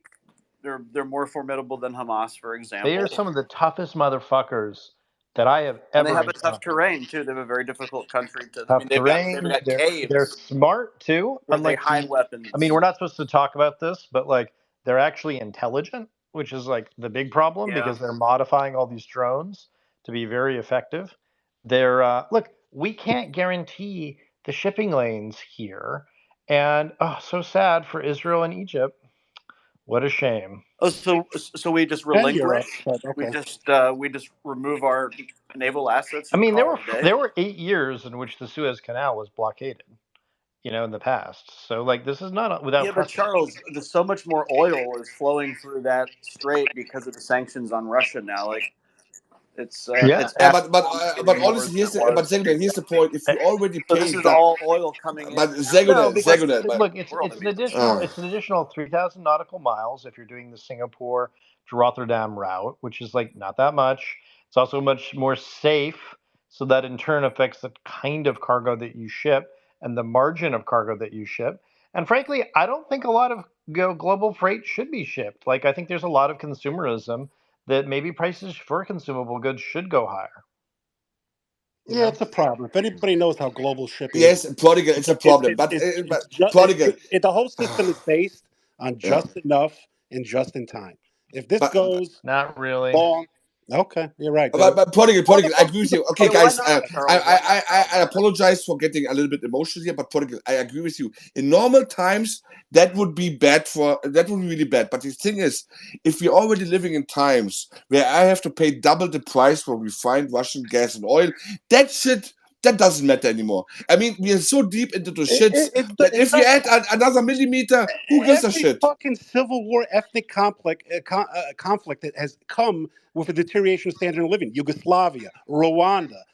Like, what are you talking? You know this. Like, But you think, Prodigal, okay, it's yeah, going to get worse. but It's do not you going to matter. listen to me? Prodigal, do you listen to me? Do tensions Prodigal, in Europe and the U.S. look great to you? How many protests are going on? but Prodigal, did you listen to me? The thing is, we are already so deep into the shits that this particular issue, man, that's like a nothing burger. In normal times, it would matter, but we are not living in normal times. This is like nothing on top of what we already have here, and that is due to our own making or to the making of our own politicians. So this, let's say, yes, if we are living in an alternate timeline, 23, there's no war in Ukraine, no war in Israel, Gaza, everything is fine and dandy, the world economy is going great, then that would be a big news. But right now, that is for me a nothing burger, because it's like compared to the other issues we right now have. It's like nothing. It's like a little stone compared to the fucking big granite block here on the other side. It's not that important. And people who want to make that out as so important, honestly, I have to call it hypocrisy. When leaders, political leaders of the West are now, Disruption. Are you kidding me? We are buying again, Listen, and you know Panama that banned Prodigal, you U.S. know ships from it. the canal. Bomb. Prodigal, you know I that we are disagree. buying. Prodigal, you know it yourself. You said it yourself. We are right now buying Russian refined oil from the fucking Indians for double the fucking price. And then you will want to tell me that the Red Sea blockade is a big issue? No, it's not. It's for Egypt and it's for Israel, but it's not my issue. Honestly, guys and girls, For maybe central banks, if it causes inflation, is it an issue? By the way, have you noticed that Netanyahu is the one who said that Biden needs to take action against the Yemeni? And it's like, no, we don't really need to do that. Sorry, Bibi, you need to go. You need to go to prison now.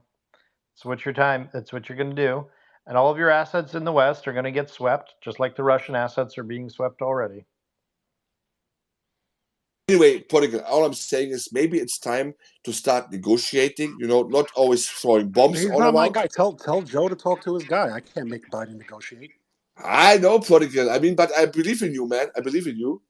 Well, it's not Biden. Your faith It's not is Biden mistaken. that's the one that needs to negotiate. It's Bibi. Bibi needs to go to jail. He needs to leave. Oh, he's talking about Houthis. Or experience the Abe solution. That is an option here with Netanyahu. Disavow. I don't disavow it. I think it would be a great return on investment. Yeah, Charles, remember how upset you got people for making such a suggestion the other week? Let me I be mean, very it's- clear. I think turnabout is fair Sometimes I play. worry about your safety. You did JFK. We do Netanyahu. What do you say? Let's fair is fair.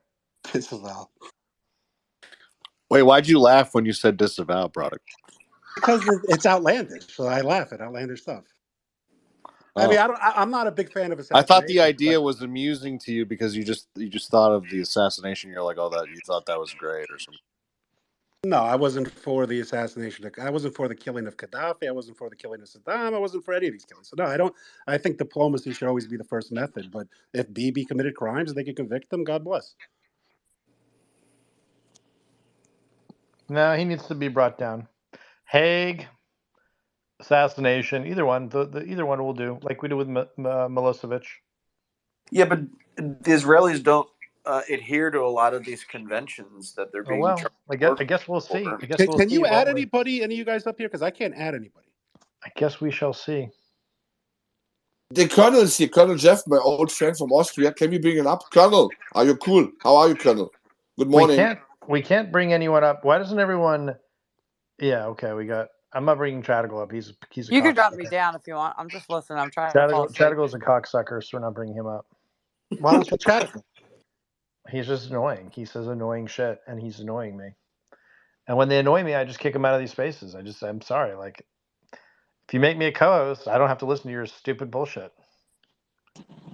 So if Chadigal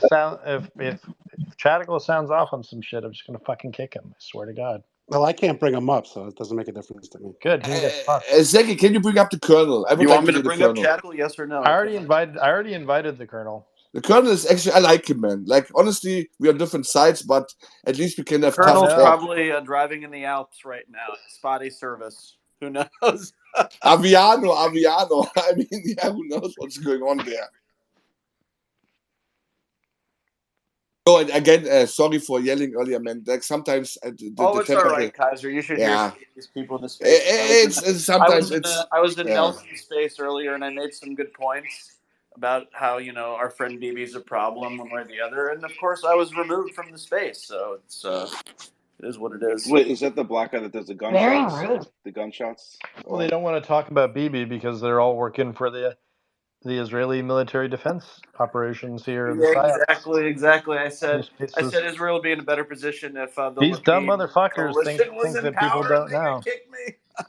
Yeah, they don't. They're these dumb motherfuckers. So dumb. I even, for you, Charles, I even said, and perhaps a closer alignment with Turkey. They really didn't like that one. No, they do not like the Turks. The Turks scare the shit out of them. Wait, Zach, is Nelson the black guy that does By the way, the I have a gunshot? whole bunch of Kyrgyz coming to visit me on Thursday. I'm having a bunch of Kyrgyz over at my home. Charles, have you ever listened to that space before? We're going to do our thing. We're going to bring back Turan. It's so ridiculous, that space. They'll talk about Arab-Israeli conflict, and then he'll be like, hold on, and then he'll do the gunshots. It's Somebody's speaking right now? Yeah, I think Box Box I is think speaking. yeah. Yeah, No, yeah. let's kick him. Who is he talking about right now? Which space? Johnny Are we I just Nelson kicked it. Pega. Nelson was in a space. The only reason I went into the Let's space is talk because about it. my friend Warren Monitors was in that space, so I went in. We They were got really trashing him. Zaganel. Lives Yeah, for they that. were really trashing him. So I was given a mic and I went up and they were that Miria troll fellow, the founder, was on the stage, and who else? Let's bring up Let's bring up FDM. Yeah, So quite sinister characters for sure. let's bring up FDM. Good morning, Colonel. Servus. How are Yeah, you, Colonel? how's it going, Colonel? Colonel just left, bro. He just left. He's gone. Colonel Unbelievable. Spotty Service. I'm telling you. On Yeah, that. he's on the way to Aviano. 100%, man. It's 8:00 and 15. Makes sense. Absolutely.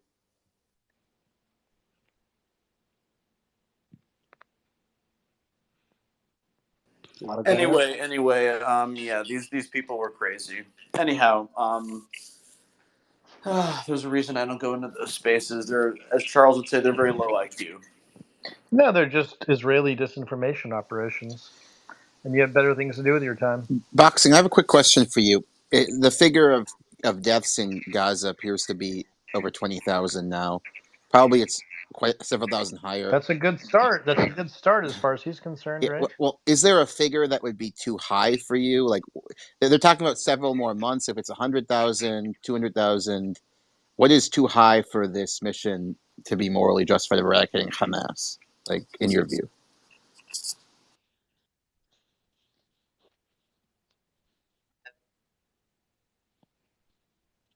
Is Chuck talking right now or no? No, we're waiting for boxing. Oh, yeah. Hold on, I didn't Bring up hear my boy. last. Bring up my Didn't boy. somebody just Brennan. ask Chuck Bring a up my question boy. though? Did you not hear that person ask you, Chuck, a question? Bring up my boy Brennan too. Kaiser, guten Morgen. I'm going to. We're gonna. Good morning, Colonel. I We hope have to you let are fine. boxing address this. Ja, ich bin im Arbeit jetzt in meinem Büro. Yeah, it's almost Christmas, Colonel. Almost. I have today and tomorrow, and then 2 weeks break. Oh, I'm looking so forward to it. Oh man, Kaiser's going to be hitting the spaces. Dude, I saw you were in. None of you guys the work in markets Germany in anyway. Strasbourg and Salzburg, man. I can't wait. We're going to we're hitting Salzburg next week. And those markets are just ridiculously gorgeous. Salzburg is awesome, really awesome. I like it, and Strasbourg is also great. It's really, honestly, Paris. Okay, yeah, go to Paris, whatever. It's overrated.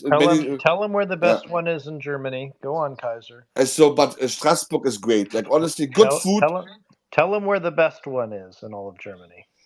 Dresden, yeah, Dresden is formidable. Yeah, Dresden is great as well. Yeah, so yeah, those are great, honestly, and these towns. This is the thing, man. Like the big cities, London, okay, Paris, okay, Berlin, whatever. I mean, yes, visit them, but the middle towns, they are awesome, man. It's like great.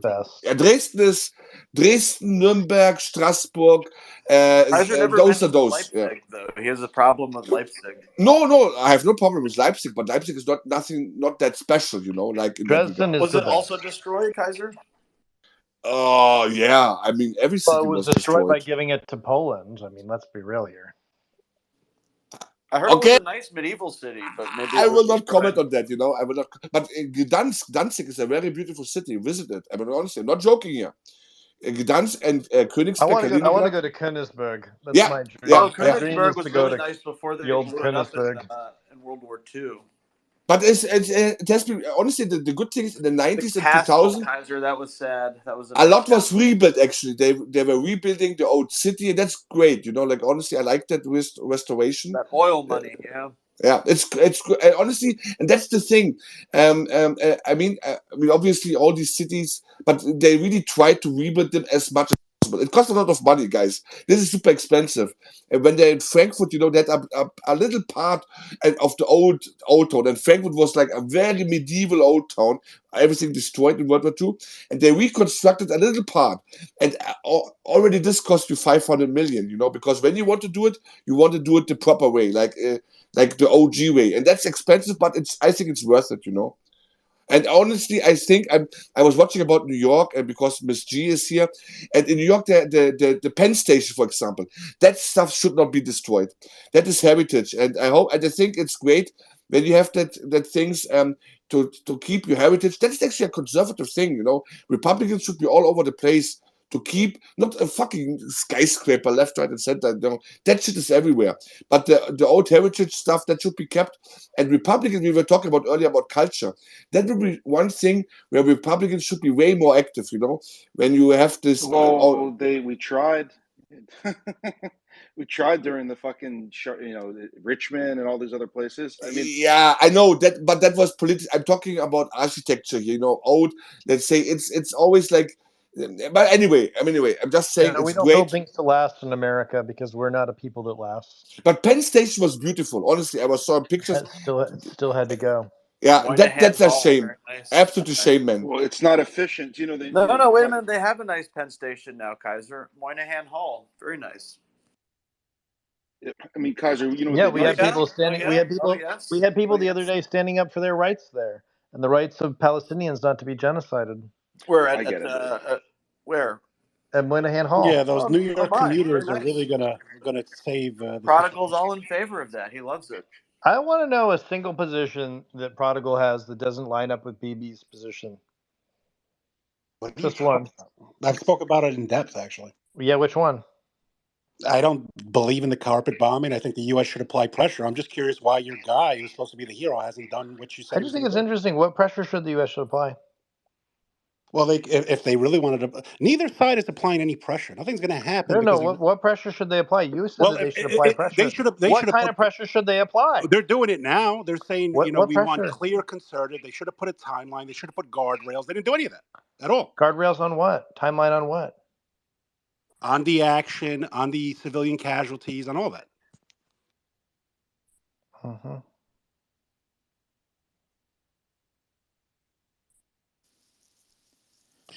Really Chuck, interesting. Chuck, I had a question for you. Roughly 2000, I was working for DISA, and there was a company that came. Tell people to what try DISA is. Tell people what DISA is. Defense Information Systems Agency, basically the ISP for DoD. Go on. And when I was working there, a company tried to come in and sell us on some sensitive products and software, and something was kind of off. They were Israeli. They were Israeli, but they weren't forthcoming about the fact that they were Israeli. They weren't forthcoming? Israelis not being forthcoming? What? Yeah. I'm kind of curious about your perspective about how much of that kind of stuff is going on to where they've got their hooks in kind of like our software. All the fucking time. And all the fucking time, especially in other countries. So if you look up at the Jumbotron, I have that piece by Vice about all this stuff that they show up where they just give people software packages. They just give, you should use our software, could enjoy it. It's like, free software. It's like, nope, not free. The price is your freedom and your soul and your sovereignty. So yeah, not good. Nicht gut for our German friends. But I have a question on to Charles, to everyone here, boxing, Colonel By the way, David. just to be clear about this, Brennan, I've seen this hundreds of times in my career, and I'm 35 years old. So just think about that.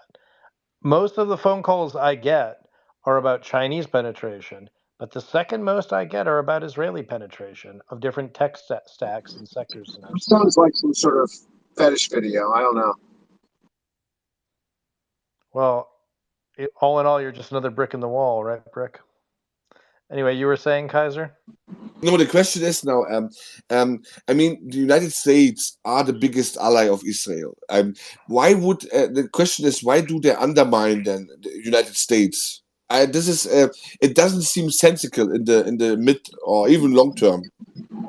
Well, I think the U.S. is giving them enough rope to hang themselves with. Well, that's the theory that I have. Could one of the reasons be that the U.S. is technically not supposed to be spying on its own citizens, and Israel could do it for them? Well, we don't usually rely on the Israelis to do the spying for us. It's usually the British that we go to. Or New Zealand. No, it's mostly the British, because the GCHQ factory is much better than any of the other players. I have hopes that the Australians can get up to snuff, but they are Australians, and they're not very competent.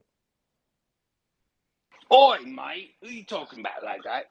It's just a country of men who want to steal your girlfriend.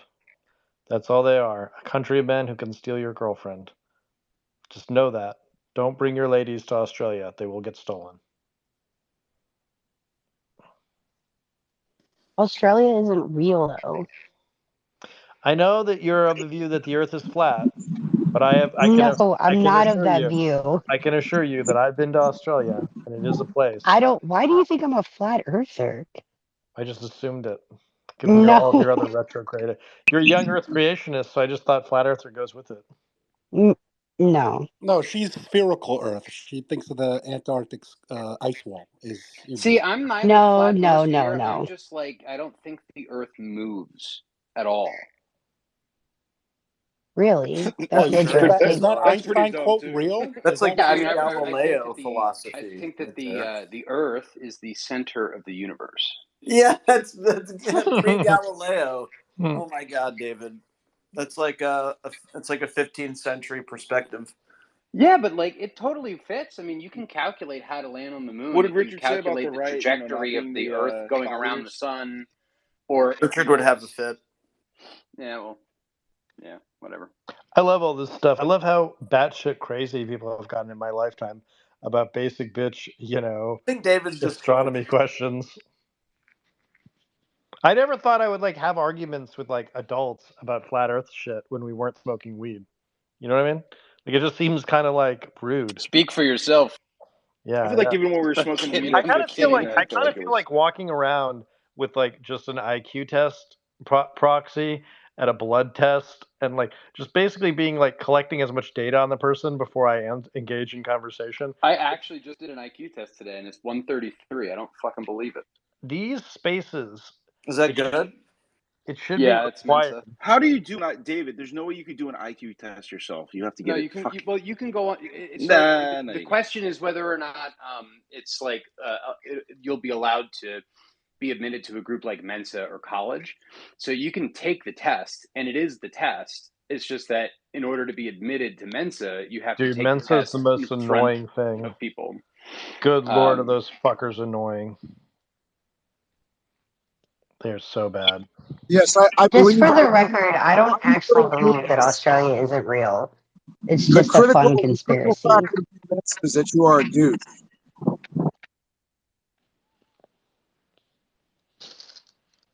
What is this bricklayer telling us? Yeah, I just meant to. It's not. Yeah, it's not worth it. Okay. What? Hey, Chuck, we're talking about conspiracy theories. What do you think about the gifted and talented Gates theory? You ever read about that one? I don't really think the gifted and talented programs are real. But some schizo was like, you remember the headphones they used to make you wear and like raise your hand and shit? I was just curious what your thoughts are about that. I don't know about that, but I can just tell you that the Common Core shit that Bill Gates was doing was a war crime. So we should ban that. We agree on that, Charles. I agree on that. I honestly think that like the real problem I have with most conspiracy theorists is like they were beating the shit out of Bill Gates and they just stopped one day. And I was like, what the fuck? I never stopped. Did they all just get bought off? Like, what happened? Like, you guys were supposed to eat him. Like, that was the plan. I think it was getting You were supposed to vax him so much that he couldn't be vaxxed anymore, you know? But instead, it turns out that this Mr. Rogers-looking guy is just slaying Eastern European pussy with Epstein. It was, like, very disappointing. Like, the most interesting Gates conspiracy theories, nobody wants to touch. You know, it's, like, such a bummer. Well, which ones are those? Are you talking about like his the child porn his worker had on his compound? There's the child porn. There's all the fucking Eastern European pussy that he was banging. There's the Russian pussy. I mean, there's all this pussy around Bill Gates, and it's like, holy shit! Like, was he a horn dog? You know what my favorite one was that his wife was Kevin Kline. Oh, that's a good one. That is a good one. Charles, didn't I have this theory that Epstein... he's like So you know, like in the olden times when they used to feed maidens to the ogres, I think that's true of our tech oligarchs now. That we have to like feed them a certain number of women, and these women are kind of patriots if you think about it, because otherwise these billionaires wouldn't create jobs, and we need them to be job creators. So really, they're taking one for the team when they fuck Bill Gates. I mean, Gavin Newsom's wife and Harvey Weinstein does have a real maiden ogre feel to it. 100%. Didn't Epstein, wasn't he rumored to have initially gotten connected with Donald Barr, Barr's father, through like a gifted and talented program? No, it was the New York prep University. Yeah, through the Jewish New York prep school world. Like, let's be real, prodigal. Let's be honest about it, okay? Okay? Yeah, there's about 3 million in the tri-state area. That's probably the largest portion outside Israel. Yeah, and where do they all go to prep school? In New York. I don't know. I didn't grow up in Charles, correct me if I'm wrong, but Dalton? Didn't you say in an earlier space, Charles, that it was kind of through like a gifted program that you initially met Dershowitz? 100%. Now you see why I'm anti-gifted and talented programs. Why the hell did they board up the windows in the school? By the way, the worst thing I ever did was do well on the SATs when I was 13. Fucking error in judgment, if ever there were one. They put me in those gifted programs, and frankly, Dude, they sucked. I hated them, dude. It did not challenge me anymore. Do you know what my big problem was? I slept through high school. I didn't spend enough time figuring out how to talk to white chicks. That's what happened to me in gifted and talented programs. There were just Asian and Jewish chicks, and like one of the Persian chicks with like the weird hair. That was it. There were no white chicks in the gifted and talented programs. See, Charles, that's the advantage of growing up in Winter Park. The smart kids were white, so you know. Yeah, but you're still in Orlando, so are you free? I don't think so. I guess not. See, boxing, I grew up in a town that was so Jewish that we had like Jewish burnouts, Jewish jocks. Like it was very it Newton? Where is this? Newton? Where is this? Tell us. No, it's in Hartford County, in Connecticut. Oh God. West Hartford, Connecticut. God, that place is terrible. Seeing a big boom. Good fucking God damn, does Connecticut suck? It's like the taint between Massachusetts and New York. New Haven's terrible. Listen, the cash flow. Worst place I've ever been. I mean, Zach, I was just at the New Haven train station this morning for the first time in a couple years, and it's essentially just a homeless shelter at this point. I couldn't even find an outlet to get my phone any juice on. Just there were sleeping homeless people on every single bench. It was kind of jarring. But yeah, first time back here in a while. I actually felt like the most Jews I saw was at college at UF. I actually had a kid in my fraternity who was full Jew and was on the UF football team. That was the anomaly. What does that mean? What does that mean? Full I mean, Jew? he was a full Jewish kid, and he made the UF football team. That was pretty impressive. Yarmulke or no yarmulke? He's like what position? Lineman? Was he like a big O He was a lineman? wide receiver. No, he was a Jewish wide receiver. My God, I thought Julian Edelman was a at one-of-one. UF.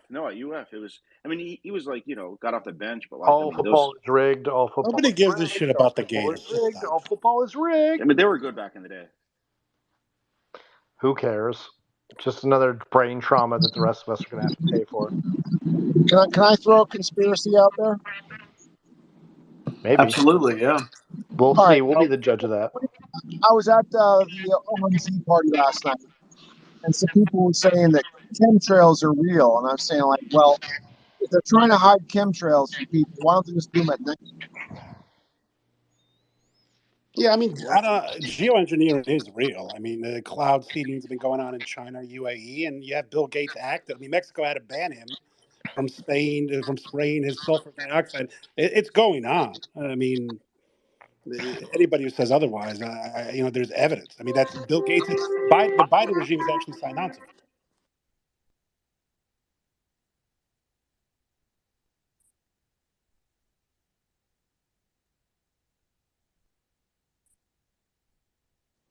A lot of silence. Yeah, is someone talking or? I thought someone was talking. So yeah, I think chemtrails are overblown. I mean, I know there is possibly some cloud seeding, but that's not what chemtrails are meant to be, is it? No, they're not. They're not. But if you look at what Bill Gates' plan is, it's sort of similar. They want to spray enough stuff into the atmosphere so that it blocks the sun. I mean, I don't know. We'll see how it works. I mean, we have the Colonel here. Colonel is actually an aviator. He was flying planes. Colonel, what's your take on this conspiracy theory with the chemtrails? So I've made a lot of chemtrails in my life. It's not as look the airplanes that are flying through clouds or dense water. Yes, those they're not chemtrails. But I would also tell you that there's many times that airplanes actually attempt to, as we say in the industry, adjust gross weight. And while it's not some kind of chemical that they're putting out, they do dump fuel in the air, and a lot of that is for emergency reasons or for concerns that the airplane's going to crash. You don't just dump fuel for no reason. I've dumped a lot of fuel in my life, and I'm happy because some of the times that I've dumped fuel is part of the reason that I'm allowed to be here and talk to you today, right? So when you're dumping fuel, it basically turns into a mist in the air, and yes, you're putting JP5 or JP8 or whatever the fuel is, avgas, whatever it is, you're putting it out into the airstream. I'm certain it's not healthy for the environment. Then again, there's a lot of things that we do that aren't healthy for the environment, and since airplanes make up a very, very small fraction of overall travel around the world, I'm going to say it's okay. So that's my take. Yeah, there's that funny scene, I think it's in like King of the Hill or whatever, that somebody's like smoking a cigarette and looking up at the chemtrails and go, oh, look at the chemtrails, how they're fucking our bodies up or whatever. I didn't say it like that, right? So, I mean, it's like, there's way more things that are poisoning us than potential chemtrails, you know what I mean? Yeah, I don't think Frick was asking, is it a be-all, end-all? I do think there's just some geoengineering. I mean, they're being pretty open about it. They're putting money into it. I don't know about chemtrails in general, but I'm just saying from what I've seen. I mean, that is, this type of weather modification is going on. I don't know what they claim the chemtrails is. I think they're claiming that, they're releasing it, that it's dropping certain types of metal particles causing cancer, etc. I don't know about all that, but, it's clear that weather modification is ongoing. Well, Charles wanted me to make sure to tell everyone that it is a Chisraeli operation. Chemtrails? I was literally about to link the Chinese, and then it had to be Chisraeli. He's thinking about it. Remember when Donald Trump suggested nuking the hurricanes? That might have worked, actually. You got to think outside the box sometimes. Can anyone give explain on 5 rundown of how that cloud seeding stuff actually works, like scientifically what's taking place there? Because I sure as hell have no clue. Yeah, it's too late for me. I think it's some kind of yeah, go ahead. Provides an artificial nucleus for water vapor to condense around to become large enough to attract more water vapor and eventually become a droplet particle. What do they use? Silver for that? Some form of silver, or what is it? It was some sort of silver compound. I forget the exact thing. I want to say silver nitrate, but I know I'm wrong on that. I think that's this shit's so dangerous. Well, Dubai wouldn't exist without it. I mean, that is a planned part of their city. I mean, listen, I'm not necessarily saying it's a bad thing. I mean, America should think about it in certain areas where there's droughts and their reservoirs aren't full. I mean, I don't know. Why Blood doesn't agree. I can't bring him up. Can you bring up Blood? I'm curious what he thinks. I just think there's always unintended byproduct with I don't know.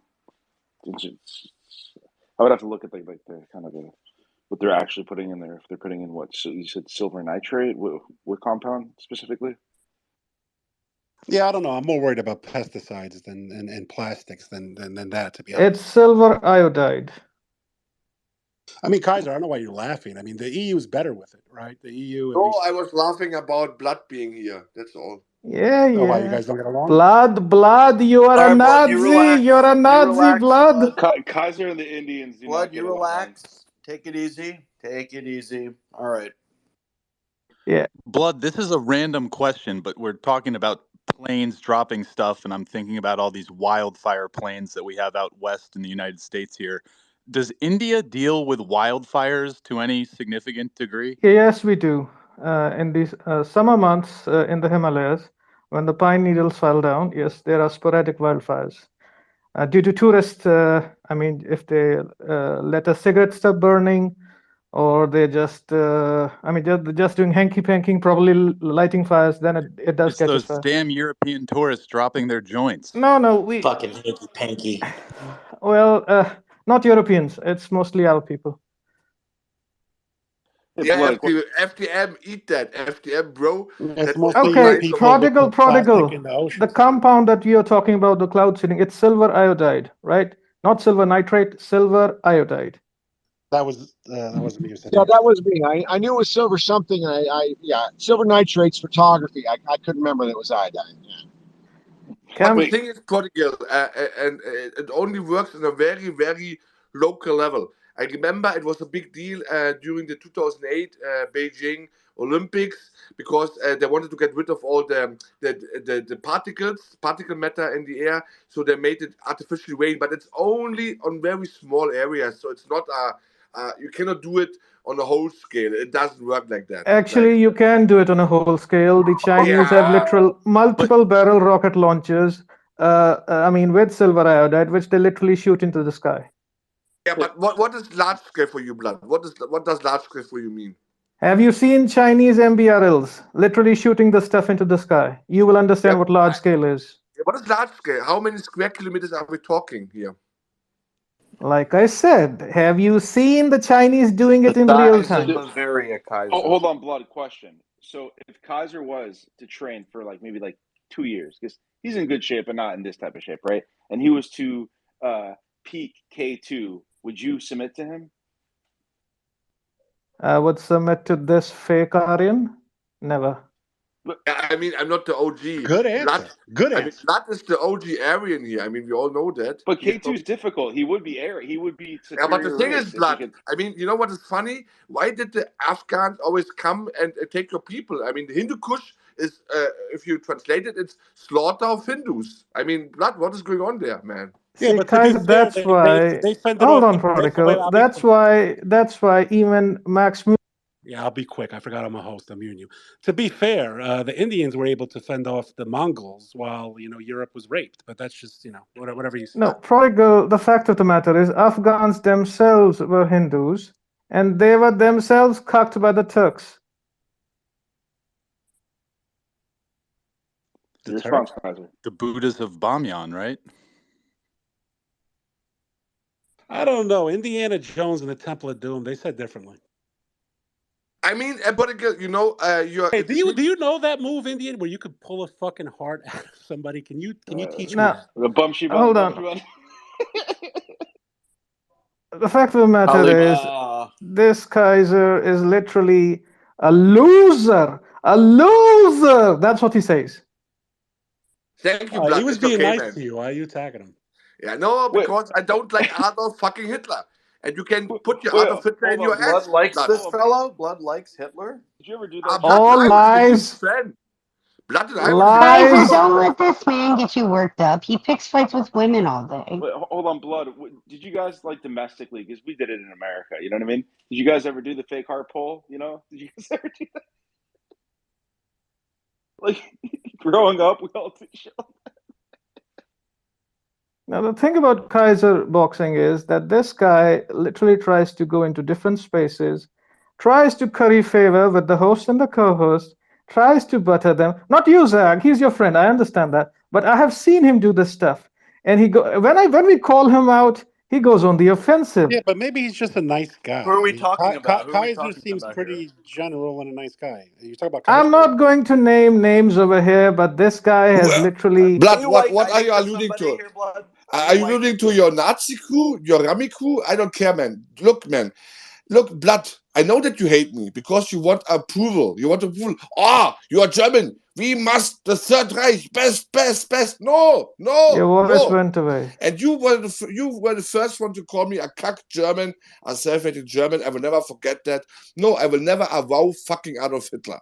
Never. And you know what, Blood? You should get actually in line with your own history. The Mughals, they created the modern India. The Taj Mahal was created by the Mughals, not by the Hindus. Deal with it, Blood. It is what it is. Well, let's not rehash this. I remember this from last time. Hold on, you're responsible. Hold on, you're responsible. The fact of the matter is, like I said, man, Now, these guys, Max Miller came to India, tried to take the Vedas, and this Kaiser over here, who's a Marxist cuck. I mean, what kind of bullshit history do you ever read? The Mughals never controlled India. They were never in control of India. They Not the did whole part for of it. about a certain period of time that they did. For northern didn't hold it India, and they together, were. Hold on, Prodigal. They were declining within, at the end of the 17th century, they were a declining power. It was Nadir Shah who did the final blow, and afterwards it was the Marathas. And no thanks to the British, it would have been the Maratha Empire. I mean, the only thing where I agree with Blood is the only thing, and we have no particular love for the British Empire. This is where we agree. Okay, this is the common ground we can find, but that's that, you know. Okay, yeah. 2 World Wars and 1 World Cup. And another thing to all my dear. Blood, what do you think about Akbar the Great? He wasn't Akbar the Great. He was a bitch. Anyhow, the fact of the matter is, to all my dear white people who are laughing as Aryans, the word is called Arya. So get it right. So when you have to laugh on something, you have to do the right thing, right? Call yourself as Arya. There is no N. All right? Can I just call myself Sea Peoples? Oh boy. What's wrong with the British Empire? Are you like mad that they shut down all the wife burning or what? Well, I would have, patriarchy, Hannah. I would attest to the fact that they didn't do any such thing. And as a matter of fact, weren't your people being burnt as witches? I mean, your ancestors. Or probably dunked in those. I don't think that applies. Wait, Prado, did you just miss the edgy joke that Blood just said? There's no N's in Aryan. Did you guys just miss that one? Why is that edgy? I don't understand. You understand. Yeah, I think one of the worst things about the British Empire was the advent of India Pale Ale. The whole IPA thing is. I hate it. I know, and I hate it that's like the most selection they have on a lot of flights. But Hannah, he's pissed because Churchill basically starved India during World War II to supply the troops. I mean, that's He's still mad about the Jam Boys. Wait, have you ever been to the biggest Gandhi ever? I've seen like the scale of that, right? It looks pretty large. It is impressive. But Blood does like the Gandhi. biggest Gandhi? There is no statue of Gandhi. It's Vallabhbhai Patel, man. It's in Gujarat. It's different people. Come on. Apologies. You know, I Dev Patel. Yes, and have you been to that one? It's massive, right? It's like 3 Statue of Liberties put on top of each other. Yeah, it's massive, all right. Is he wearing a robe or what's he doing? He's wearing sandals. He was a good guy, actually. He actually knew how to do stuff. And if he would have been our first prime minister, we would have not to deal with this Muslim problem that is currently plaguing our country. Oh, Lord. You know what I find funny with Blood. Blood is very dedicated with his anti-Muslim hate. It goes so far that honestly, the dude laughs Adolf Hitler. He thinks the Third Reich the best thing how ever. many wars has India fought with Pakistan? Do you forget Mumbai? I mean, he I know it's a lot of history there, buddy, guys. Yeah, but the thing is, how can you on the one hand call me self-hating German because I acknowledge that the Holocaust happens, and then Blood goes into stealth spaces, and is simping for the crowd. Just kill more Palestinians, kill more. Well, you're not Palestinians. It's not your issue, Kaiser. But the thing is, man, how does that make sense? I agree. Kaiser, why are you simping for the Palestinians? And besides, aren't underage German girls currently dating 30 to 40-year-old foreign immigrants? Oh, Jesus Christ, man. This is going... Look, come on, Blood. Come on, man. Don't make it sexual, okay? That's very weird. Especially coming it's happening. I mean, for crying out loud, your people, your women folk are being sent as, what do we call as, sex trophies to these foreigners out there. And you should be protesting the fact. Come on. Oh, boy. Your people are sexualizing it. It's happening. It's truth. It's the truth. Yeah, it's about this one. This is too much fun. How about the Albanians, Prodigal? Yeah, okay. The thing is, man, actually, I have a lot of respect for Indian culture. I mean, it's one of the ancient cultures. Propaganda from the civilization, but Blood really makes it hard, man. Blood really makes it hard to not go all curry, man, on him. To not go all curry on him. You know what I found interesting about Jack Smith, since you brought up, Albania? I mean, there's a whistleblower now, and to me, it makes sense because seeing which factions they sent to The Hague in Kosovo. I mean, Jack Smith allegedly accepted bribes not to send people to The Hague, and he sent Ramush Haradini, who led a faction in Kosovo, who was probably, I mean, he's a moron, but he wasn't dirty, and they let Thauci stay out of it for forever. I mean, now he's at The Hague, but the federal government basically said they're not going to investigate it because it's out. It's basically the same shit that Menendez got away with when he was allegedly screwing underage girls in the Dominican Republic. Like, it's outside of U.S. territory. We don't care. At least that's allegedly what the reporting's saying. So that's Jack Smith.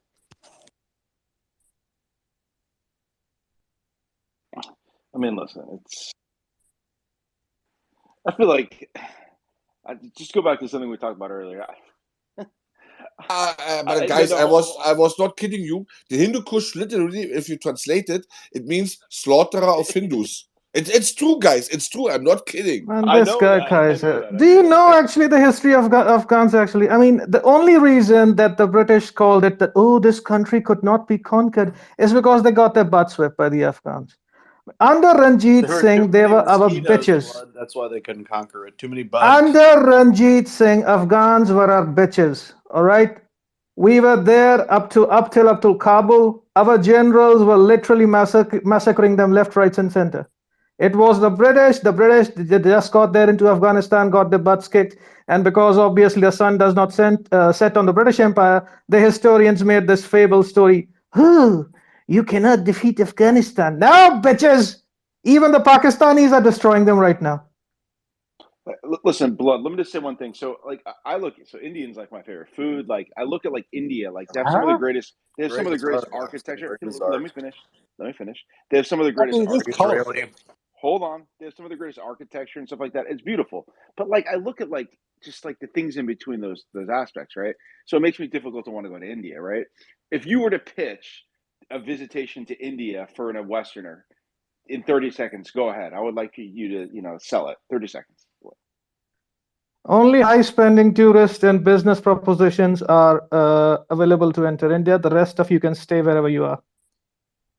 And by the way, Boxing, when you're talking about architecture, you are alluding to the Red Fort, to the Taj Mahal. This is all Persian architecture, okay? This is not Hindu. Speaking like a dumb German. No. Really impressive, like pyramid-looking structures down in southern India. Really colorful, monumental pieces of work. What city is that in, Blood? I'm sure you know what I'm talking about. Those massive, it's multicolored Tanjavur. It's literally the palace city of Hampi. It's in the south. The Vijayanagar Empire. If you could go out there, there have been temples carved out from mountains, from the top to the down. Wait, the Taliban didn't get those yet because they've been blowing them up in Afghanistan. They're all there in Afghanistan. Obviously, this mountains carving stuff is left to the Hindus. At least the temple destroying and the statue destroying is left to the Islamists, which Kaiser loves, and that is why they are there in Germany. Blood. What is the deal with Kabaddi, Blood? I was in a boxing space the other day. We were talking about sports. We were talking about India and athletics in India, and there's this sport called Kabaddi, which is like a mixture of tag and Red Rover and capture the flag and wrestling. Do people actually play that? Is it popular? Well, of course it's popular. It's popular the whole length and breadth of the country. There are two versions of it. The frontier style, which is called the Punjab style, and the national style. The frontier style is what we call one-on-one, and the national style is there are 7 people on each side, so 7 people can capture the single raider at the same time. Right, and there's like a dodgeball rule where if you get one guy out, then you get to have a guy come back in. You can do like a 2-for-1, basically, right? Yes, exactly. Hold on, Kaiser. Do you remember who started that thing? We had like a 30-minute conversation about why India is so bad at sports. Hey, Zach, can you make another call so they can bring people up? Because I can't. I don't know why the hell. Hey, Blood, do you guys in India, do you play Biscacci?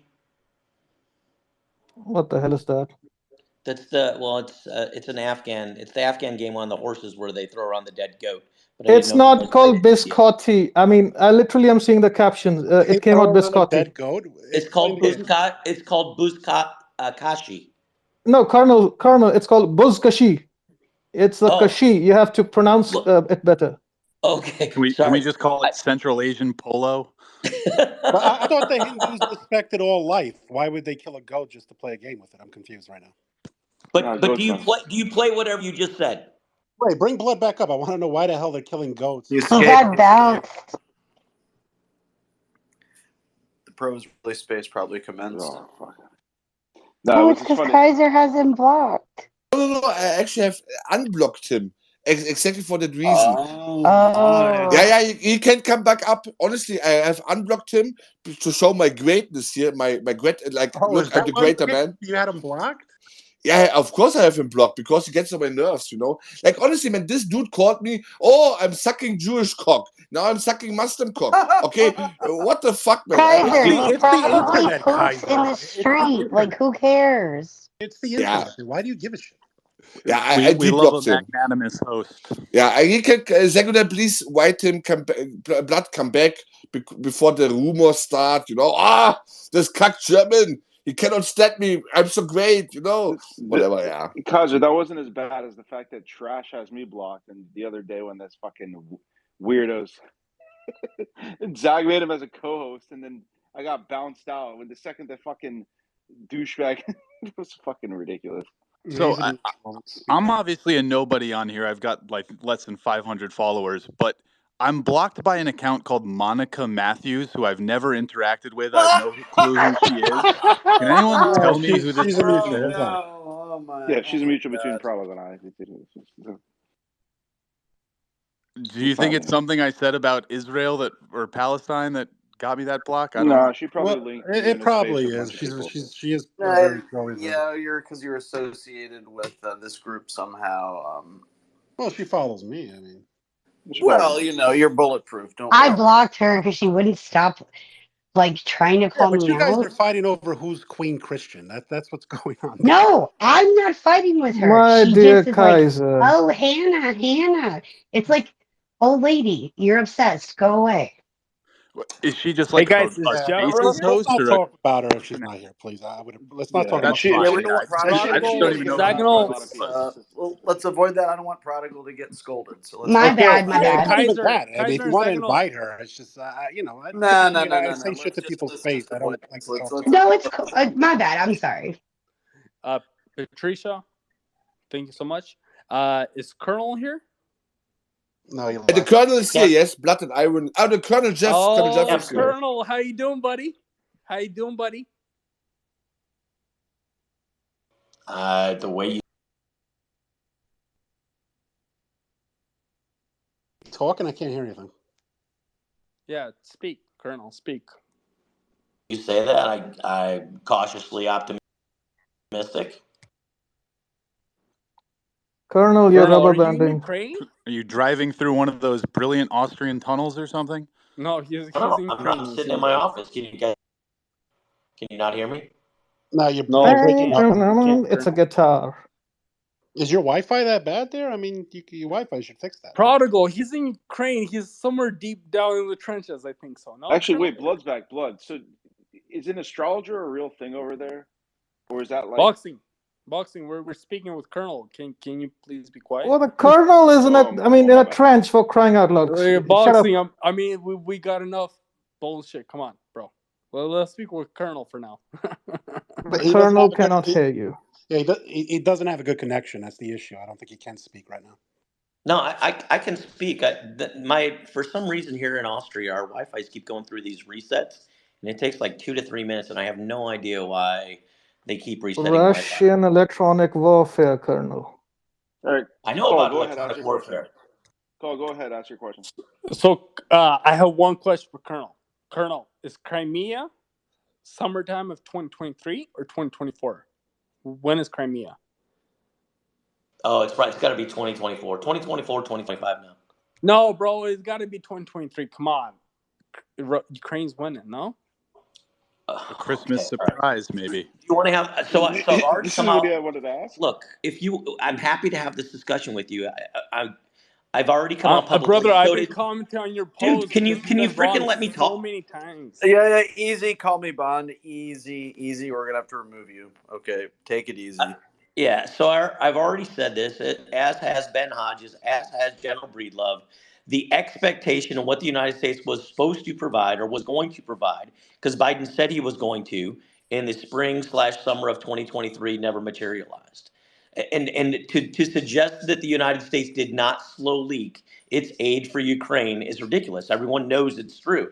As a matter of fact, one of the things that is frustrating for me as a Republican is right now we've got this mainstream media and the Democratic engine sitting there saying, it's all on the Republicans for the Ukraine not getting any aid, which is 100% fucking ridiculous, right? The president has billions of dollars in presidential drawdown authority. This is just one example that I'm giving you, right? He has billions of dollars. There are over 1,000 M39A1 expired ATACMS missiles, over 1,000. They're not on any O plan. They're not on any COCOM's wish list. They can't be because they're expired. The U.S. government, actually, DoD is going to pay to dismantle them. It's going to cost money to tear those apart. And all he has to do is sign one piece of paper, and 1,000 ATACMS go to Ukraine. So when we talk about, when's the beach fest in Crimea, there was an expectation that Joe Biden truly was going to help Ukraine. I would argue that he's not doing that. I can give you other examples beyond ATACMS. As a matter of fact, 500 Bradley vehicles 3 days ago were just sold to Morocco at a fucking breakneck, drop dead price that have been sitting around doing nothing. And Ukraine was begging for those vehicles. And yet we sold them to Morocco for what? I don't know. Morocco's not a fucking war. But the Biden administration Morocco's our oldest ally. Come on. Morocco literally. Okay, Jesus Christ. Yeah, sure. Colonel, may I interrupt you? Go ahead. I mean, you're. I respect you much, but I mean, I hate on you sometimes because you speak so much of bullshit. Why? The reason is you're speaking that Ukraine's going to win. Ukraine's going to win the summer offensive. Ukraine didn't win, and all you want to say is Ukraine needs to shed maybe 100,000 more boys, maybe 150,000 more boys, and then they will win. And when Ukraine sheds those 150,000 boys, you'll say, oh, okay, ATACMS didn't come, or Abrams didn't come. And then you'll say, let's shed another 100,000 boys. And it's going to keep on going. Don't you think there's going to be a peace treaty that's way more profitable for Ukraine and Russian boys? I mean, I feel bad. Well, they're not boys anymore. I think they're a little older than boys at this point, right? No, boxing. If you boxing, I don't even want to talk to you right now, but fair enough. I'm talking to Jeff. If we're gonna shed another 100,000 Ukrainian lives, is that gonna win the war? No. So look, look, in a very general term, I don't disagree with you, right? As a matter of fact, I just was invited to Washington, D.C. Most people in here who follow me know that. And I was invited to be a keynote speaker at a defense industry event, right? And with Sarah? Are you dealing with Sarah Ashton and Cirillo? No, I wasn't invited to that one. I was invited to another one down in National Harbor. Anyway, look, when I say that I agree with you, there's some interesting things that are happening in Ukraine. And if we want to have an adult discussion about it and not sit there and say, polarized to say I support Ukraine or I support Russia, I'm happy to have those discussions. Here's an example, right? You just had Zelensky yesterday come out and say that the Ministry of Defense in Ukraine has requested a 500,000 manpower draft, right? So they're going to. But Jeff. No, can I finish? Can I finish my point? Call me. Let the colonel finish. Let the colonel finish. Jeff, I'm sorry. Jeff, sorry. I'm not going to call him Colonel because he doesn't deserve it. But Jeff, you know why Colonel doesn't deserve it? Because he's talking about not his life. He's talking about Ukrainian life. Jeff, we're talking about 20,000 men, Ukrainian men. Call me. If you've been in these spaces long enough, you know that the colonel is one of the more, measured and amicable pro-Ukrainian voices you're going to encounter on here. I'm not really sure what it does what good it does to kind of gloat or pick a fight with There seems to someone be who's some sort No, of willing to no. really The thing Jen, is, I I actually don't like Jeff. actually think you get to decide whether or not he deserves to be called Colonel. Yeah, He that's earned crazy. that Come on, Tony title. Bond. No, I Don't actually be an like Jeff. idiot.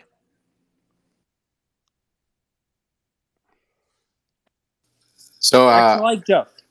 The thing is, I actually like Jeff. No, call him Colonel. Don't be an asshole. Let's okay, let We'll put him in timeout for a little let's while. let Brennan go because he's been waiting. okay. So I have a question for you, Colonel, too, and we're both in effect the same grade or equivalent. Okay, so I'm equivalent to you, in terms of the U.S. government. Okay, but I take a very different perspective. And like you, I've been in the U.S. military. I've been a veteran, and I've focused on defense. Okay, so I have this kind of hypothesis that I'll share with you, and I want to get your input on it, since I think we were on a space. I think we were on one of these spaces over the summer, and I think we disagreed. And you were talking about how it was likely that the Western Ukrainians would win. So I kind of like formed this a little bit into a hypothesis, and I'll explain it. And I designed it specifically for someone who thinks American military. My research question is really, who will win the war of Russia versus Western Ukraine? Okay, and Western Ukraine in the sense is Western Ukraine plus Western allies. My observations are this: the western border of Ukraine serves as a reverse Fulda Gap equivalent to Russia, and is therefore an existential threat to Moscow. The Western Colored Revolution in Ukraine that replaced a pro-Russian Yanukovych with Western puppets set the preconditions for the invasion of Russia. Western Russia is effectively EU, and pro-West in Eastern Ukrainian is Little Russia in the economic, cultural, and ethnic sphere of Russia. Western Ukraine and Eastern Ukraine had a low-level civil war that set the preconditions for a proxy great power competition. My newest observations are, the artillery war that's been going on that's normally favored the Russians between 3-1 to 10-1, and a much higher cyclic rate of fire and all these other different things, and greater ammunition supply has always favored the Russians. And the Russian military is actually set up for fighting this World War I style combat that the Western Ukrainians are not set up for. And my hypothesis is this: Russia will win the war because for them it's an existential war, while for the West it's merely a nice to have. And my other thing for that is this. Also, my new update is the Israeli lobby is stronger than the Ukrainian lobby, and defense contractors that sell the equipment and ammunition and other different things would win if we supply Israel or if we supply Ukraine. So for them, it's either or. And I think AIPAC is a very formidable lobby. So I think that we're gonna fund these things. Right now, we're effectively at a standstill. For the most part, Soviet doctrine hasn't changed really a great deal, other than the fact that they're targeting their strike. Some of their weapon systems have changed, substantially modernized a lot. They have much better observational capabilities, but for the most part, it's really the same thing. So I'd hope you could respond to that. Thank you. Yeah. So first of all, thanks for the measured request, and thanks for your service, and also thanks for the continued services. I'm going to guess you're probably a GS-15, which is awesome. It's pretty hard to make it to that rank. So if you're equivalent to me in the GS categories, that's awesome, and you should be proud of that. Look, so I am, just because I'm pro-Ukraine doesn't necessarily mean that I go Ukraine's absolutely 100% going to win. I think that if you were to take things at where we are right now with the level of support that Ukraine is getting from the West, Ukraine's not either going to, how do I say this? They're not going to win or lose. The land that they've lost to Russia is probably going to be the land that continues to stay with Russia, and there'll be some kind of peace treaty that's done. I would argue that I think the conventional war that we are seeing right now, that the wars that are very similar to what you saw in allied force in Serbia or Desert Storm, I would argue even if there is a peace treaty, you're going to see the war devolve into a insurgency, counterinsurgency war, where you're going to see Ukrainians who just refuse to give this up, and you'll see some level of insurgency. It's going to be very hard for Russia to maintain this. They're very good at having an iron grip, and I think that iron grip has an ability to quell some of that counterinsurgency warfare that Ukraine would do. Here's where here's where I say that's if everything stays the same. I just made a post earlier today that talks about Joe Biden in situations, and because there's a lot of articles out, right? He's polling horribly, and I think it's important to have this discussion, right? Joe Biden, if you look at his history, he's neither a hawk nor is he a dove. He's an opportunist, right?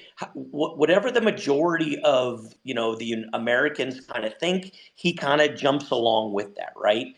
So he's in a really tough situation, and I don't envy the guy, but then again, I think he put himself there. So I'm blaming him for the problem that he's in. He needs a tail that wags the dog scenario right now, right? He needs something that galvanizes U.S. support one way or the other, for or against Ukraine and Israel and the Houthis.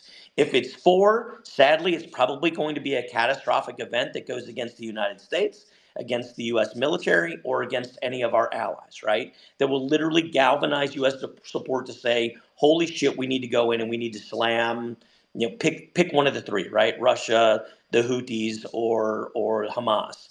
Or by the way, the opposite direction, right? And he's stuck with a situation where he's got 50-50 polling, and he can't move in either direction. Sadly, what is needed is leadership, and he has failed to demonstrate any. And I firmly believe that, right? I'm not a Joe Biden fan, so I think everybody probably in here knows that. So what does it mean for Ukraine? And this is what I wanted to talk about earlier before I was interrupted, right? Zelensky, when he was asked by his Ministry of Defense to bring up 5,000 new recruits, he didn't, and this is really unique, and I think it's important for people to understand this. He didn't say he supported it. He just threw it out there, right? He just publicly put it out there. And the reason that I say it's important is because I think Ukrainian polls, right now show 80% support that he keep going and that this war maintained. He's a politician just like every other politician. He's floated this out there to see, my opinion, what that does to public opinion.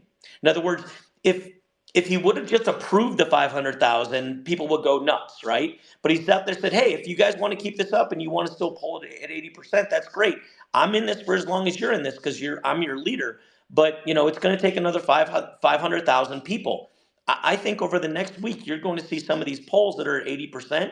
They are either potentially going to stay there or they're going to drop. That answer, whichever way it is going to be the answer that Zelensky uses to move forward on this war. So I think they're in a little bit of trouble. There's no Wunderwaffen coming, right? F-16s I do believe will make a difference, but I also flip this on the coin on the other side. There's been entrenchment in the battle space, land warfare anyway. I mean, naval warfare has had some significant losses for Russia, but the land war hasn't really moved one way or the other. You've got a pretty World War I-esque Western Front kind of entrenched warfare. It's horrible. It's not moved one way or the other. Just because it's bad for Ukraine and they haven't been able to make any advances, neither is Russia, right? I mean, at the end of the day, you would think that the second largest military in the world truly should have been able to have Ukraine within 3 years, and they don't. So Russia's going to have to do some soul searching at the end of this war and figure out how they're going to rebuild their military. They truly have lost a significant amount. I don't buy the intelligence report that they've lost 90% of their military capacity and capability, but I would argue that it's at least at 50 to 60%, and that's still substantial. So that's my answer. I hope that it answers your question. If it didn't, please come back at me. Okay, so I agree with some of what you said, but you focused really on the kind of like the national will and the political question around whether or not the war is going to keep on going. But that doesn't really answer the tactical and strategic questions, which are if we're now in an attrition war and Russia is killing depending on what numbers you trust, one, or I should say, one Russian's dying for every 4 Ukrainians, and Russia has a much larger population from which to draw on. And with their massed artillery, they're ideally set up actually for breakthrough operations. And that's the thing that actually NATO used to prepare for all the time was really massed artillery fires from the Russians. And it's kind of like the maxim of what are the Russians willing to do in order to in order to go after units. The thing of one grid square is a good trade from their perspective. So I don't think you really answered that question. Whenever Russia seems to be really very willing to trade space for preserving their advantages in this attrition warfare. And unfortunately, Okay, sir. Can I? That's great. Yeah, you're right. I didn't answer that, and I skipped over that. I apologize. Right. So, you actually touched on one of the parts of my lecture to the U.S. defense industry that I gave last week, right? And that is, I do agree that this is turning into a war of attrition, but it's an interesting war of attrition, right? On the Ukrainian side, it's a war of attrition for manpower. On Russia, it's a war of attrition for supply and capacity of gear and shit, right? And it depends on which one's going to lose. I do agree with you right now that Ukraine's trying to be on an offensive, and yes, the kill ratios are 4-1. But I would point out that whichever side is on the offensive, I mean, if we go back and look at the war about a year ago when Russia was on the offensive, they were losing people on a 4-1, and that's actually a fair assessment when you're in the military. You need 4 times the capability or capacity to take the offensive. One of the things that I find really interesting, because look, Ukrainian military, although that they've had some Western training, is truly, their leaders right now are very much trained in Soviet style, military style, or Russian style doctrine. And why I bring that up is Russian doctrine is not very good at taking the offensive, but it's ridiculously good at maintaining a defensive, right? And if you look at history, World War One, Russia has a hard time in offensives because to shoot, move, and communicate and the command and control required to take offensives to the enemy and to the adversary is really, really hard. It also takes a lot of training, and it takes a lot of an ability and synergy across what we call combined arms warfare. Russia doesn't do that very well. In the defensive, you don't need combined armed warfare, right? You can lay out a lot of mines. Usually it's centralized in effect. You've got defense in depth capability that Russia does all these things really, really good. So no, I don't think that Russia's poised. We can agree to disagree. I believe Russia's poised, as is Ukraine, to maintain a very, very good defensive posture. This is what this is what they do. But I don't agree in the sense that either one at this point, and I'm not seeing it, has an ability to take an offensive with combined arms that really, really has a chance to break through.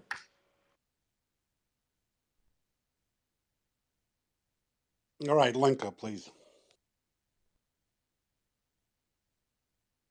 Is that how you pronounce Oh it? yeah, sorry. Yeah, that's correct. Hi everyone. I was just curious, since we have here experienced military people, what do you think of the fact that Ukraine is recruiting all these like unexperienced people who are also getting older? And as far as I know, you need very decent training to actually deal with all these advanced NATO and US weapons, and it sometimes takes long time. And for example, from Russian news or even Ukrainian news, you can read that they have a lot of issues actually handling these weapons at all. So even if Zelensky will mobilize another 500,000, which I doubt, like nobody wants to go there anymore, like will they be even able to handle it? Yeah. Well, there was a quote from a Ukrainian company commander like a month or two ago who's been fighting in the war since 2014. And he was referring to the recent waves of mobilized that have been coming up for the last 9 months or so. And he basically said that with these new waves of the mobilized men, 7 out of 10 of them are just completely worthless to me as a company commander. Yeah, They're exactly. just not the type of men who have a constitution for war, which, you know, is fine, but it's not going to lead to success on the battlefield. So they're just going to get slaughtered as they are getting. So it's really sad what is going on. And also, there are many reports that these people are used as human shields in the warfare, just put in the front, and it's a massacre.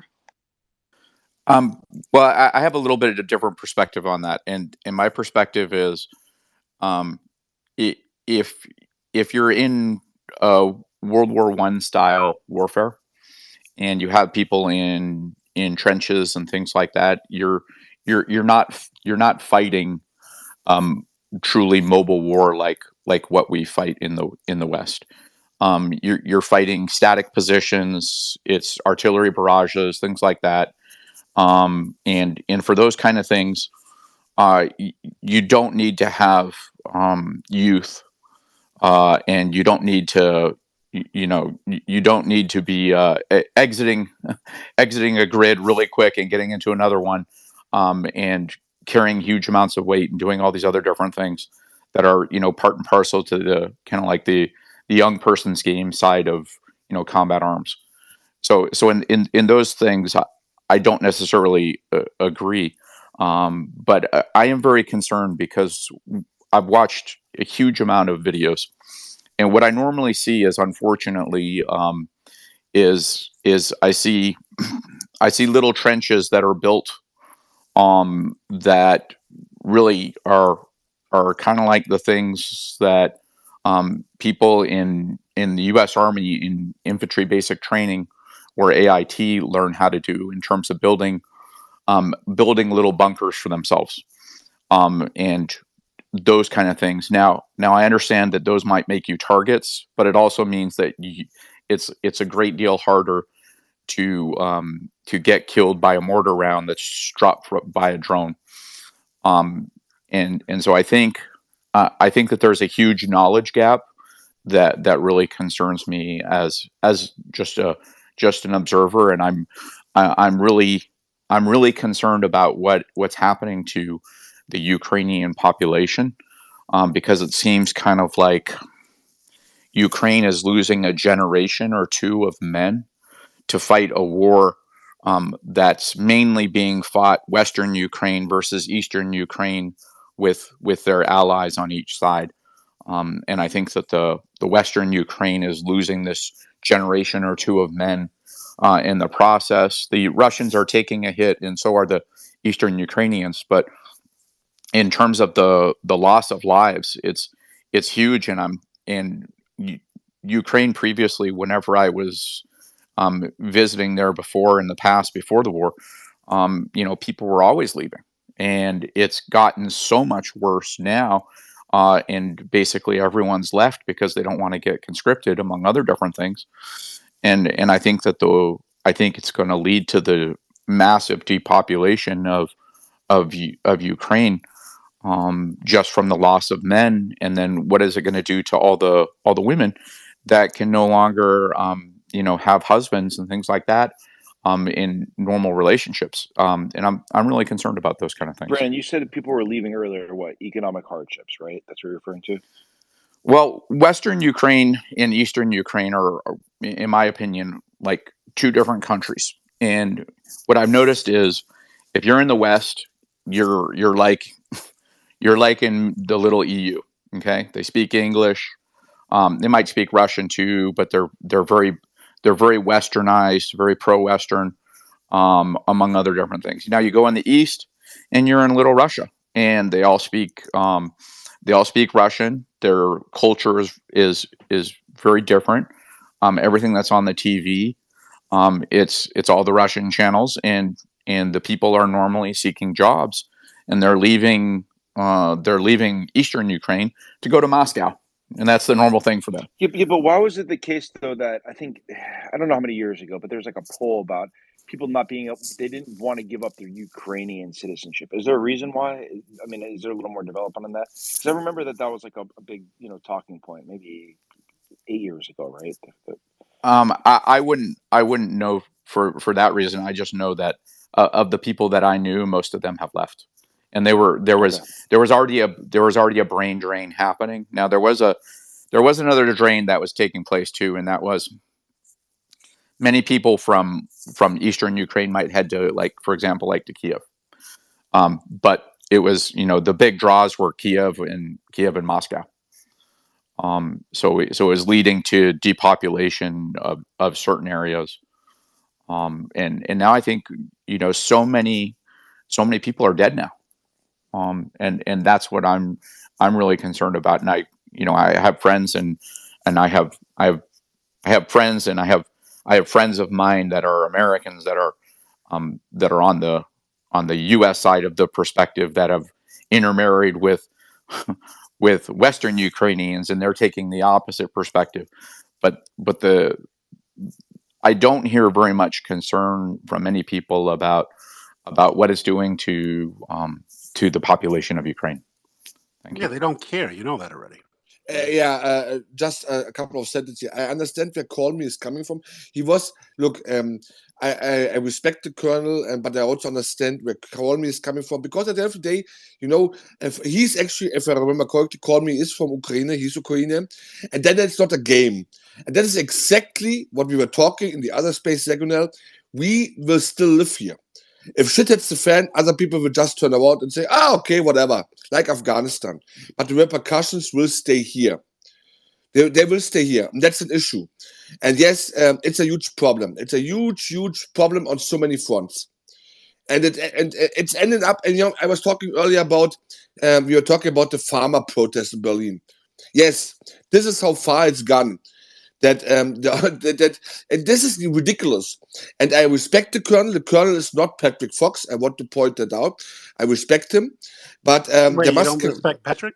No, I have no respect for him. Honestly, no, I have no. I will say that, because he used to. But he might talk calm and all that, but his talking points are very psychopathic. Honestly, at the end of the day, very psychopathic, because he doesn't care what is being left behind. He's a Pentagon robot.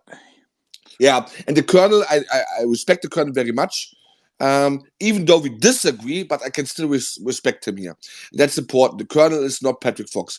And the colonel also realizes that there will be the repercussions. I mean, they're building up. They're building up the whole notion of membership talks with Ukraine.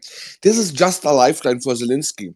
Because, yes, Ukrainians are also asked the question, what are we actually doing here? This country is going down the shitters, if it's not already there. So you need that lifeline. And everyone knows. I mean, when Orban is not isolated. That's the biggest nonsense ever.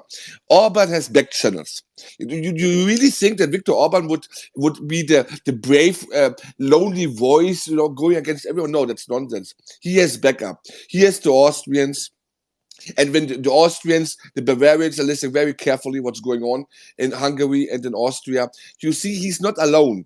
And that's important. Everyone I mean, I don't know where that will end, but it seems that we are reaching this kind of crisis point where something has to give. Something has to give. But Kaiser, aren't you sort of conflating it? Because his issue is more about the loss of lives. The protests in Germany about it's everything interconnected. I understand, specifically to Ukraine, and what it's everything interconnected. I get that, but my point is that this was discussed a year ago. That was my issue with this whole thing. Ukraine loses either way. Like he said it earlier, they lost a generation of men. I can tell you, at least from my experience, that it's done, right? Unless what it is, they can bring incinerated people back from the dead. Yeah, I mean, they're I think the general amnesty to try and hope that people come back. But the reality of the matter is, what's going to happen to Ukraine is their culture is dead, and to me, that's the saddest thing, because the people who were patriotic and fought and died, they're going to be gone, and probably a lot of them went in the rural communities. And when you look at it now, the kids who've known nothing but war, when the rebuilding starts, that's attached to USA, that's Global Homo. They're going to be happy because the war's done and they're going to see construction. But, you're talking about basically, the decimation of a culture that's existed, for a long time. Yeah, but Polygon, that's the reason to stop. Maybe the time comes to realize, okay, this is going nowhere. And I do think, maybe it's the time to realize, okay, continuing this war I mean, where does it lead? And yes, it's kind of World War I scenario, but here's the thing, and the Colonel knows that very well. The Russians have escalation dominance here. It's the same, if we are taking this example of World War I, Western Front, let's take it. What happened there, you know? What happened is that... Yeah, but this is all speculation. I understand what you're doing, and you could talk for this about 20 minutes. I'm just talking about the facts as they lay. Well, I know, Prodigal. For US, fuck's sake, man. But I'm just saying the Russians the lollipop and candy land, like let's just deal with the facts and what's going to be. That regardless what are you? Don't play the edgelord here now, Prodigal. I was just saying, if an example of World War I was given, the reason the front in 1980 didn't collapse. No, he's talking about the Ukraine population loss. He wasn't talking about World War I. The Colonel was giving its Prodigal, man. Yeah, whatever. Okay, whatever. Well, Orthodox looked like you wanted to say something. We'll go to him.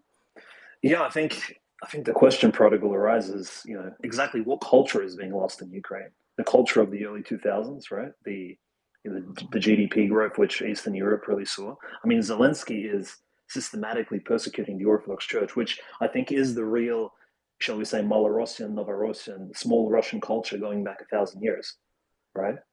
So that's the actual culture being destroyed in the background, because this is all the people we see actually attending church. If you're a young man, you're on the front lines. If you're an older guy, you're probably in church praying, and Zelensky is persecuting your religion, behind the scenes. And I guess it's not being covered in the news, besides maybe Tucker Carlson. So I think that's the actual culture which people care about.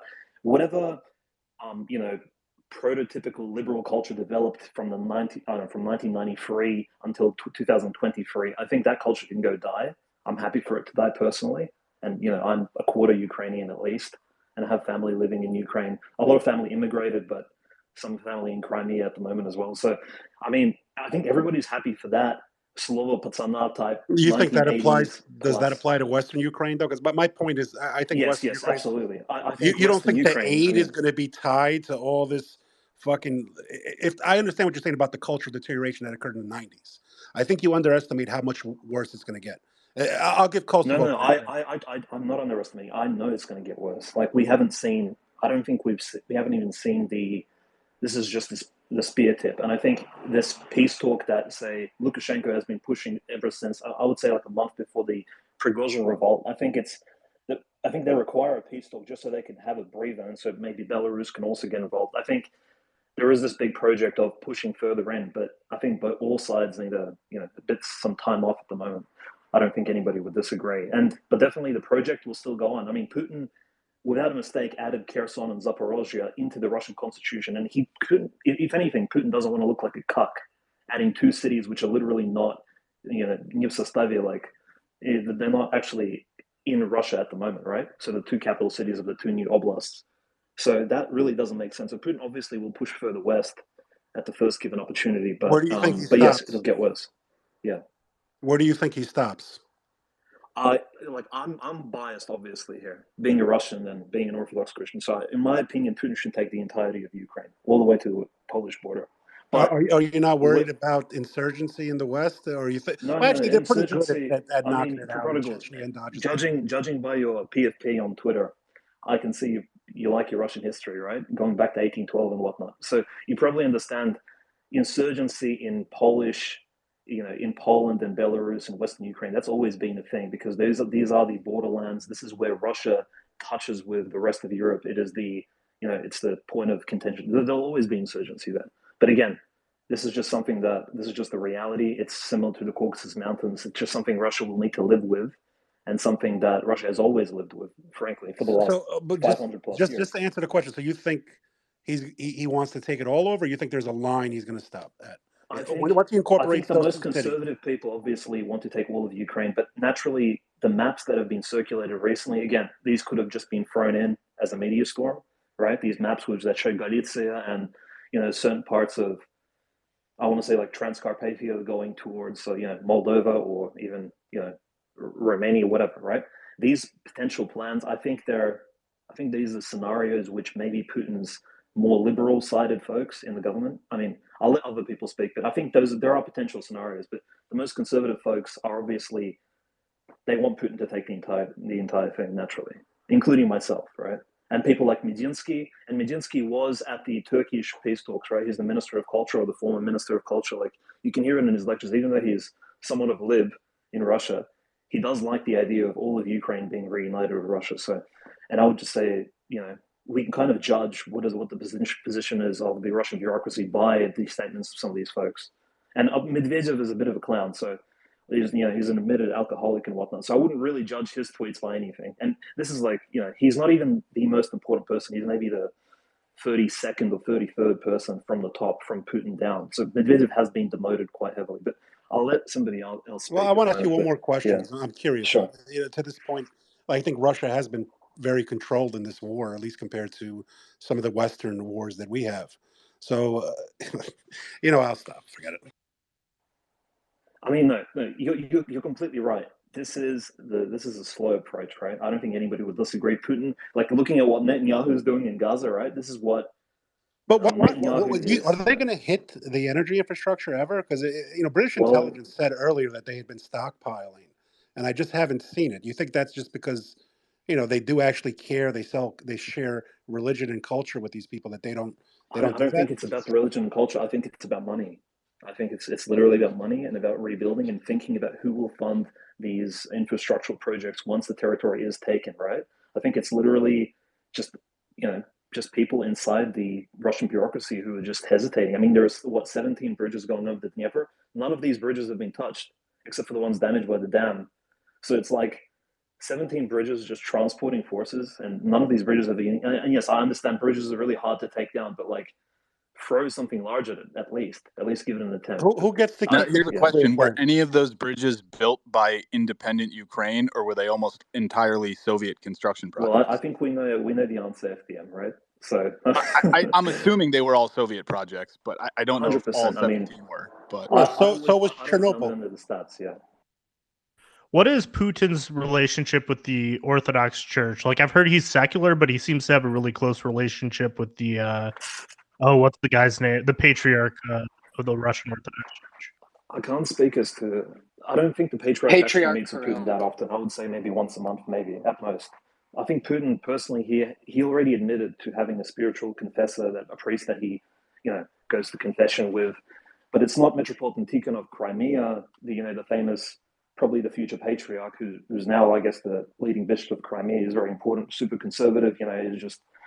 He's a real giga chat. I don't want to go into his achievements, but people are saying he was the former, the right-hand man of Putin, and, he's like the conservative wing of the Russian church. But Putin admitted, and a lot of priests have already said, that Putin does have a spiritual father somewhere in the Valdai region, where he goes on holidays, and between Russia and Petersburg, there's a Valdai lake.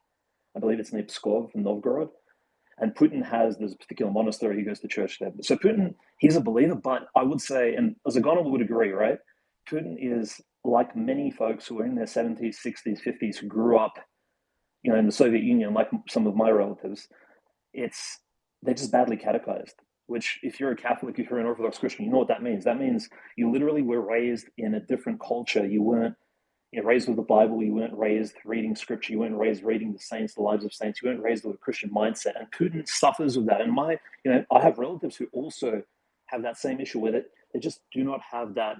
They don't filter their thoughts through maybe a Christian mindset. It's really hard to obtain that. And it takes a lot of work. And Putin you can tell Putin doesn't have that because of some of his cringe comments over the years, like some really weird shit he said, which, I don't want to expose the guy, but he said really bizarre stuff. Like at one point he visited a monastery somewhere, I think it was Valam, and he says, well, these relics of saints are really great. This is amazing.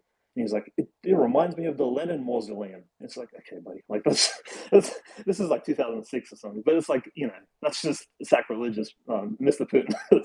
But we can't condemn him for that. He is he is 71, right? So there's always time to maybe catch up on your orthodoxy. But he is a believing Christian. One thing that I think is very undervalued so I'm not Orthodox. I'm Protestant. I'm a Westminsterian Protestant, and I think that in the Orthodox Church, particularly in Russia and Greece and Armenia, you see that they have a polity that it overlaps with government, but it doesn't infringe on the government, and the government doesn't infringe on the church, but they both are very powerful entities. And I think that really strengthens the Russian culture, the Greek culture, and whatnot. I think that's kind of an undervalued thing that when people are analyzing geopolitics, they kind of overlook. You're completely right. I mean, I can't comment on Roman Catholicism, but in Orthodoxy, right, your entire life is dictated by your ethical moral code, which is given down by church tradition. So everything is filtered through that, including your sex life, the food you eat. You know, it's stricter than Orthodox Judaism. So think about Ben Shapiro wearing his little kippah. Think of that times 10. That's how, you know, that if you're really living a full Orthodox lifestyle, including your prayers, even some like which jobs you can work, like, you know, you can't really, you know, can't work in places like, you know, abortion clinics, things like that. Can't, for example, you know, certain areas of law looked down upon. You have to go to confession often. There's so many things which affect your life, and of course politics go into this because, right, if you're a practicing layman like Vladimir Putin, you still have to go to confession on occasion and you have to take communion.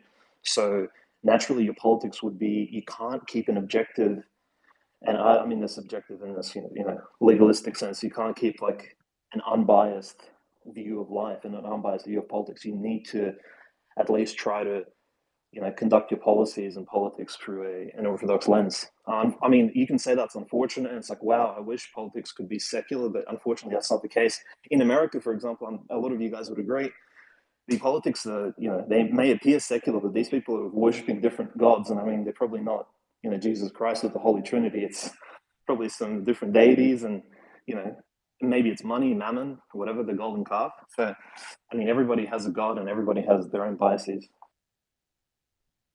Let's go to Dante. He hasn't spoken. Hey, what's going on, guys?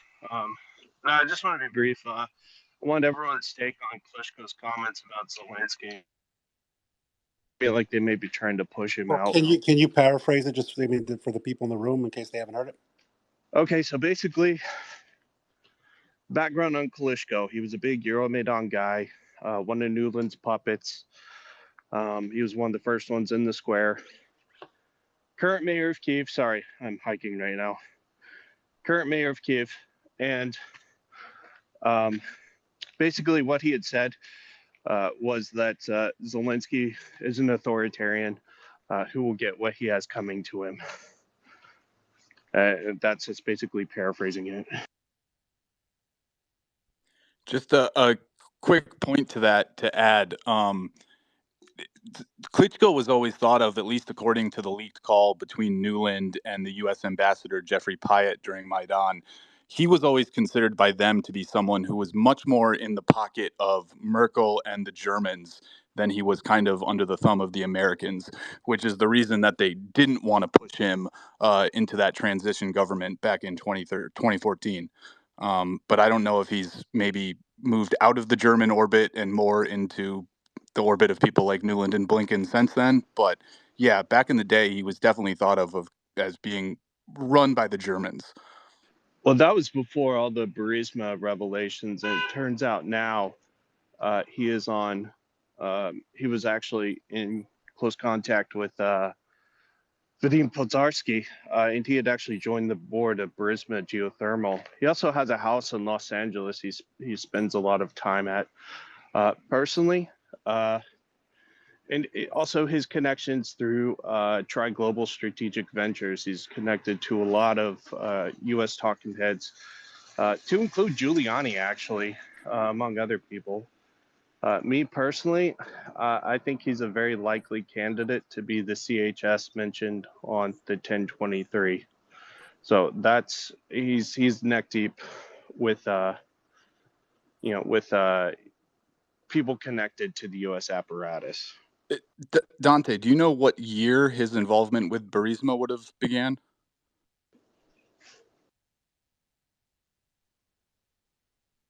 I guess I can just go look that up, but I wasn't aware of that. That's interesting. I mean, listen, Zelensky's they're already basically saying he's not going to run. I mean, if Klitschko can move up in the political sphere, I mean, I don't disagree that he's probably has outside influence on him, but I mean, just from a political position, if this is your profession, it's a really good opportunity to strike. I mean, Zelensky is the easy person to target that you can rise if he falls. Listen, his brother I liked when he scooped Hayden Panettiere, but they got divorced, so that was sad. Yeah, Klitschko is an opportunist, man. Like, he's an opportunist. I don't even know if the vast majority of Ukrainians actually like him anymore. I don't know what's. I have no clue. But he was always an opportunist. And I mean, he was playing this big role, Euromaidan. But there were a lot of corruption allegation when it comes to the city of Kiev. So yeah, I don't think that Klitschko would be a candidate to take over from Zelensky.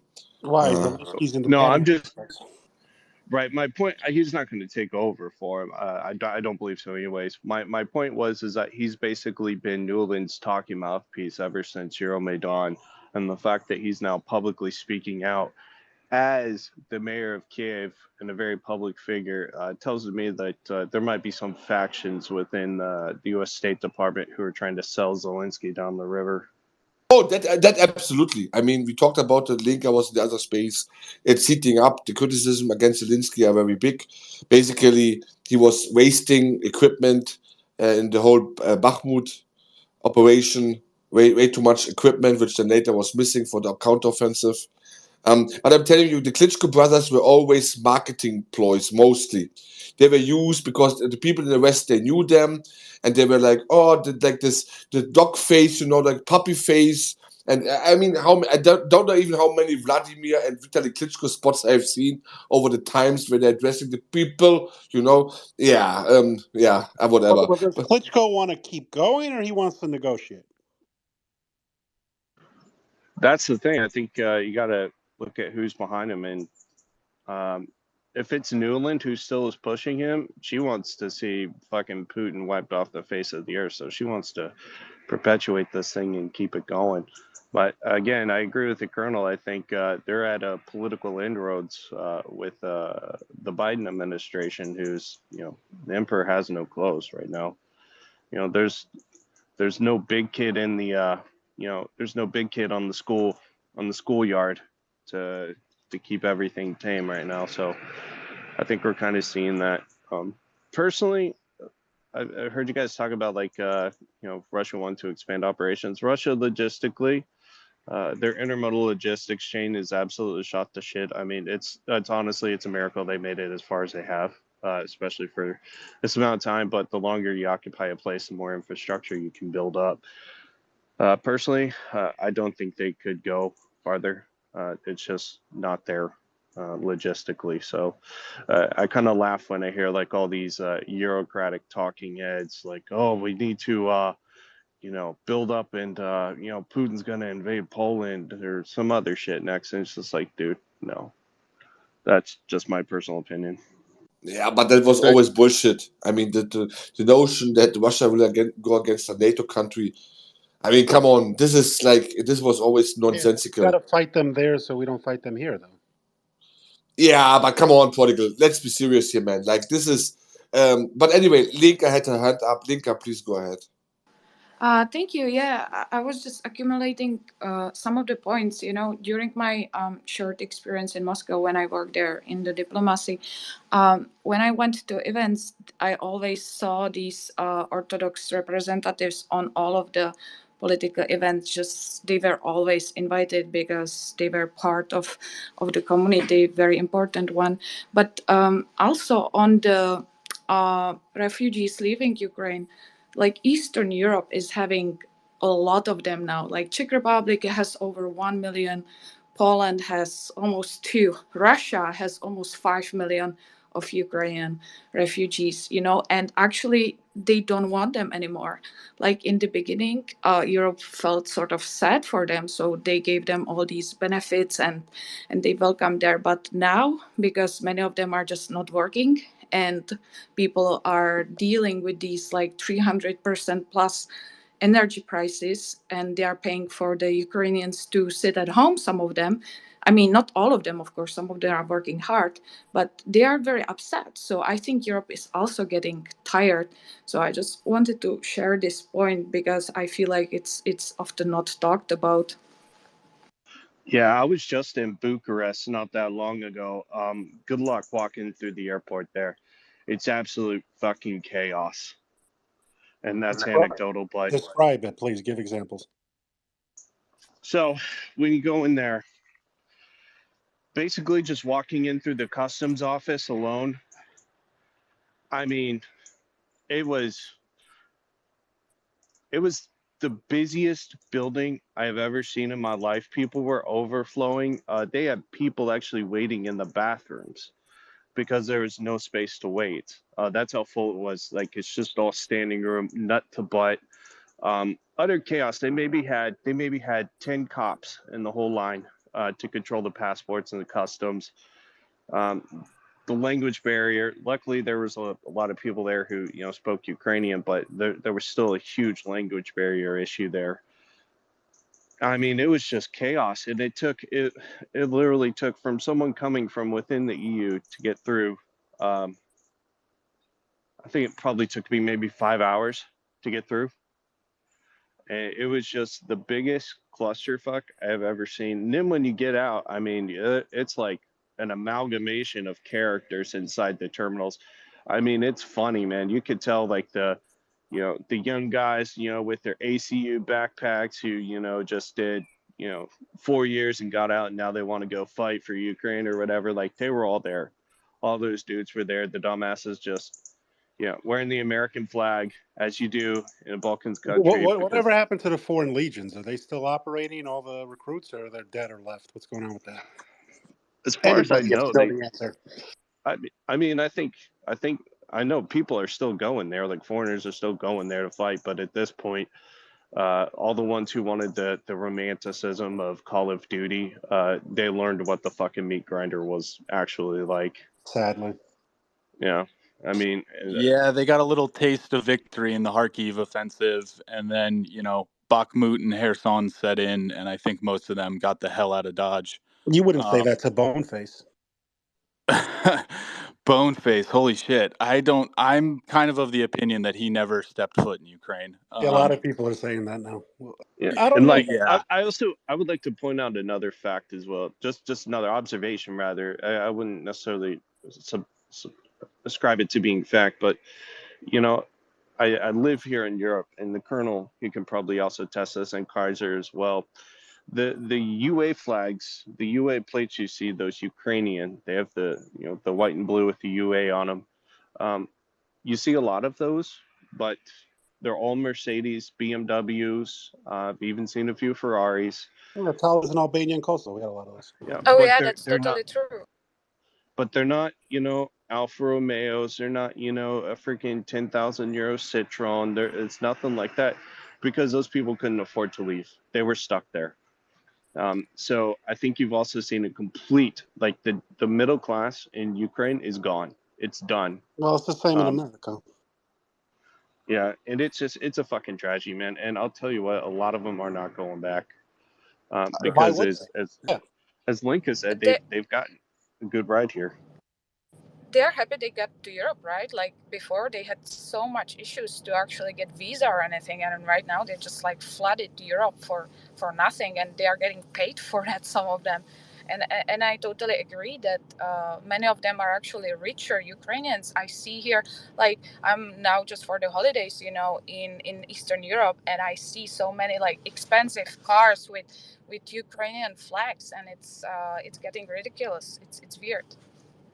Colonel, can I ask you a I question? mean, it's no secret that most of the Ukrainian quote-unquote refugees, actually no refugees, they're from Western Ukraine, which is not a war zone. And yeah, they could afford to get away. And they could afford, and it's a money scheme. Come on, guys, everyone knows that. The borders are open.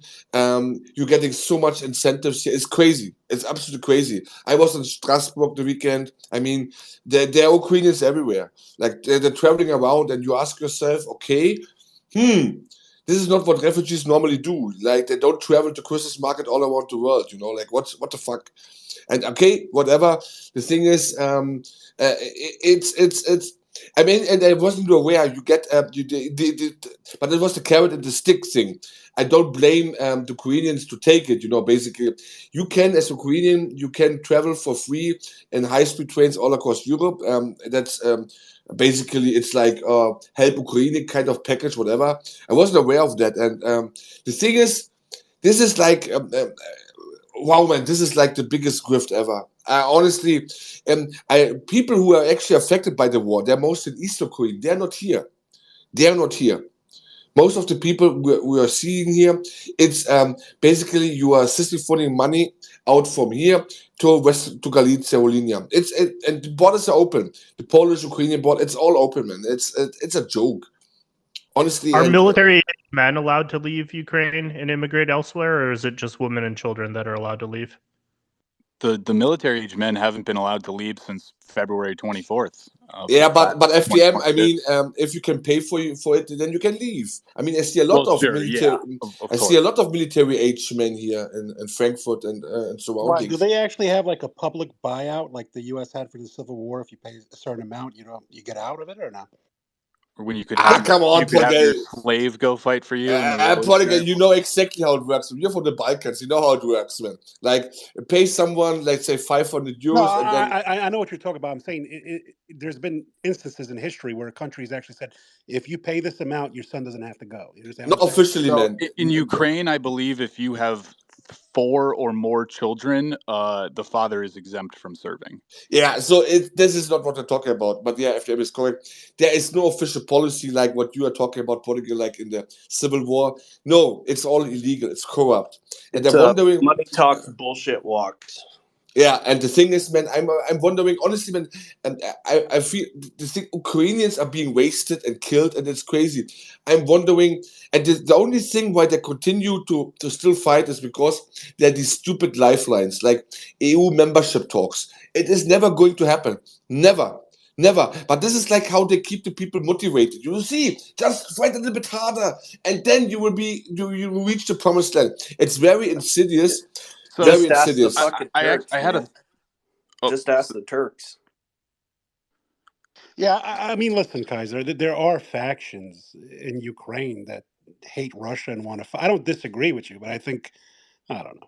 Colonel, I want to ask you a You're question. correct. The factions hate the Russians so much, but is this really? Let's say, is this the sentiment It's of not the average beneficial. Ukrainian? Listen, I don't think you understand. When you have that much hatred in short term, you look at a lot of these wars afterwards.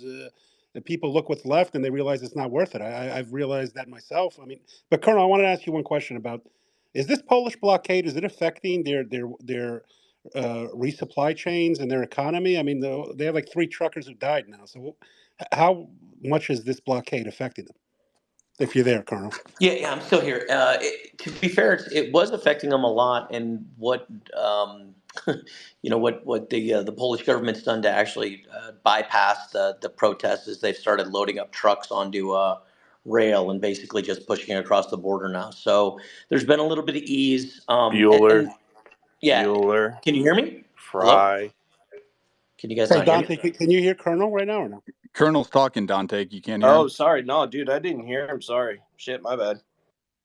Yeah, go down in Zag or Kaiser. I don't have people. You're tagging me. I can't bring up anybody. I would bring up everybody. I don't have any. No, but Kaiser's and whoever brought up the issue with the the Ukrainian license plates and the really nice cars that are driving around here, driving around Europe, they're 100% correct, right? I don't dismiss that. Where I sometimes take umbrage with people who point that out, though, is dude, I live in just outside of Vienna. I will tell you, there's just as many Russian, right, really nice fucking cars driving around here with a lot of Russian fighting age men who, mom and dad bought them out and they got out of the area and they, or got out of the fight and they're running around here and they're at the nightclubs. And I understand the differences between the languages. I realize that it's a little bit nuanced and they are close. But I hear a lot when I'm at the nightclubs or I'm at the restaurants, I hear a lot more Russian being spoken than I hear Ukrainian. So that might not be the same case in other places. Austria is unique, and I want to point that out, right? Austria being a neutral country is far more welcoming to Russians, and they probably feel like they can get in here and they can live live at least a more less stressful life than they go to Germany or other places. But it's happening on both sides. I think that to actually make that sound as if it's a one-sided thing is probably a little unfair. No, Colonel. I fully agree with you. It's not about you're spot on. Russians are all over the place, but the difference is, Colonel, we are not, let's say, we are not allies of the Russians. We are not supporting Russia here. And the thing is, look, I don't want to blame refugees, but let's say if women with their children, they want to get out of the shit show, that's no problem at all. We are human beings after all. But the thing is, what's happening, it's like, I don't know, our political leaders, Colonel, they're lying to us and to the Ukrainians. They're lying to everyone. And the problem is, you can do that as long as the cash register is full. We have money to spend left and center. But the moment the cash register is going empty, it's what you're going to do. What you're going to do? You know, it's like over in a certain way. You know, someone has to pay the bill. It's like, yeah, okay, it's like, you know, at the end of the day, we have a nice party, and Portugal is inviting us to all kinds of drinks and cognac and whiskey, and then Portugal pisses off. Okay, bye, guys. Yeah, and who's paying the bill? Zagunel? Portugal would never do that. He's Albanian, man. He'll stick around for the bill. I know. I was joking. Portugal will pay. Hey, but you go out and drink for dinner. I always pay. Can I jump back on that comment though? Size. Because I worked for the Highway Authority down here. Russian vehicles actually are no longer allowed to transit through here unless they have, from pre-invasion, a permesso di soggiorno, a permanent permit to stay. So a lot of Russian vehicles, a lot of Russian tagged vehicles have actually been seized. You can actually get a lot of like really nice cars for cheap on the down low at some of these auctions you see coming out. Two, it's also very much impacted the tourism industry because basically Russian flights from Russia, you know, from Demedyev or whatever, have effectively completely stopped. So it's had this, I mean, that is a vacuum for the tourism industry. So I wouldn't say it's you know, it's comparable to what we're seeing with Ukraine. I think the Russian scenario is a bit different. And are all those Europe to Asia flights, I mean, I'm assuming this is still the case, they're all still rerouted so as to avoid Russian airspace, right? Just the same as it's been for a year and a half now, 2 years almost? I'm not sure about that. I think it probably depends on the airline, but you got to think when you're using those airways, those flight routes, basically the airlines buy into them. So I'm sure right now the flight routes over Russia to go intercontinental from, you know, say Europe to Asia or America to Asia are probably very cheap. So I'm sure there are some airlines who are skirting around that policy, or if it even is a policy. But Ukraine definitely not, because you know they risk getting shot down. Let's go to Brennan and then Chaticle because they've had their hands up. So I did have a question for Canonis, but he left, and I was thinking about really what are the options in terms of if peace is declared, or if all of Ukraine is consumed. And what I had been thinking through was what would be the likely alternatives in terms of the territory of what's going to be Russia and what's going to be Ukraine in the future. So of course there's the present positions, which I don't think will last, because I think that the Russians will bleed the Ukrainians down, and I think that they have the troops for a new front. As soon as they declare a new front, they'll be able to collapse the Ukrainian defense. And I think as soon as that happens, that would pretty much end the war. Another thought I had was the Dnieper River. Before you go, if they do that, how far do you think Russia goes? You think they just consume the whole country if that's the case? Or? I don't know, because some people had postulated that they would stay with all the separatist regions that are primarily Russian speaking. The Dnieper River is a logical divide, but it's not that actually doesn't follow the separatist regions. And Odessa had been in the past considered one of those areas that had been pro-Russian. So I guess there's if they cross the Dnieper, you kind of have to think at minimum they would go to reach Transnistria. And that's something I've actually been wondering. I agreed with an earlier speaker who said, I don't think Putin would ever cross the red line of invading a NATO country. But I have kind of been wondering if the recent news about Moldova's EU ascension has maybe altered or accelerated Russian plans in regards to reaching and linking up with Transnistria. Because I'm not sure how off the table that becomes once Moldova fully joins the EU. I don't know Well, if I people think have thoughts on that, but well, I think like ideally they would leave that the whole Western Ukraine as a buffer zone.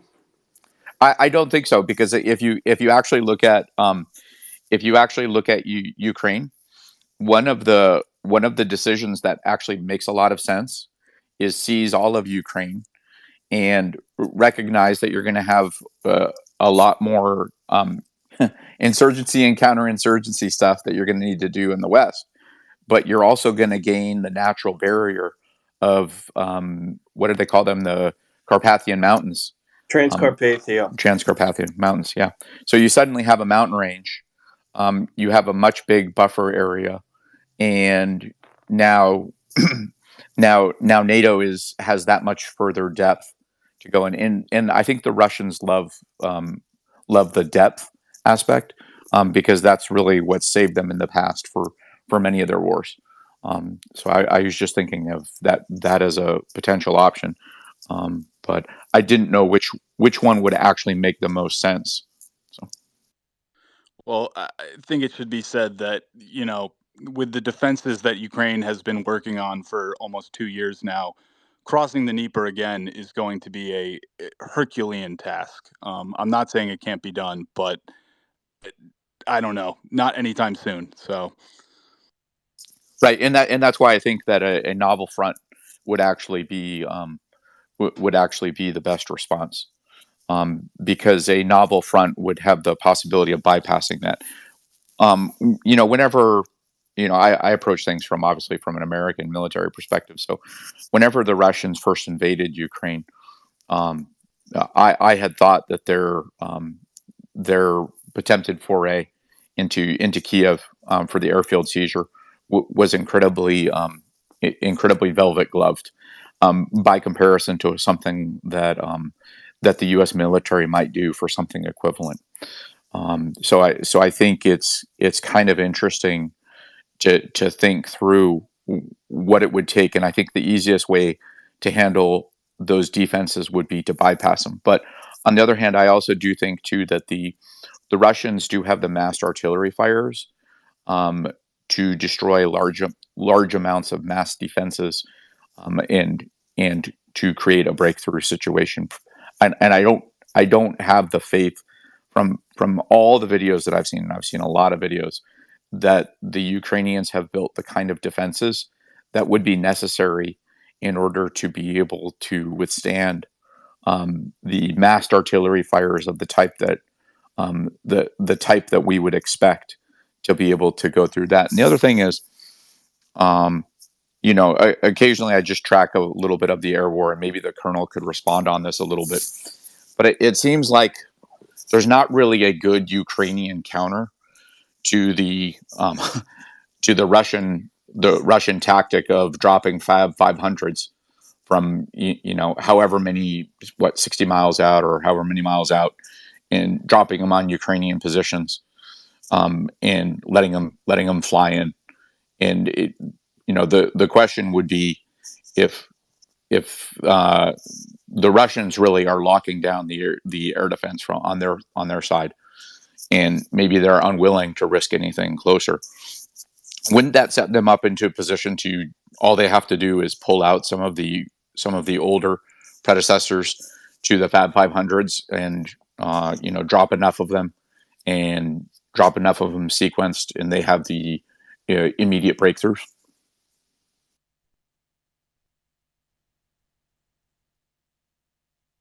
Yeah, so to be fair, I see things differently on Russian air defenses, right? I don't see them as very, very strong. I see them as being oversold. The S-300 and S-400 were, and look, I realize there's a lot of people out there that disagree with me. My number one argument when I try to point out that the S-300 and S-400 were completely oversold is, U.S. assessments of these systems were, and I still remember, being intelligence briefings where we were told, like, dude, if you fly anywhere near these threat rings, you're going to die. As a matter of fact, if you think about flying in them, you're just going to die in your sleep. Like these were perceived to be ridiculously lethal. There's two Ukrainian Frogfoot pilots, and that's a 1960s A-10 equivalent, really, really slow, not it's a radar fucking beacon billboard flying through the sky. And two of the Ukrainian pilots have over 300 missions, flying close air support in and around the ground. Do the S-300 and 400 drive some of their tactics and the way they fly? Sure, but they're able to fly it and they're able to survive. Before Juice, one of my buddies, was a MiG-29 pilot before he died in the war, he even told me, he's like, look, the S-300 and S-400 are not our number one concern when we're flying, right? These things are not that lethal. So yeah, I'm not sold that the Russian air defenses are all that great. And look, the other point I'll make is, Russia's military industrial complex has a significant problem. They've oversold much of the capabilities, to include the Felon, the MiG-29, and all the other assets. I mean, when you go to the Dubai Air Show and you're the second to third largest defense industry in the world and you don't garner one contract, not one contract from the Dubai Air Show, whether it be air defenses or air support or aircraft or air support and services and logistics, that's a big red flag. I think we're going to go to Chatical and then probably close down unless anybody else has something to say. I appreciate that. Hope everybody's having a good night tonight. It was weird hearing Charles Johnson disavow me. I make one joke in a Twitter space, and I guess I need to bring back the heat with him when I see him next. I guess make some good, edifying commentary. Did you come up just to attack Chuck, or what? No. Actually, I came up just to kind of banter and bullshit. But I realized that we're kind of closing it out, so I might as well, kind of talk about something really quick. I've been working on an application for, I don't know, the past like 2 weeks or so. And today, over the past 24 hours or so, I've gone and I've created a separate application to explore some UI designs and create like a design language for the app. And so I kind of did a screen recording. I put it up on the Jumbotron if anybody wants to check it out. It's kind of interesting. It's something called Glassmorphism. It's a very interesting looking design decision, I guess I could say. Very like kind of new and cutting edge and fresh looking, I guess. And so I don't know if anybody wants to check that out. I've gotten a lot of good recommendations for what I should do with the application in these Twitter spaces, and so it's kind of is it an actual app, or is it just something that's racist?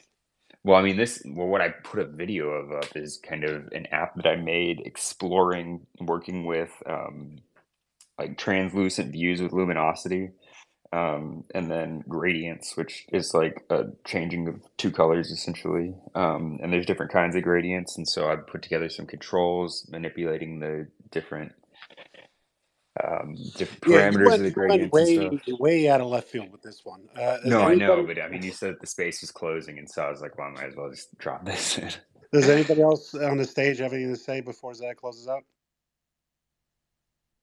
Good night, everyone. Hey, Prodigal, I do have one question for you. Do you know a guy in Albanian and Kosovar named Valtan Balali? No, there's like, what is there, like 4 million between the two countries? No, I don't. No,